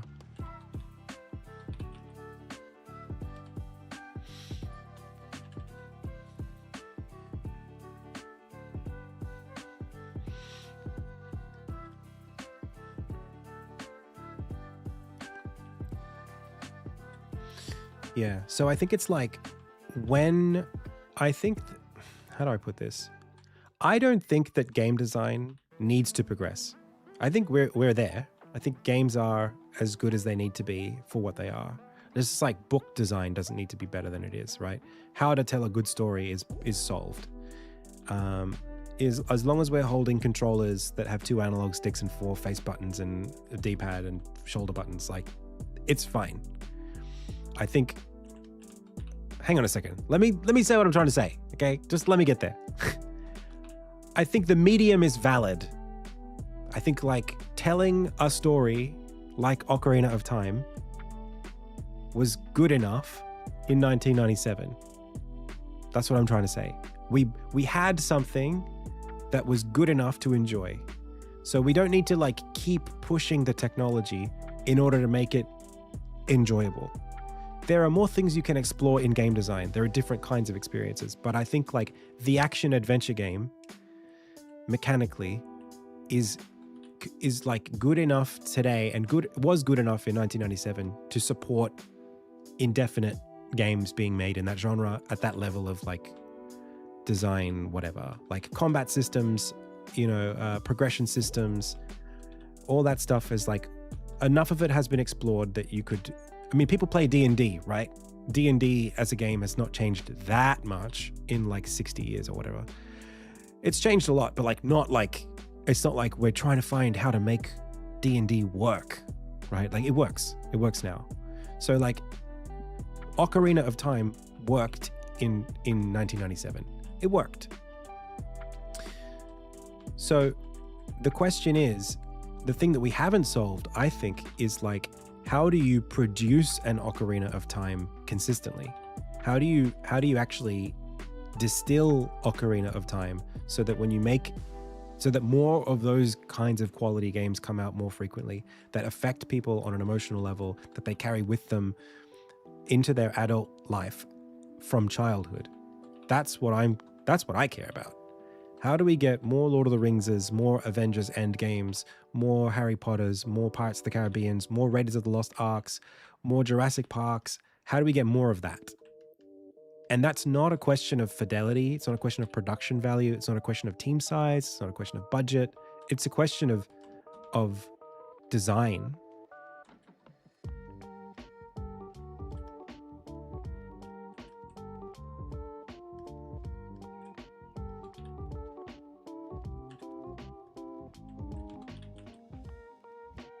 But it is game design. It's not like mechanics design, but it is game design. Or whatever you want to call it, narrative design? I don't know. Maybe not even narrative design. It's like content design? Is that what you want to call it? Or like story? It is all of it. It's the map conversation that we were having about like Insignia's map versus, like world design, open world design. I don't know what you want to call it. It's not really limited to open worlds. It's like, how do you bring a player through an experience so that they get the most out of that experience? I don't think we've like solved that yet consistently. I don't think that's in the literature in a way that is baked into how we make games. I think there are studios who understand it better than others. And I think in some genres it's more solved than others. But I think as a discipline, the idea of like how do you structure content is not currently it's not something that we have like as a society, as a culture, as an academia or whatever. We haven't like locked in on that one consistently. We don't have like a strong enough language for it. Players don't recognize it enough. We talk about like slop. We have the word slop. That's about as far as we are right now. When something is good and memorable, it's content. When something is not good and memorable, it's slop.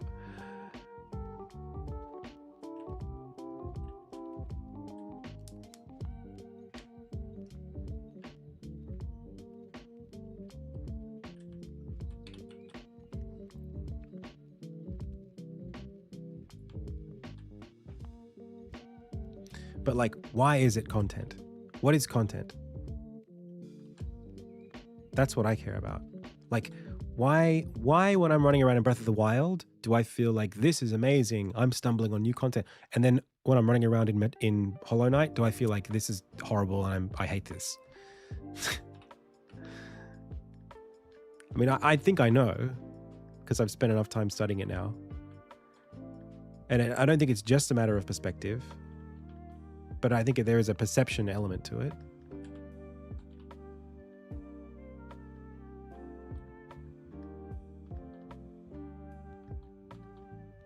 And it's not the same as like if someone's listening to this and thinking to themselves, but I liked Hollow Knight.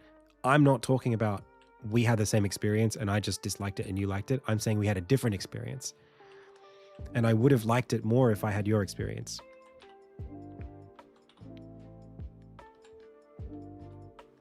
Hey, Arya.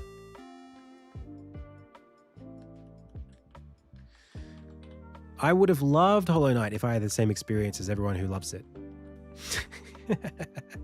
It's not that I dislike Metroidvanias. It's that I didn't get the Metroidvania experience that I wanted from it.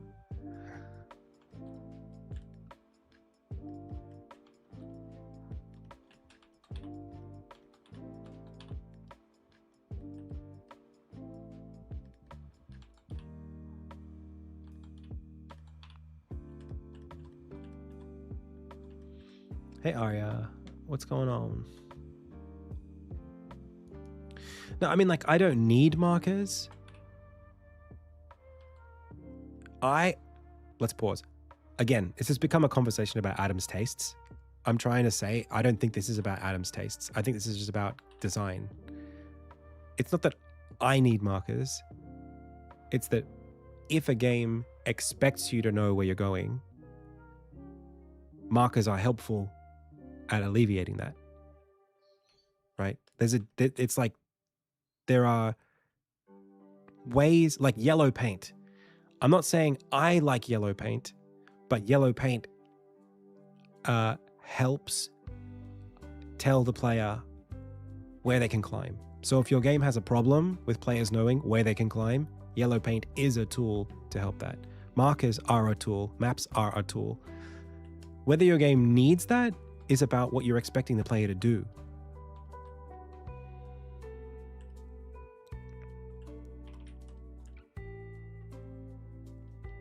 It's the player expectations thing that I'm trying to zero in on here.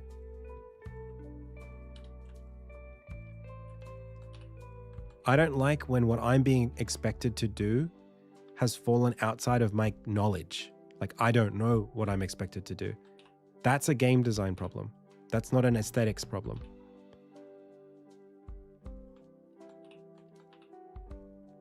And explore is a valid thing. Like, again, Elden Ring doesn't tell you to go anywhere, so it feels okay to go anywhere.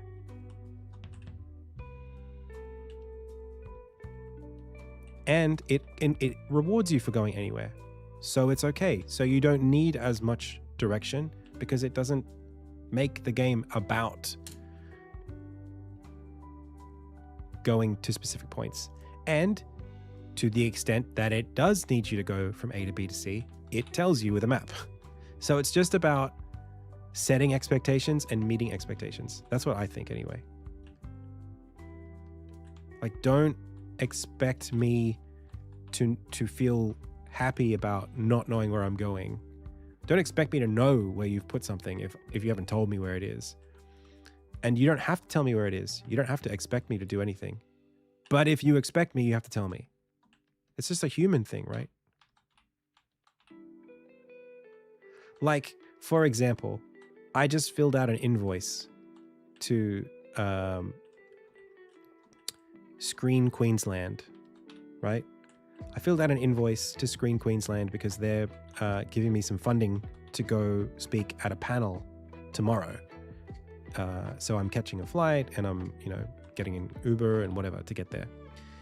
In order to invoice a screen agency, you have to fill out a very specific form and bill the very, the right people. And there's like because they're a government agency, they need everything very, very carefully filled out so that you don't miss, so that they don't have to like send it back to you and, redo it, because for their record keeping, anti-corruption, blah, blah, blah.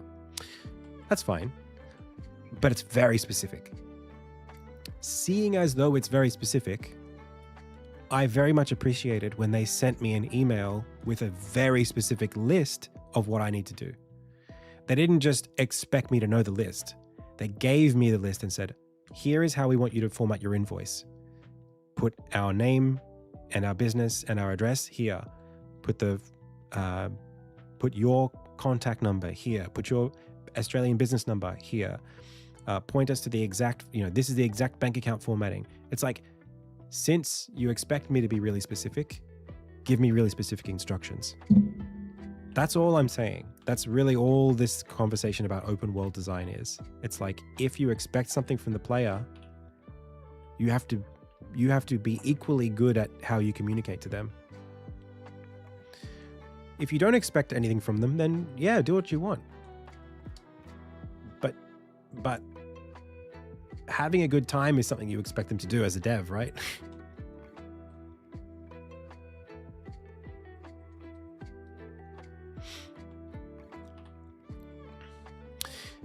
Yes, but when you say figure something out on their own, even what you just said is something that I think there are rules for. So for example, I think that the distinction between good puzzle design and bad puzzle design is when the player can recognize that they're at least solving a puzzle. That's good, right? If I give you if I put you in a room, if you walk into a room and the door closes behind you and, well, that's not a good example. I'm trying to give an example of if you give me a Rubik's Cube, I can look at it and go, oh, this is a puzzle. I need to make all the faces match. But if you just sit in front of me and say nothing and there's no Rubik's Cube, you can't expect me to know that there's a riddle or something I'm supposed to solve, knowing what it is we're even doing, what is even the expectation right now is not the same as a puzzle. That's just miscommunication. It's okay for a game not to tell you everything, 100%. But the problem with this conversation, I think, is that I'm talking about all these games as a player, right? And you guys as players are saying, well, I had a good experience as a player, so, that's fine. But then on the flip side, as a game designer, if you're designing a game, right? If you're designing a game and you're getting player feedback on your game, you can't use these arguments as a defense of your game. So if I'm making a game and it's a puzzle game and someone sits down and play tests the puzzle game and then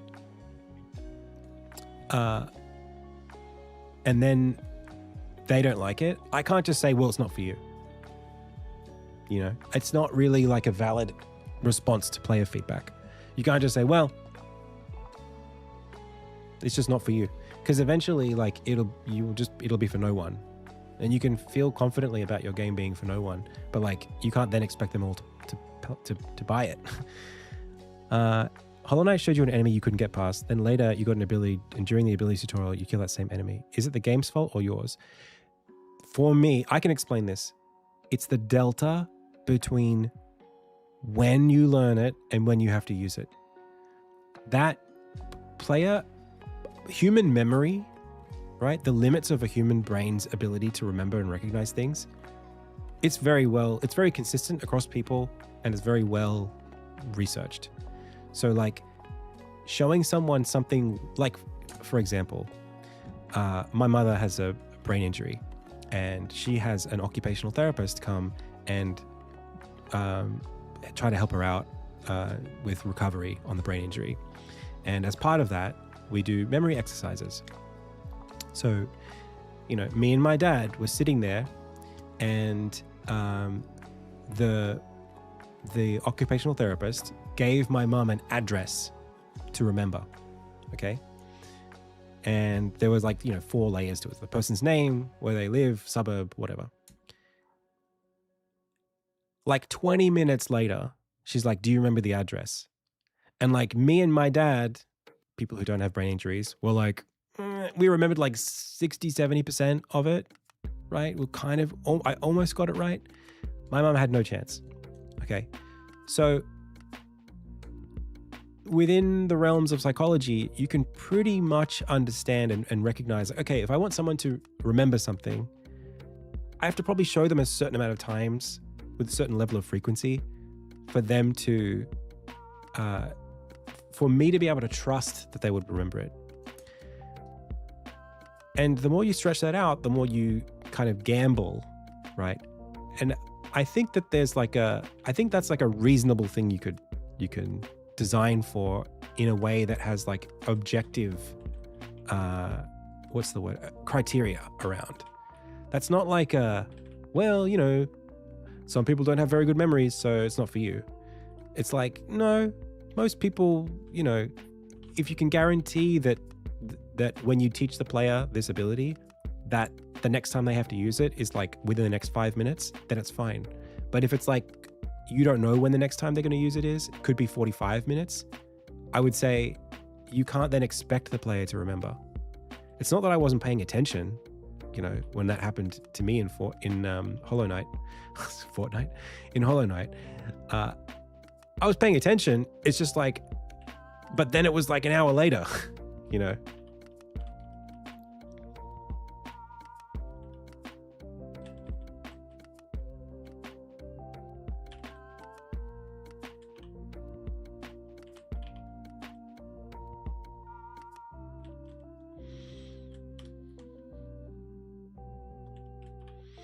Of course, I think people have tastes. Of course I do.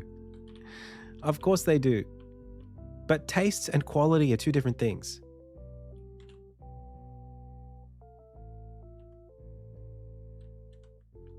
Someone might be more capable of tolerating a game that they have a taste for, but that doesn't mean that the game doesn't have certain design features that could be considered flaws or wins.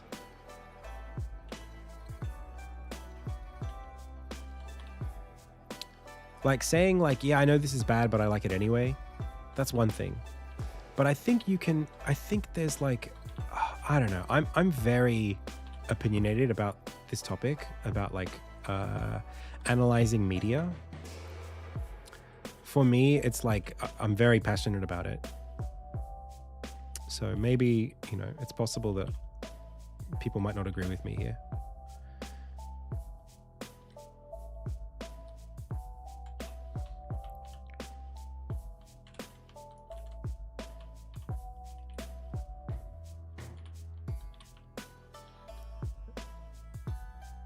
I really feel pretty much all media can be objectively critiqued. I think the criteria I would use to do that is one that I think of as being kind of objectively quantifiable. I really think there's a science to design, and a science of communication. I don't think that all art is equal. Equally valid. I think all expression is valid, but I think equal in quality, I'm okay with like trying to create like objective standards for things and thinking about things that way. I don't know. Maybe that's just like the world that I like to render for myself. Because I think like craft, the way I see it, I think craft is objective.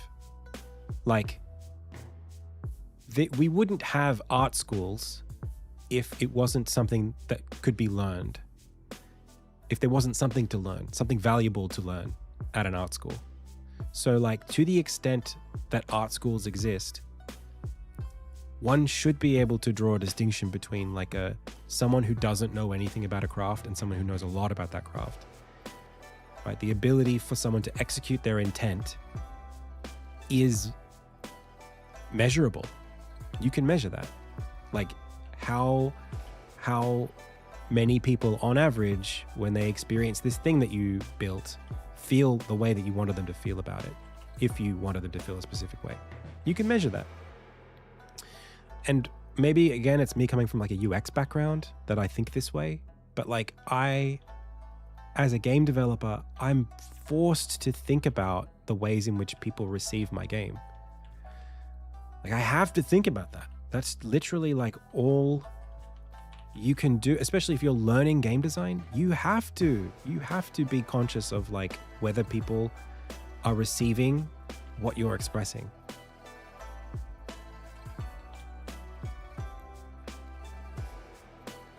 How can that not be like the most important consideration throughout the entire time making something? Like, how is this going to be received? What do I want the person who's looking at this to feel? Right? Isn't art for people? Isn't it designed to be perceived? It has been far too long, friend.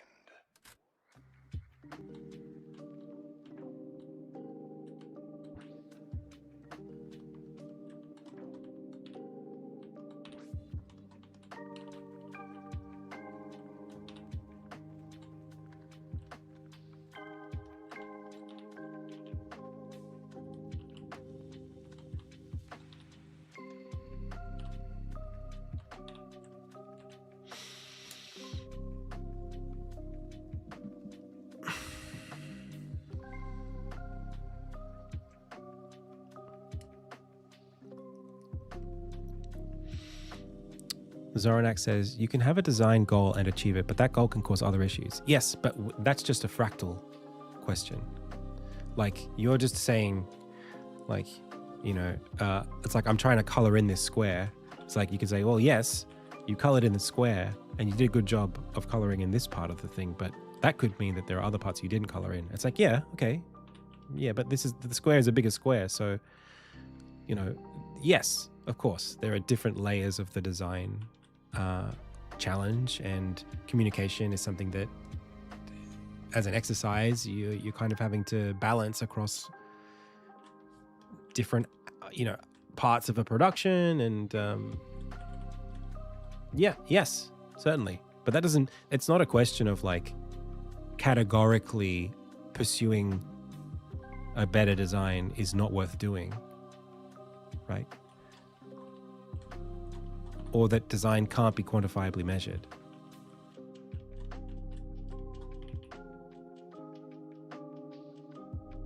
Like, that just means it's hard to do. I know it's hard to do. I've been living that. I've been living that for the past how many years? Maybe for me, it's like I have so much frustration here because like I love this. I love it. I love the standards that this creates. Like trying to make something that meets the standards that how do I put this? Playtesting the game with players forced me to raise my standards for my game. And raising my standards, I have learned so much about game design I've learned so much just in this exercise of trying to make something that people like. And the depth of what I've learned is so deep that like the idea that anyone should just go, well, it's not for you. It's like, but there's so much that's worth learning here. There's so much interesting stuff.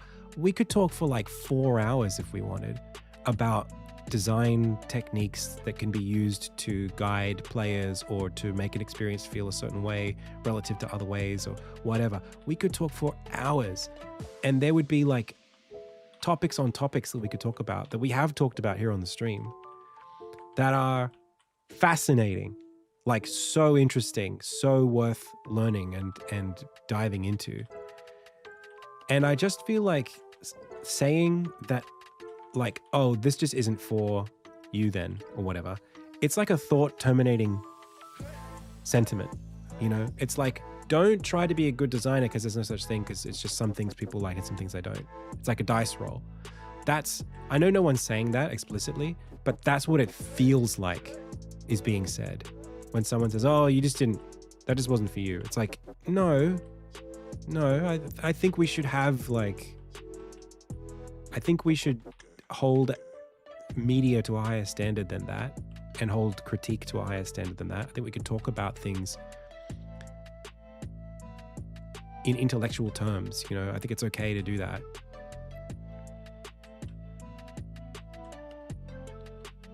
Life's not just a series of like, well, I enjoyed that meal, I didn't like that meal.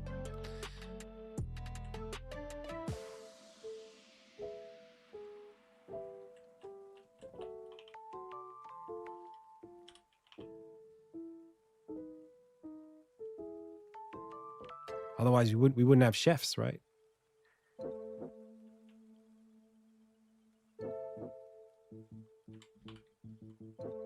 Gordon Ramsay would never have a business if it was just like whatever.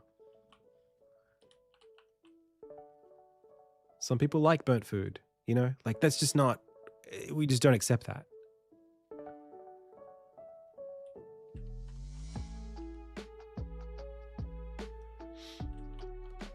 Yeah, lots of places do have limited menus. That's like a whole thing in cuisine.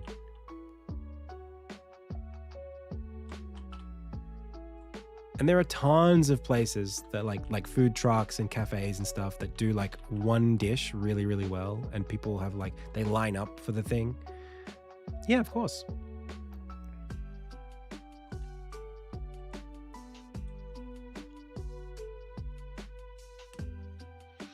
No, but there's a difference here. I think we're getting lost a little bit.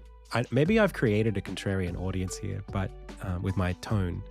But I'm not saying there's no such thing as taste.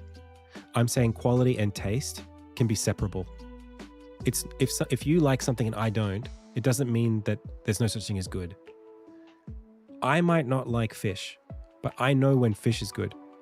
I might not like coffee, but I know what a burnt coffee tastes like versus a good quality coffee. So distinct from my taste, I can say this wasn't for me, but I think it's a 10 out of 10 experience. I think this was done really well, even though it's not something that I like. Like, I don't like horror. I don't. I think that Obsession is like an 8.5 out of 10 horror. I liked it a lot. I don't like horror. I thought Hereditary was really scary. I also think that like Trolls is not scary. I think that's what it's called. Troll Hunters is like not good. I don't think it's a good horror. I can make quantitative judgments, better or worse, about things that I don't like, because I can recognize the intent of the artist and the effect that it had on me relative to the intent. I don't just go, well, I'm not a horror fan, so it's not worth me having an opinion.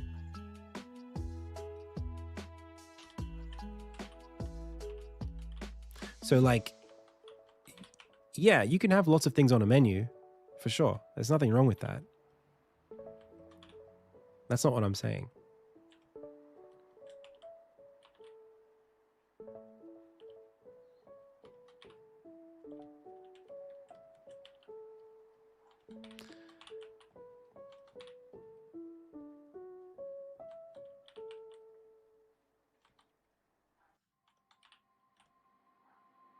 Man, I didn't do this quite right. This is a tough perspective. I'm learning a lot today.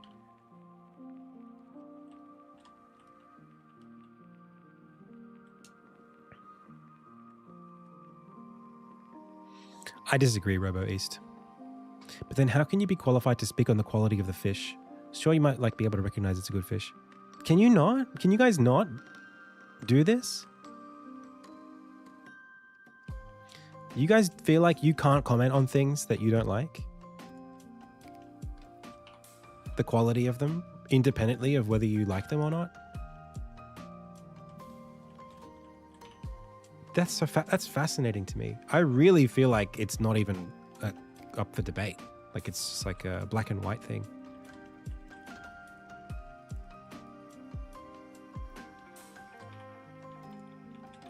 Like, I really don't like coffee. I don't like the bitterness of it. But I know I've drunk enough of them. Just because I don't enjoy the experience doesn't mean I'm not experienced in it. And I know what, like, you know, like my wife, for example, she drinks a lot of coffee. And so, like, sometimes, you know, she'll be like, oh, taste this, it's really good. And I'll be able to say, like, yeah, it is really good. I don't like it, but it's really good. Because I know what the experience is supposed to feel like. I know what makes the experience enjoyable. Certainly, I know what makes the experience unenjoyable when it's not done right.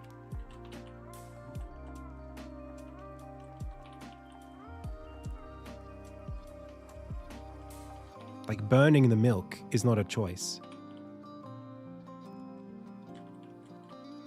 Hey, Unicursal, I know you looked for the focus mode. I'm kind of enjoying this conversation though. What do you reckon?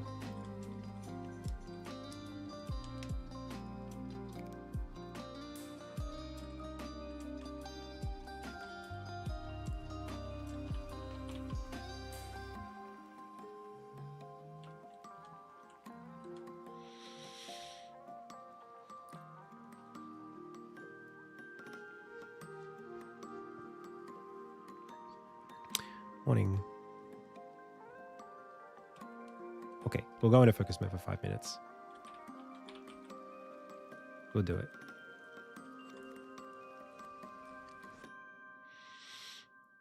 No, I think it's probably fair. Okay. We'll say I'll return the points back to you though. I know you were trying to do something good. It's all good.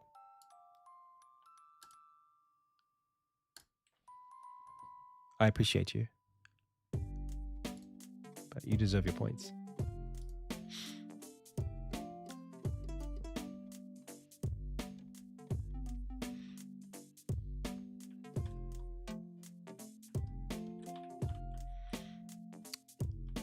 Yeah, I just think it's like, this is the kind of topic where, like, if it's true even once,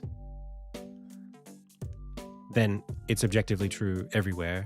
It's just about what makes it, what does it mean? It's just about understanding why I can say this is a good coffee even if I don't like it, and how that maps to just like the rest of all human experience. Like, again, with horror, I genuinely, I know, and even though I don't like being scared, I can, it's like clear as day that you can understand, to me, when a horror is doing its job correctly.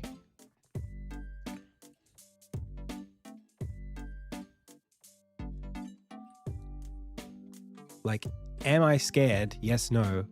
Do I like being scared? Yes, no. It's very different.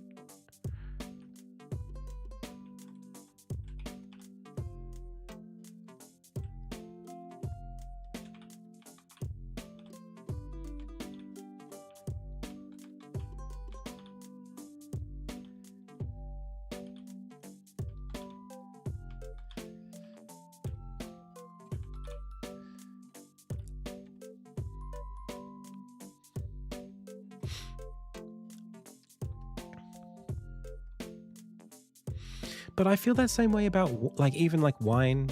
I do feel that way about wine. I don't like wine. It doesn't really agree with me, but I 100% know the difference between a good wine and a bad wine. Like you could taste it immediately. Like a red.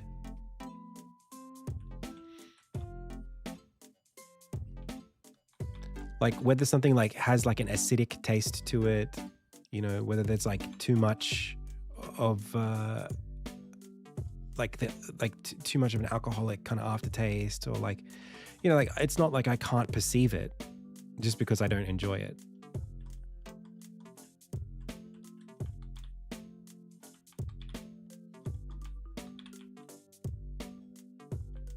Appreciation and value, I think, are different things.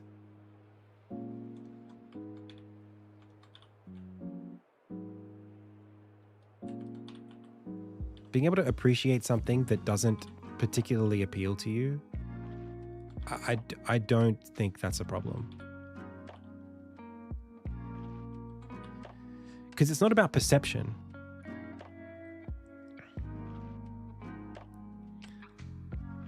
It's not about perception. Like, here's an example. Okay. I like,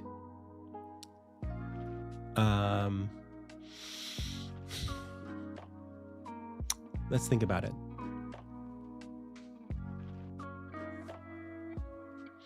Okay.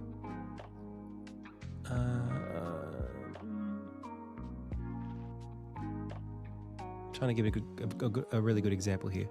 Okay. I really like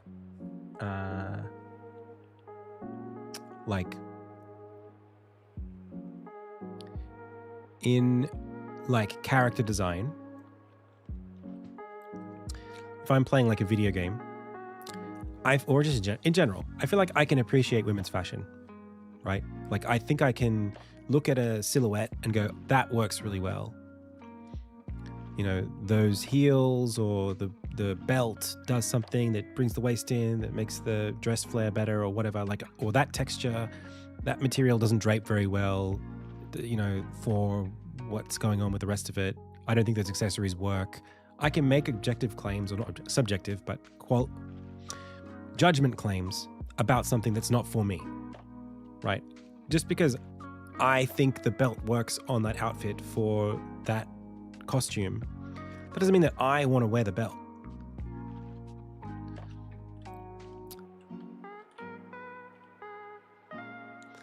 So I think it's like that.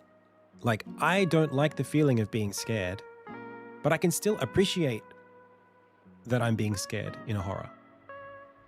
So I don't know why that's not enough to explain that sentiment in a way that everyone agrees with it. What am I missing about that?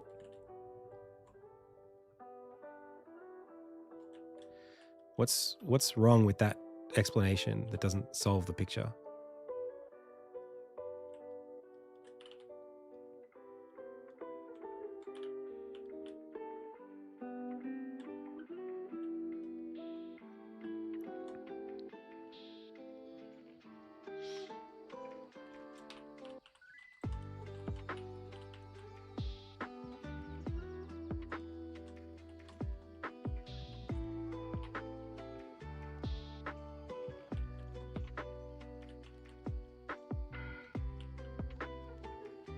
Well, I don't have to like boats to know what a good boat looks like.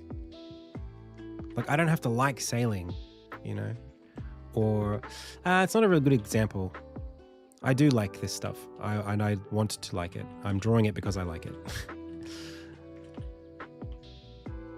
I think a lot of this is coming down to semantics, which I don't like.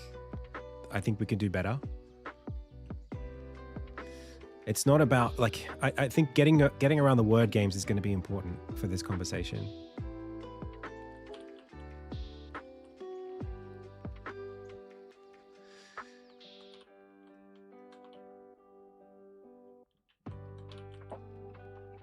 Yo, I'm getting a phone call. I'll be back in a bit. I should take a break anyway. I'll be back in like 10, I think. I'll see you in a bit, pals.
Okay, we're back.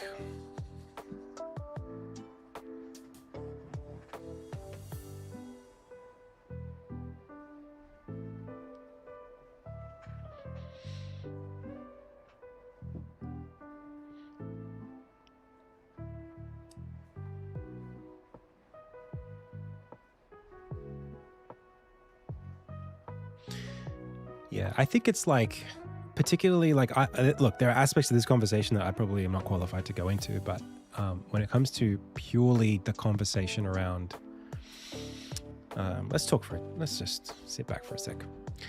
When it comes to the conversation purely around craft, I think that it's always the same exercise for me, which is, can I understand what this is supposed to be? Can I understand what the objective was in this exercise? And do I think that that exercise was successful? I think that is all appreciation needs to be. And I think you can judge something on that. Now, whether or not your perception of what something is supposed to be is accurate is up to whatever. And there's Dunning-Kruger stuff there. You know, there are people who will say, this was trashed because I didn't like it or whatever. But I think if you are versed enough in whatever it is, and to the extent, particularly the extent to which, like, you understand I guess it's like how much you can empathize with the person who was behind the craft. Or I suppose it's a two-way street, right? It's like, if this was marketed to me, then I am a good judge of it, because it was marketed to me, right? Like, I was told that I would like this, and I don't. So it didn't achieve its goal, if its goal was to make me happy.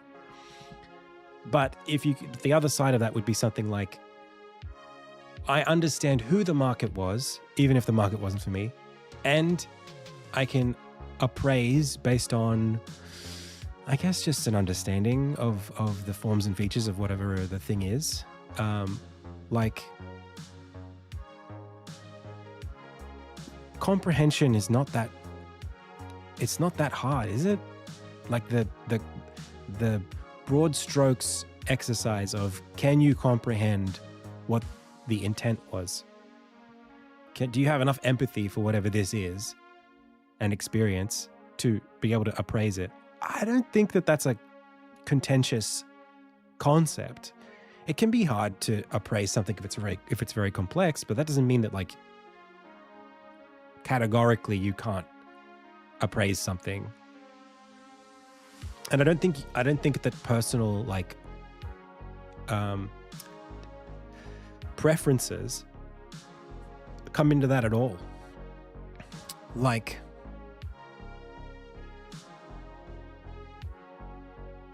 yeah, but like, so Zoronak, I would say that would be just down to your experience with your vocabulary around design for film.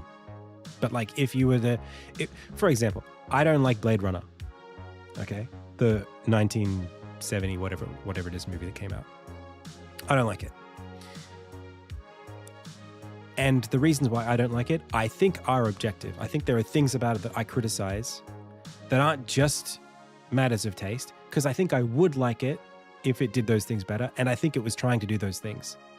And I can quantify them, and I think those things ought to be as important to any audience member as they are to me. It's not just like, I wish it had dinosaurs in it. It's like, no, on the basis of what it's trying to do, I can compare it to other things that I think do that more successfully, and I can express why those things are more successful about it. And it's not, my basis for those things are more to do with, like, logical internal consistency, or the structure of storytelling, or characterization and character depth, or introducing philosophical arguments in the framework of a film as a kind of speech, as essay, right? I think I can do that confidently enough to then say, this is why I think it's a weak it fails at these things. It can be your favorite movie. You can love Blade Runner, but the reasons why you love it are probably not the reasons why I dislike it. I think you might just be able to forgive those things. So I think like how important it is for something to be good is maybe where some of the flux is, some of the delta is between this conversation. Like, I don't think the pathing in Hollow Knight is very good, but maybe some people don't care about that part as much as I do because I'm more time poor or whatever. So in Blade Runner, I would say that there is a central theme in the film about the replicants being more human than human, and that being a moral or kind of like fabilic, like almost like a claim about humanity's relationship with itself, that what makes us human is not our genetics, but our souls, right? Our ability to have compassion and to care and all that stuff, right? Our zest for the experience of being alive, and that the replicants in the film are supposed to express that better than the humans in the film. So like that is, I think, a theme that the film, in my opinion, very ham-fistedly, expressly raises, right? More human than human is the tagline for the replicants as products.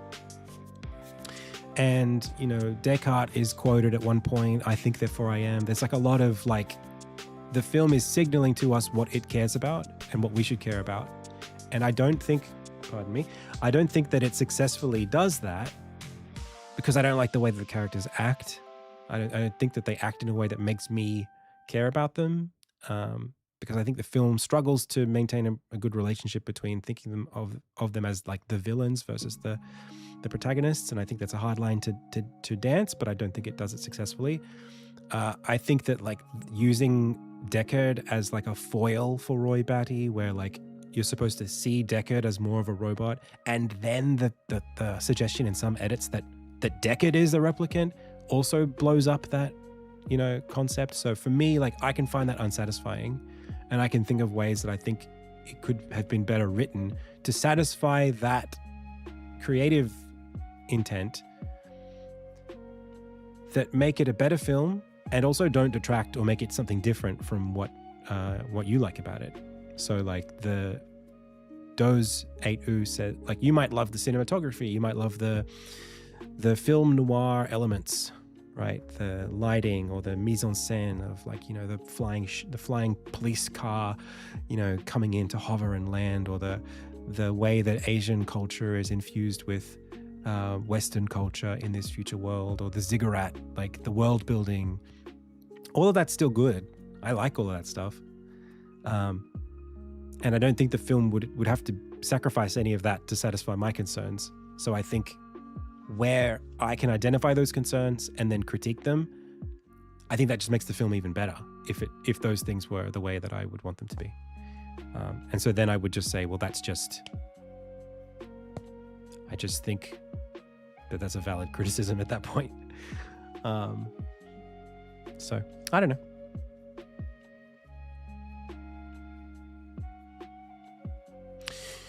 Do you always explicitly consider in advance what the creator was trying to achieve when consuming art? That sounds a bit restrictive, honestly. I mean, that is essentially like equivalent to saying, can speedrunners enjoy a game outside of the way the designers intended it to? And the answer is like, sure, you can, but like, not as a primary way of perceiving art. I don't think so. I think it's like secondary. Like, first you experience it. Well, it's kind of like it ping pongs back and forth, right? Like the first thing you do is just perceive it. And you go, this made me feel this way. And then you rationalize the way it made you feel against, you then do the exercise of, well, what was it trying to be? Does it feel this way because it was supposed to feel this way, or does it feel this way for a different reason? And then you can do the next thing of like, well, I still like it anyway. or I don't like it anyway, or whatever.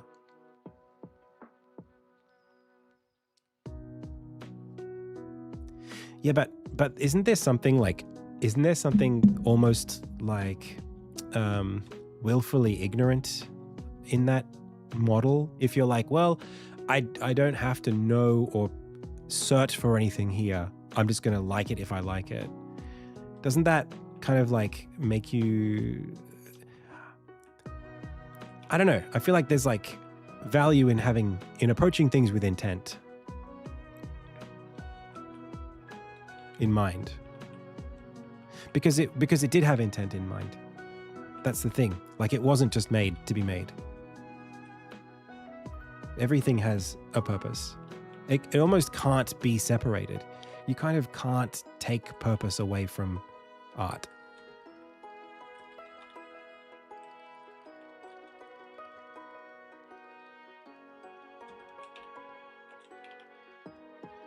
Like, in the fabrication of a thing, it is imbued, it is given purpose, because you can't help but make choices. Like, every brush stroke is a choice.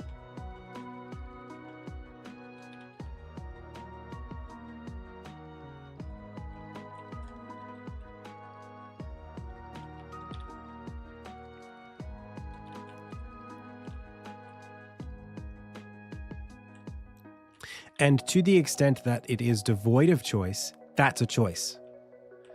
Right? Like Jackson Pollock's work. It's a choice for it to be random. It's a choice for it to look messy. And that choice for it to look messy is, for an adult creating art, right? It's part of the art. You absolutely have to look at that work and say, why did this adult choose to make something so chaotic? Because he absolutely could have made something more organized. So what does it mean for it to be a splattering of color all over the place? What am I supposed to perceive about this? I think you can do that. I wouldn't. I don't think you're supposed to go colors. You know, I don't think that's right. Because otherwise, like, nothing is anything, right? If everything is just whatever we want it to be, we might as well just say random sounds, you know? Why communicate at all? It's just all feelings anyway.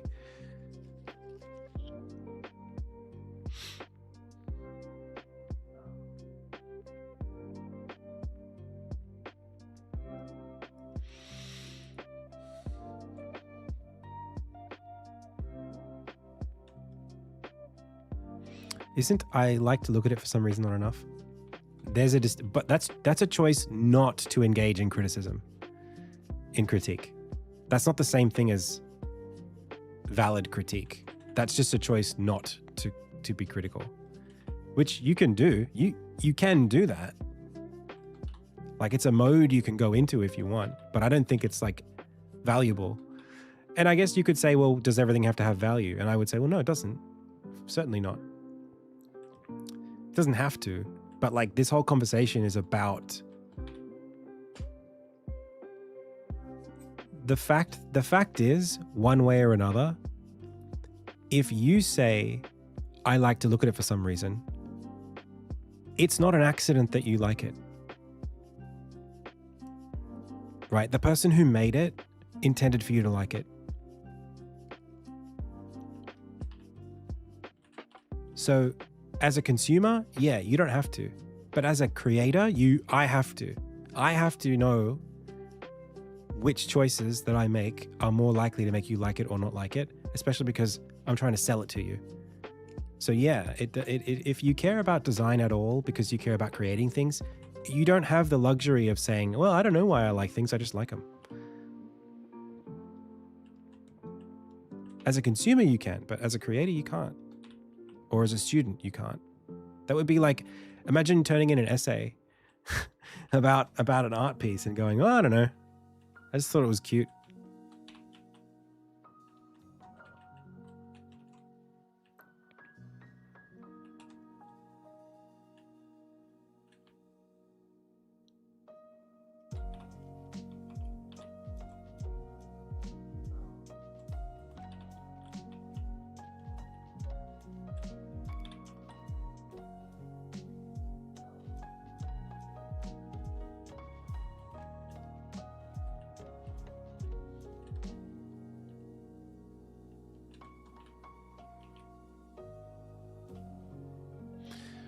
like I don't know if it's obvious, but like I really dedicate myself to design.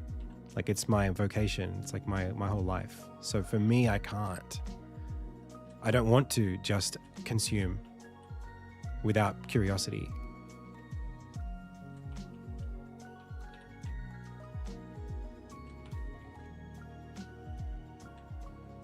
Because like my opportunities to create are dependent on my ability to understand what works. Knowing how to design something to have an effect on people is what is the distinction between my ability to do that as a profession and not.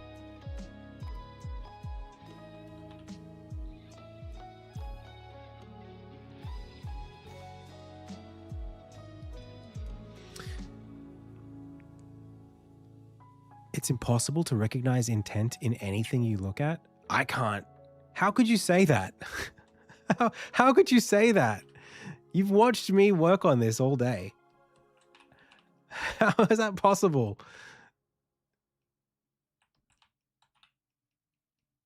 It's impossible to recognize intent?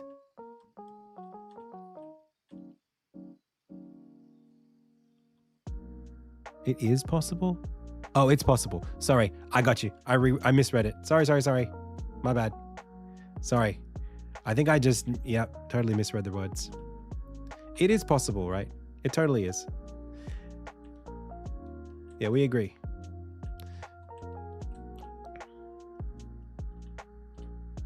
Thank you. Thank you for helping me out there. I almost went off the rails. I almost blew up chat.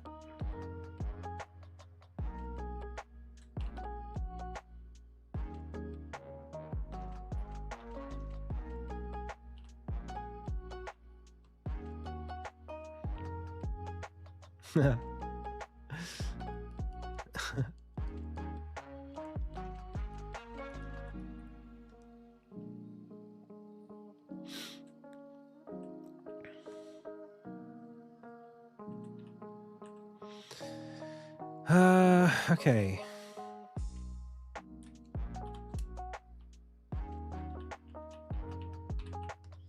Dude, art takes ages, man.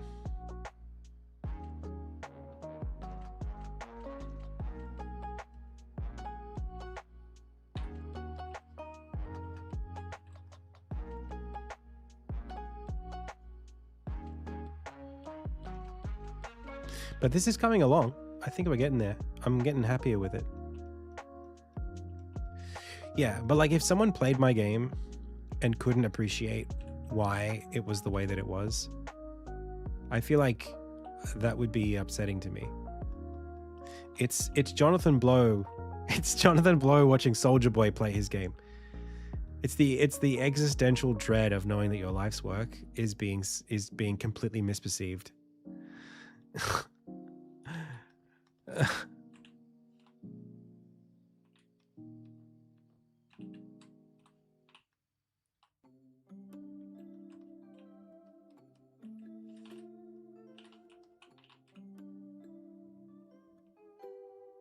There ain't no point to it or nothing. Oop.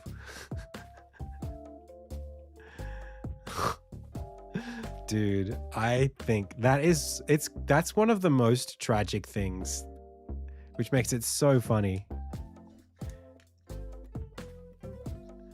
It's because Jonathan Blow is one of the most serious people.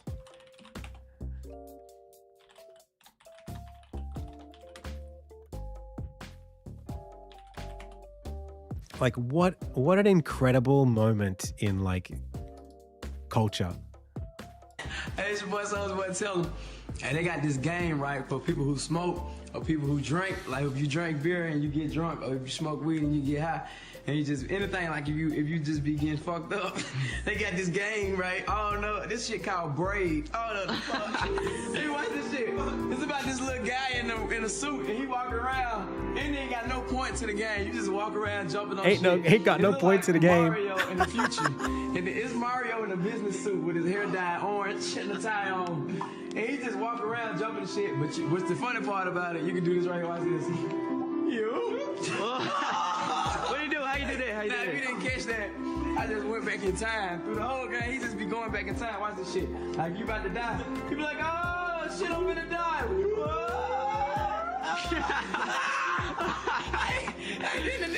It's so funny, dude. That's like, dude, the way he says it outright. There is no point to this game. It's like, there's no point to it. That's heartbreaking, dude. That's so funny. What a moment. Imagine putting your, like, especially in the context of like video, like Indie Game the movie. Like, it's so, emotionally, I don't know what the word is, like, it's such a big deal. It's presented as like such a, this labor of love, intellectual passion. It's like looking at like Einstein's theory of relativity and going, this is toilet paper, hey, like.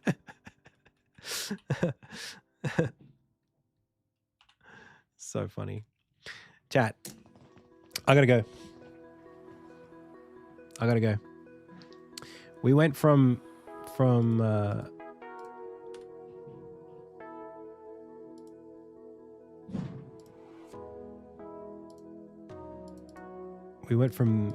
let me see if I can figure this out. Oh my gosh.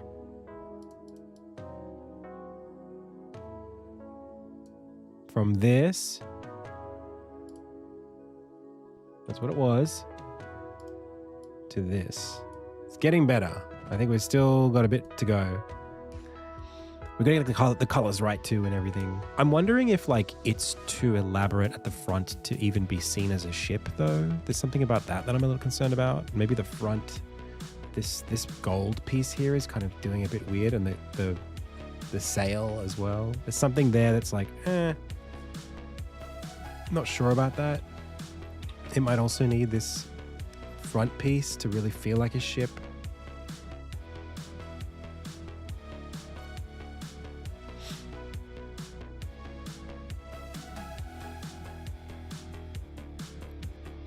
Yeah, it doesn't. It should. It needs to. Maybe we go for like timber. I think like seeing the masthead, I think, is probably the most important thing.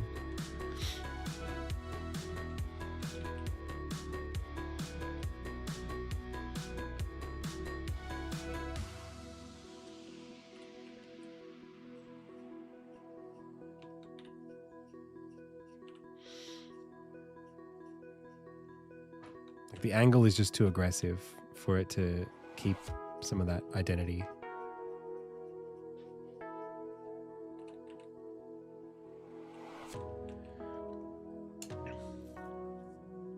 Well, yeah, it's supposed to be square. That was just like what I was going for. But yeah, I think we're going to lose people here. As usual, all of my designs are like this. I sort of just like... The problem is that we're supposed to be like right under it.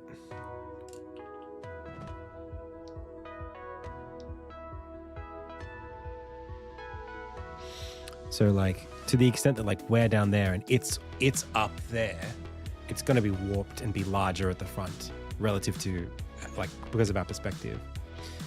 But then like, what do you do with that? I mean, most like this part here is usually rounded. I know what you're saying.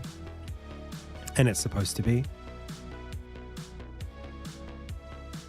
So maybe I just need to be more careful with it. Maybe I should, it would be easier if I take this away and then make this pointier at the front. So it's more like dirt, and then like got more of like a warp to it.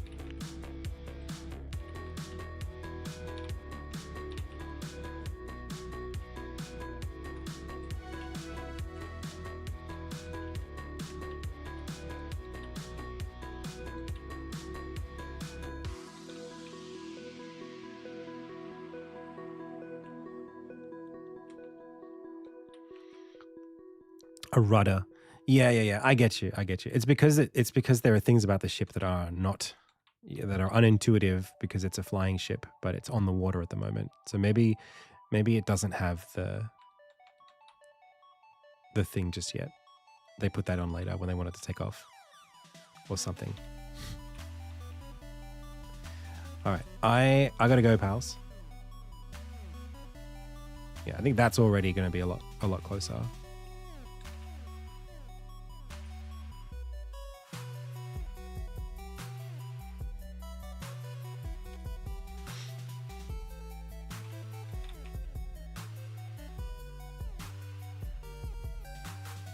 And then if I do some sort of design on the front, I think that's going to make it.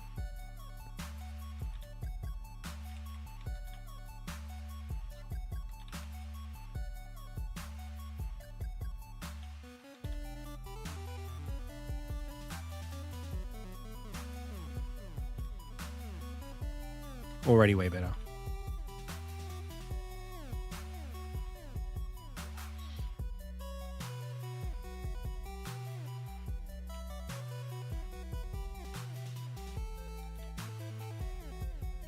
What do you reckon? Is it looking more like a ship now?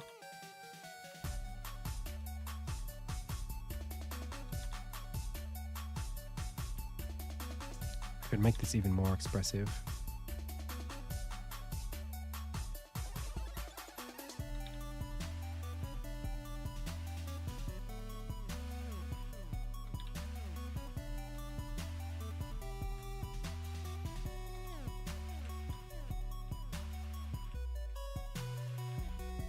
And then the color is not quite right yet, but we'll get there too.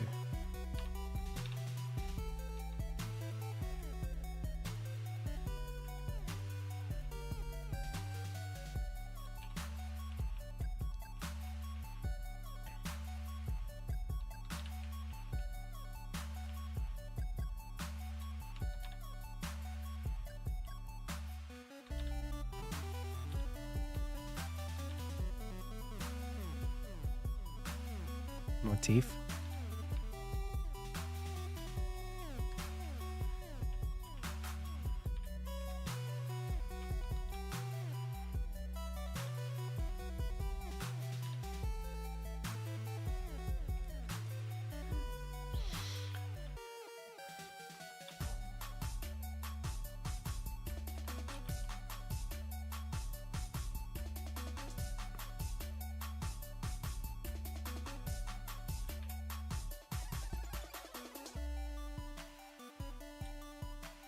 I might actually just darken this whole front part. I just think it's maybe a bit too much.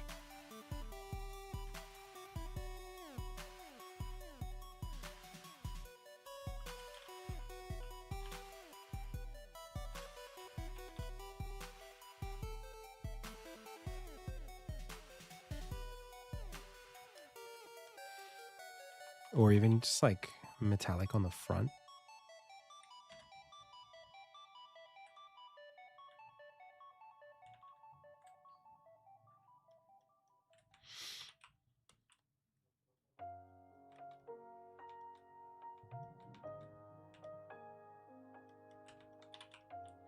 It's also a question of like, what is this made of? I think if I make it a little more obvious. It's supposed to be metallic, but it's not going to be, I don't think. I can't afford to keep it metallic. All right. I think we'll wrap up.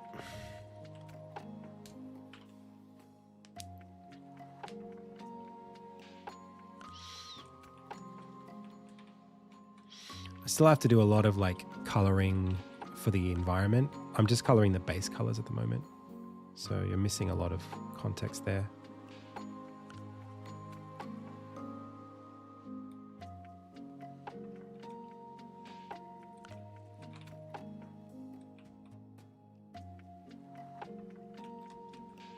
But I find it helpful to do it this way.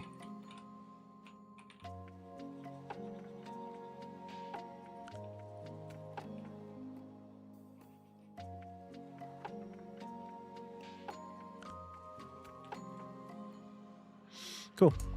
All right, chat. I gotta go. thank you so much for checking out the stream with me today. And I really appreciated everyone's thoughts and input on the conversation. I had a good time. I know I got a little bit, little bit heated, but you got to have some spice in the conversation here and there. It was all very valuable, though, and very insightful. I would like to raid someone. This is my last stream of the week. I'm going to be away until Monday. So please do enjoy the rest of your week. Thank you so much. As always, please do wishlist Insignia as well if you think you might be interested in playing the game one day. It helps me out immensely. As always, I've been Adam. You've been the Pixel Pals. This has been the Indie Tales Game Dev live stream. Until next time.